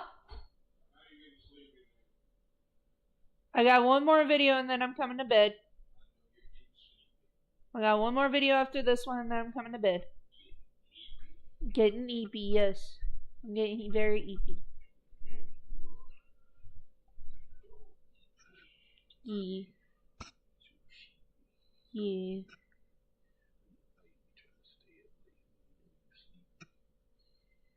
Babe, I'm coming to bed. Calm down. I'm coming to bed. Alright. Wah. Audacity to call me after that call and ask if I was okay. That was definitely another story that I wanted to get out there about why I was laid off from Mr. Beast. And I feel like that your channel is going to be like the big revelation on that, by the way. So hopefully that explodes in his face because it is true. And that did happen. So your intentions are for this to blow up in Mr. Beast's face. Like, you only are coming forward with your story right now because you want to fuck over the guy who fired. You want to fuck over the guy who fired you because you were upset that you were working overtime and you were upset that a boss was doing what a boss does. you. This is the definition of a disgruntled ex-employee who has malicious intent just to fuck over his boss because he felt like he was done wrong over just being fired over like the most obvious thing in the world. Fucking audacity to call me after that call and ask if I was okay. And why was he so aggressive talking about Mr. Beast calling him afterwards and asking if he was okay? Like, isn't that would, bro, that's a normal thing for a boss to do. He's tripping. He won't work overtime, so yeah, it's done. Being stupid, though, is like slow. Same shit I correlated, but that's my argument to something, exactly. That's a slowing of your life, right? Yeah. I'm glad I found this, though. Have a good one after this, because now I know. I may make a vid on just asking the question, exactly. They all have YouTubers, too, and it's the most pristine opportunity. Yes. Oh. We have one more video after this, and I will go to bed, but November 1st, I'll be making a part 4. I'll try to upload my final Slay the Princess playthrough tomorrow, so that y'all still have some content to consume. But there will be no actual streaming on Twitch or YouTube until November 1st. So, but let's get through this one and then the last lyrics video of this section. Isn't that what you're supposed to do? Isn't that like more to show that actually Mr. Beast was doing the right thing? That he called you afterwards and said, hey man, no hard feelings, but I just don't think it's a good fit. It's like, are you going to be okay though? Are you going to be able to land on your feet? Like, what's going on? What is the alternative that you suggest? Should Mr. Beast have not reached out to you at all and just left you in the dust? I feel like either way you would have complained about it. And Mr. Beast didn't even have the balls to reach out to me afterwards and have a one-on-one conversation. Either way, it would have been spun in the worst lights to make him look bad. So that was this guy's story. This guy's not a victim, and it's an insult to even assume as much because it makes all the other legitimate people with stories look worse by money. That worries me, because if he's an editor for Jacksepticeye now, if he gets let go, how is he going to treat Sean? That's what worries me. Up the water of the allegations here, and also gives less credibility to the other things he has to say. So that was his story, but aside from that, he gave some details about what he observed in the Mr. Beast company, and the most pressing thing is that Adderall was being passed around through the company for employees to work harder and longer hours. There isn't any 100% concrete proof of this, but this is this guy's testimony talking about it. There was a time in summer of 2020, it might have been fall, where Adderall was being passed around the company. There were higher up employees that were offering it to other employees just so they could work all night and edit videos all night, so that way they could like stop complaining and stop sleeping. And it was investigated internally within the company, but how far does that go? Like, it did nothing. Like this whole thing lasted like a week. I remember James Warren had to be pulled out of the company's story for like a week, and then the next week he was right back in. That's him admitting right there that like he is part of the crew that's passing around Adderall in the company. So the most damning thing of these, if we remember from the group chats, John Smith is Mr. Beast, so yeah, him talking about Adderall as well kind of does incriminate him. Text messages, if they are real, is that this text message right here, CeeLo needs to join the Superhuman Adderall Task Force Delta team. Because the rest of these are like seemingly just come across as jokes that like this employee would be crazy on Adderall. Like he's already a hard worker, he would work even harder. You know what I mean? It comes across as jokes like that. But this is referring to some kind of like team that like sends it out or whatever, which could be a joke, but it also could not be, and it could be in reference to the team. Now, I wish there was like more hard-hitting evidence to prove this, aside from this kind of like vague DM. I feel like if there was like this Adderall team, it would get mentioned more, and employees would be mentioning giving out specific samples or some communication. Here's the thing, I just have to see more evidence to make a conclusive statement here. Exactly. Because this alone, I can't make a conclusive statement. But if it is true that that was happening in Mr. Beast's company, that's entirely unethical, and that is a good thing to actually bring up. It's unfortunate this guy already muddied up the waters, because if this is true, this is a legitimate story. He also tells this insane story of an FBI agent canceled Mr. Beast video, where apparently there was a car crash, and the FBI agent ended up being a psychopath. How there was I got hunted by an FBI agent video in 2021, and what people don't know is that that was the second time that was recorded. The first time that they recorded it, they didn't vet the FBI agent talent properly, and it ended up that that guy was a psychopath and bumped into the car that Ava and Chandler and all the other talent were in, and like made them drive off the road and crash. he bumped it. He bumped to the back of their car and made them crash. I don't know if it was into a ditch. I don't know if it was into a tree, but they crashed the car. Like, okay. But yeah, that's a new ex-employee of Mr. Beast coming out with his... All right. We got one more, and then I will go to bed. And we'll do a part 4 on November 1st. You people are... All right, here we go. Why he's gotten away with this for so fucking insane. That's why people are anonymous. And that's why he's gotten away with this for so long. It's because of you people who harass people on the internet. That's why this happens, and that's why it continues to happen. So if you don't know what you're fucking talking about, shut the fuck up. I will fucking burn... Whoa! Dude, Pescator. I will fucking burn it all down, and it will be easy. With ease, I will burn down the multi-million-dollar corporation. Jake Weddle, however, has not been taking this well. Jake Weddle did not have a good day yesterday. He has had quite the day. So he went on a 26... Jake Weddle is gonna fucking snap in here, so be prepared for unhinged Spurg behavior. 25 post long schizo session on his Instagram live, to put it lightly, where he recorded videos. He made a lot of statements that I have all pulled up and archived here, where he announces that he's disappearing from the internet and he's taking a break. In the midst of the recent fuck up by Dogpack, he says disappearing for a bit. It's been an incredibly difficult few days.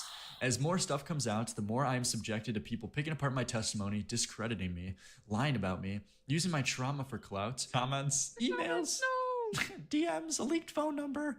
My family has been harassed, and for what? Because I told you guys what happened to me. Because I told you guys Jimmy hires and protects pedophiles. Dude, Jesus. Bro, that took a fucking right turn. The other guy laughing is Nicholas Diorio. We've already covered him calling out Rosanna and Dogpack. God damn. My mental health is at an all-time low. Dude, even lower than the fucking solitary confinement even video. Lower than the war crimes. It's Dude, crazy. Couldn't have been that bad. Jesus. Dude, we're... I believe the British dude is Queeman, but don't quote me. I don't know. We're inflicting a war crime on Jake Weddle right now by criticizing him. Dude, it's fucking worse, man. My mental health is at an all-time low, and it's because of you idiots. Hateful. And I can't stress enough. Dumber than dirt trolls. What happened to me is real.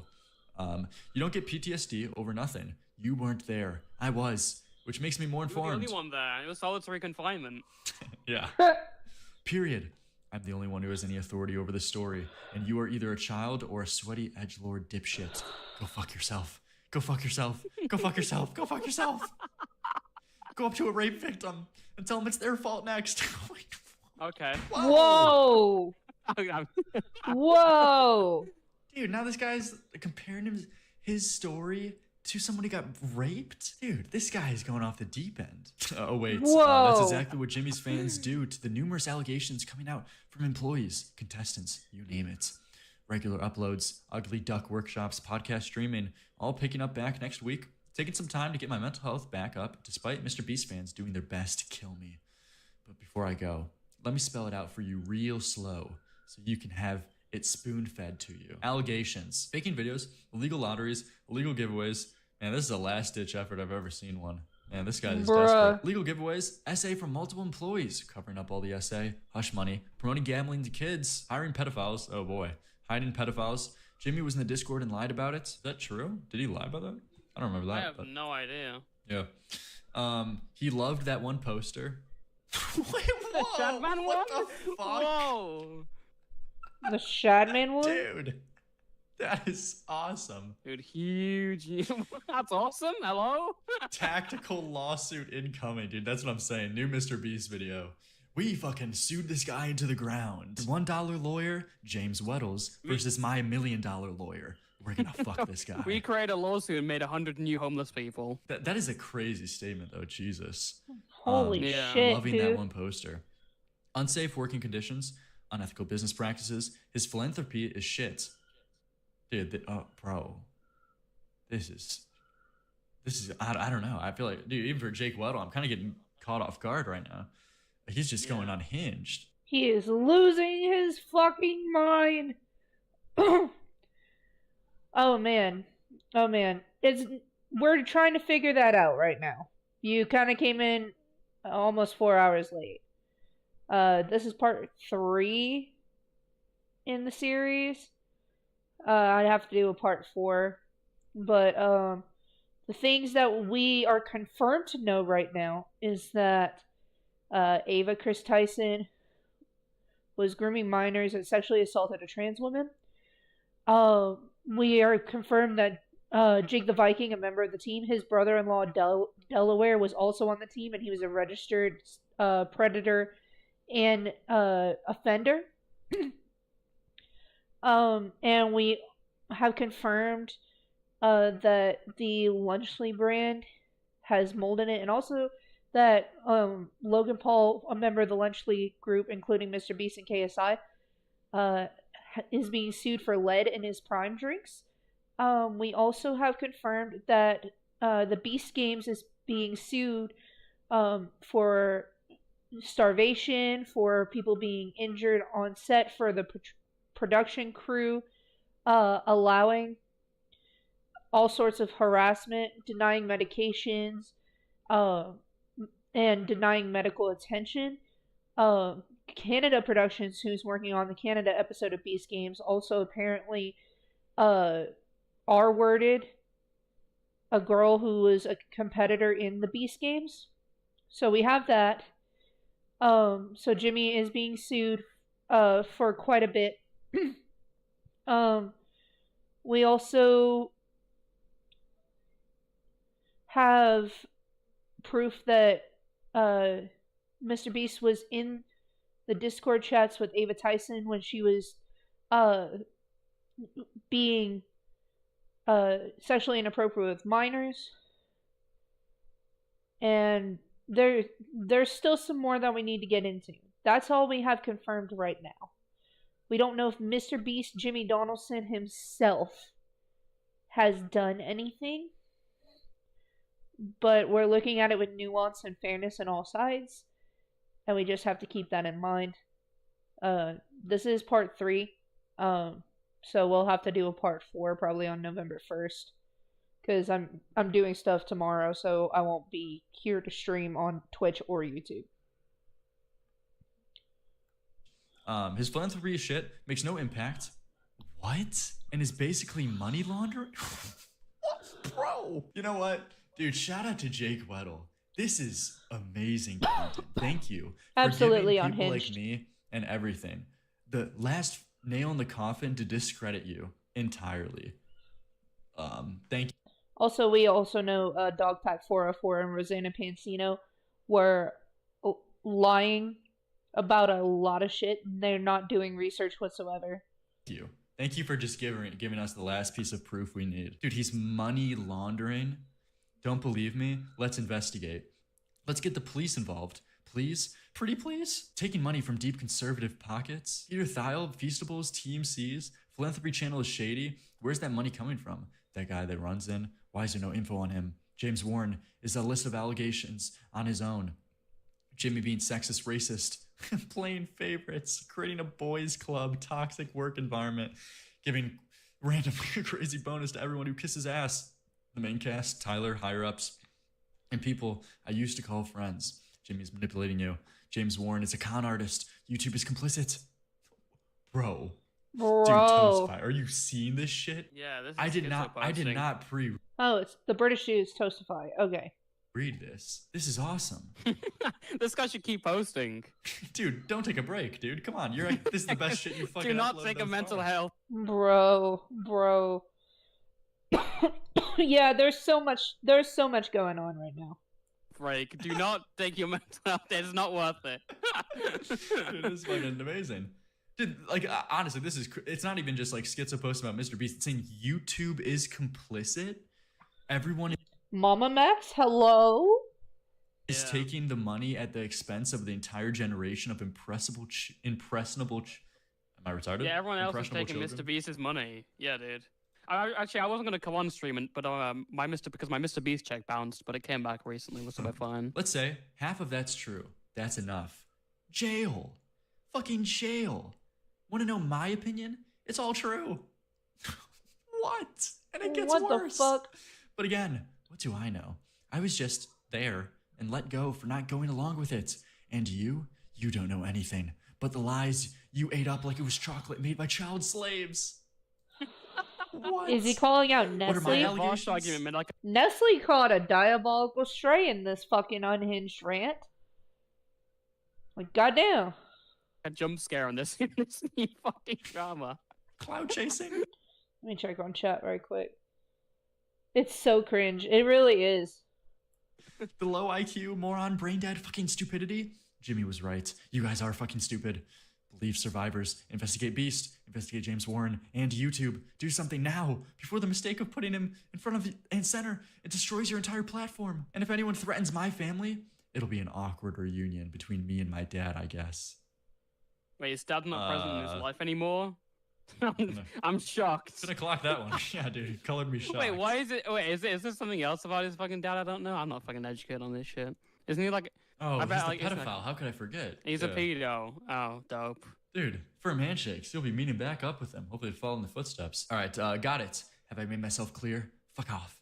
Get my name out of your mouth and listen to what I'm saying before it's your kid that gets taken advantage of next. Here he goes. Here Jake Weddle goes, insinuating that Mr. Beast is a pedophile again. That Mr. Beast himself is a pedophile. Jesus. What? It's your kid that gets taken advantage. That's insane. That's the worst thing said so far. Videos picking up. Back up next week. Ugly Duck Workshops picking up next Sunday. Streaming soon. And the ends off with a fucking plug. Please, that is awesome. Please watch my show, please. Podcast. He's mamamaxing. Oh my god.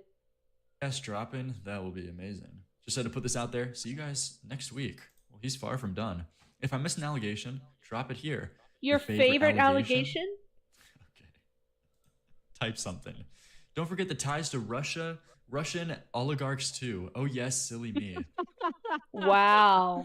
Dude, this is literally like the whole like let's just keep adding on the fucking on the list. Let's keep adding on to the mountain of allegations. Like, and now you guys pitch in. What do you guys have to say in the audience? Throwing around drugs in the office. I don't even remember that. Right? Thanks, unnamed former employee 694. And I think Trey Yates. He's the current editor for Jacksepticeye. For those who have just entered the chat, he claims that they were throwing Adderall around in the office, but that hasn't been substantiated. Mad geeked indeed. Definitely the Delaware one. Jimmy was mad geeked. Huh. Your favorite allegation? Wait. It's not an allegation, actually. I just want you to take care of yourself. Wishing the best for you and your family. No, don't take this advice. Keep posting, Jake Weddle. Dude, you're just on the precipice of your career, getting big, dude. The Hollywood fucking brand deal, the comedy brand deal is just the Netflix special is within your grasp. Okay, just one more step. Yeah, it's just one more Mr. Beast video. You're just one more Mr. Beast video away from getting on Netflix special. Come on, man. Yeah, dude. Yeah. It's not an allegation. Oh yeah. So thank you. I'm trying, and it's hard to not do Beast stuff on my channel when the stupidest people on earth are harassing me 24/7. Not being funny, the worst crime. Jamie will never beat those allegations. Okay, come on, bro. This is so cope. Take it to... This is cope. Nestle does do that indeed. I do agree that Nestle does do that. We've seen too much on that. But still, Jake sent a diabolical stray in that unhinged rant.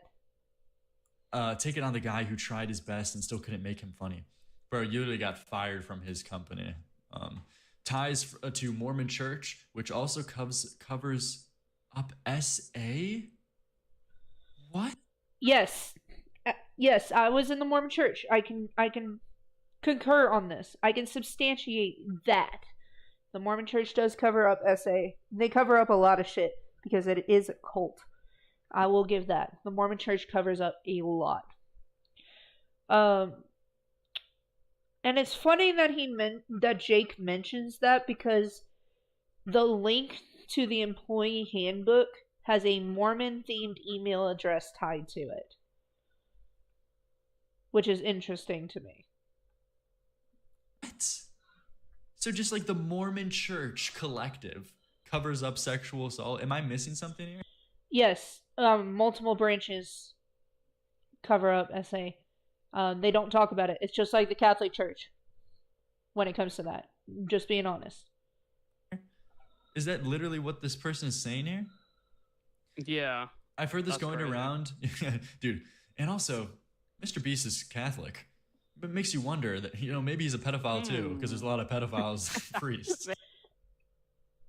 If you don't believe me about... He should have added he was at the Diddy parties too. I'm surprised he didn't say that. I mean... I don't know. I have seen a lot of names come up in the Diddy parties list, but Mr. Beast was not one of them. If you could send that to me in the Discord, when you have time, I'll be more than happy to look at it. Maybe he's got some ties to the Pope. Yeah, dude, inner fucking workings there, dude. Fucking touching little Jimmy. Yeah. Jimmy Jr. Okay, come on. I've heard this going around. Me personally, I haven't seen this, but some people are saying opinions. Dude, fuck you, dude. Jimmy fucked a dog. I believe it. Bro. Can we get Smaggle in to analyze this case? Smaggle, you around? Can we get the expertise of Yeah, him? Smaggle was at the scene. Yeah. He's probably at the scene of the crime, dude. All right, I'm gonna go on a limb here. This one is a joke, but anything's possible at this point. Yeah, dude, amazing, dude. Thank you, Jake. So even though you know it's a joke, you're still gonna validate it? Oh, you were joking. I'm sorry. I thought you were being serious for a minute. I was like, if you actually have information on that, send that to me. Weddle. Harassing his girlfriend, Maddie. What? Did she even claim that? Oh yeah, hey Jimmy, call off Keem. Oh yeah, so yeah, this is literally what they're running with. This was Dogpack was alluding to earlier, is that Keemstar's like being paid off by Jimmy to try to discredit his ex, which is just literal schizo posting. Like there's nothing to prove that. Yeah, there's nothing to prove The dog that. in the last story, you fuck, and call off your child slave subscriber army from speaking out publicly against you. It's just so cringe, dude. It's so cringe. And how, like, Keemstar has covered all of Keemstar's been good on this story. All things considered, he's covered all the Mr. Beast stuff, and he's also covered all of the criticizable stuff with the allegations coming out against him with this Maddie Spadell girl, as well as Dogpack's recent fuck up. From what I've seen, I don't like Keem, but as far as the situation goes, he's been very good about covering it. And the Onision shit too, if I remember correctly. it's been like nonpartisan here. Not as bad as others, but just making content creators give his shit products good reviews, equally serious. Okay, we're gonna get into the video in a second. These ones are just shitters. Secret love child between Jimmy and Keem. Dear Jimmy Jr., I'm sorry that those men are your fathers. The most normal posting. Sorry guys, wouldn't have spilled all that tea if I wasn't being harassed. Jimmy needs to make a public statement calling off everyone harassing whistleblowers and survivors, calling off Keem. Based Reddit theories. Send me a cease and desist. Take me to court. I dare you. Listen to how disrespectful he's talking to Mr. Beast too. When this guy literally fucking took 50 grand from him and said that he had a nice, cordial, and like human conversation with him in his video. Let's remember that. He took 50 grand from him. I was going with the jokes, but no, I don't have any info on Mr. Beast, even though I'm very good at finding stuff and assembling information. Yeah. I've been letting it sit for a while before I decided to make these videos. This is why you don't bend the knee. Like, I get why Mr. Beast did it, because at this point, you know, Mr. Beast's personal opinions doesn't even take priority anymore because he has a business to worry about, multi-million-dollar business. So I understand why he did what he did for PR reasons, but like bending the knee to despicable people like this is always just so cringe. Because then this is how they treat you after you do it. Nothing is ever good enough. Let's get to the solitary footage. Let's get the solitary footage public. Let's get it on the record. Like, bro, this guy literally said everything was put past him at this point after he had like a cordial conversation with Mr. Beast and took the money. And yet here he is again after he meets a little bit of scrutiny. Bro, Jake Weddle isn't getting 1% of the amount of hate that Mr. Beast is, and this is how he's folding. Yeah. Let's get the police involved. He's folding like fucking clothing, bro. Let's audit the Mr. Beast company and the shell companies. Viking took his video down, I assume, because he named the shell company Rubber Duck by name. I bet he got a call, take that down, and he did like a good boy. All right, I'm done. Don't fucking poke the bear again. I will fucking burn. Whoa! Whoa! Dude, I will fucking burn it all down, and it will be easy. With ease, I will burn down the multi-million-dollar corporation. This guy is nuts. Dude, thank you. Honestly, I can't say thank you enough though, because this is everything that I wanted, like to be the final nail in the coffin to show how unhinged this guy is. So then he uploaded a video, randomly in tandem with the other schizo posts. So this is this. James Warren. Sex work is work. This should be, legalized and regulated so that, people in those industries don't get hurt, right? That's my opinion on that. I have friends in those industries, people I used to go to high school with, and, I stayed in touch with, and they can't text me fast enough. When they say, hey, do you know this guy, James Warren? I was like, yeah, why? Oh, yeah, I've worked with him. First of all, what the fuck are we talking about? If Bro. you're thinking, oh, dude, Lyrics, I think you missed a couple posts. I think you missed some context. Nope. Nope. This is the chronological order of these posts. Talking about James Warren, sex work, other people he knew who does sex work. Bro, my friend told me that he worked with James Warren and he wasn't good or something like that. Like my sister told me that Magnetar went into the school and he was dressed up as a school of children. All right. Yeah, he's bringing up the Magnetar story mamamax spraying his mouth about. It's like Mr. Beast has so much higher problems now and so many higher connections. This dude is having a meltdown publicly. He is. Right. Oh, yeah, I've worked with him a few times. He loves to pay us to be around, and then he likes to show us his bank account and show us how much money he has. People he paid to be around, for that kind of stuff, which, again, that's fine, but it's weird and cringe to pay those people to be around. He's paying girls to be around him for like sexual acts. Who gives a shit? What am I here? What is even happening? What I don't understand what the issue is. The flexing is kind of weird, but the paying the sex workers to be around is kind of part of the job. What is this allegation? He fucking buys girls to spend time with? And then take out your phone and show them how much money you... Do we have screenshots to prove that? Of course I do. Do I want to endanger the people who sent me those things? No, I do not.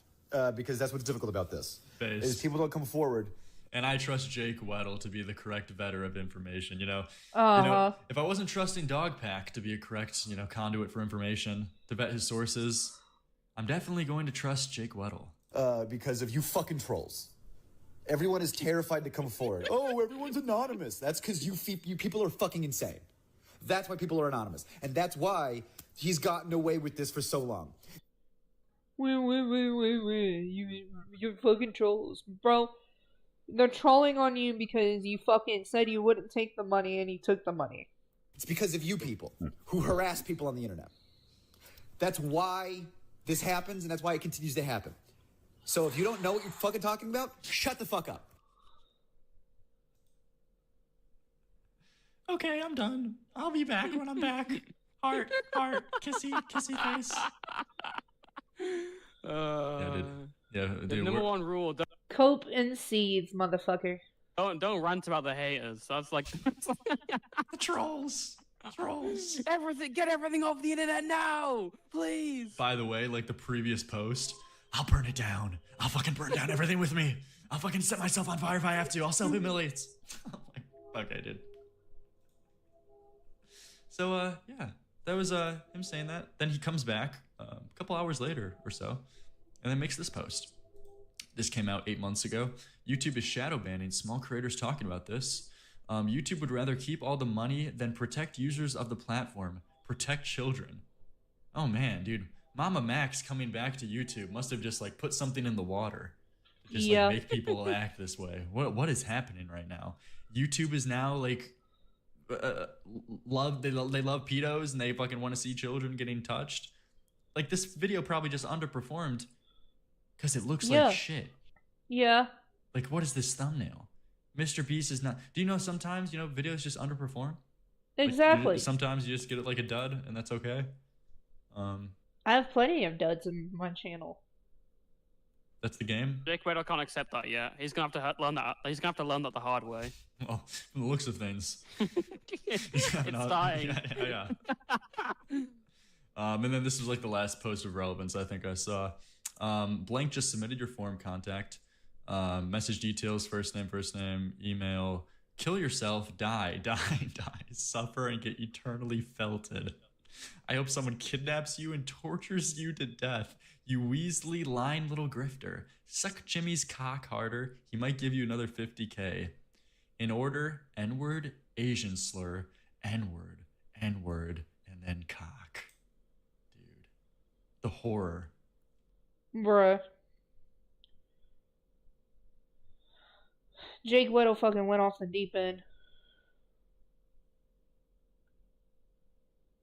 Oh shit. That's gonna be where we leave part 3 for now. Excuse my hands. We're gonna do part 4 November 1st. I'll probably upload my final Slay the Princess video just so you guys have something.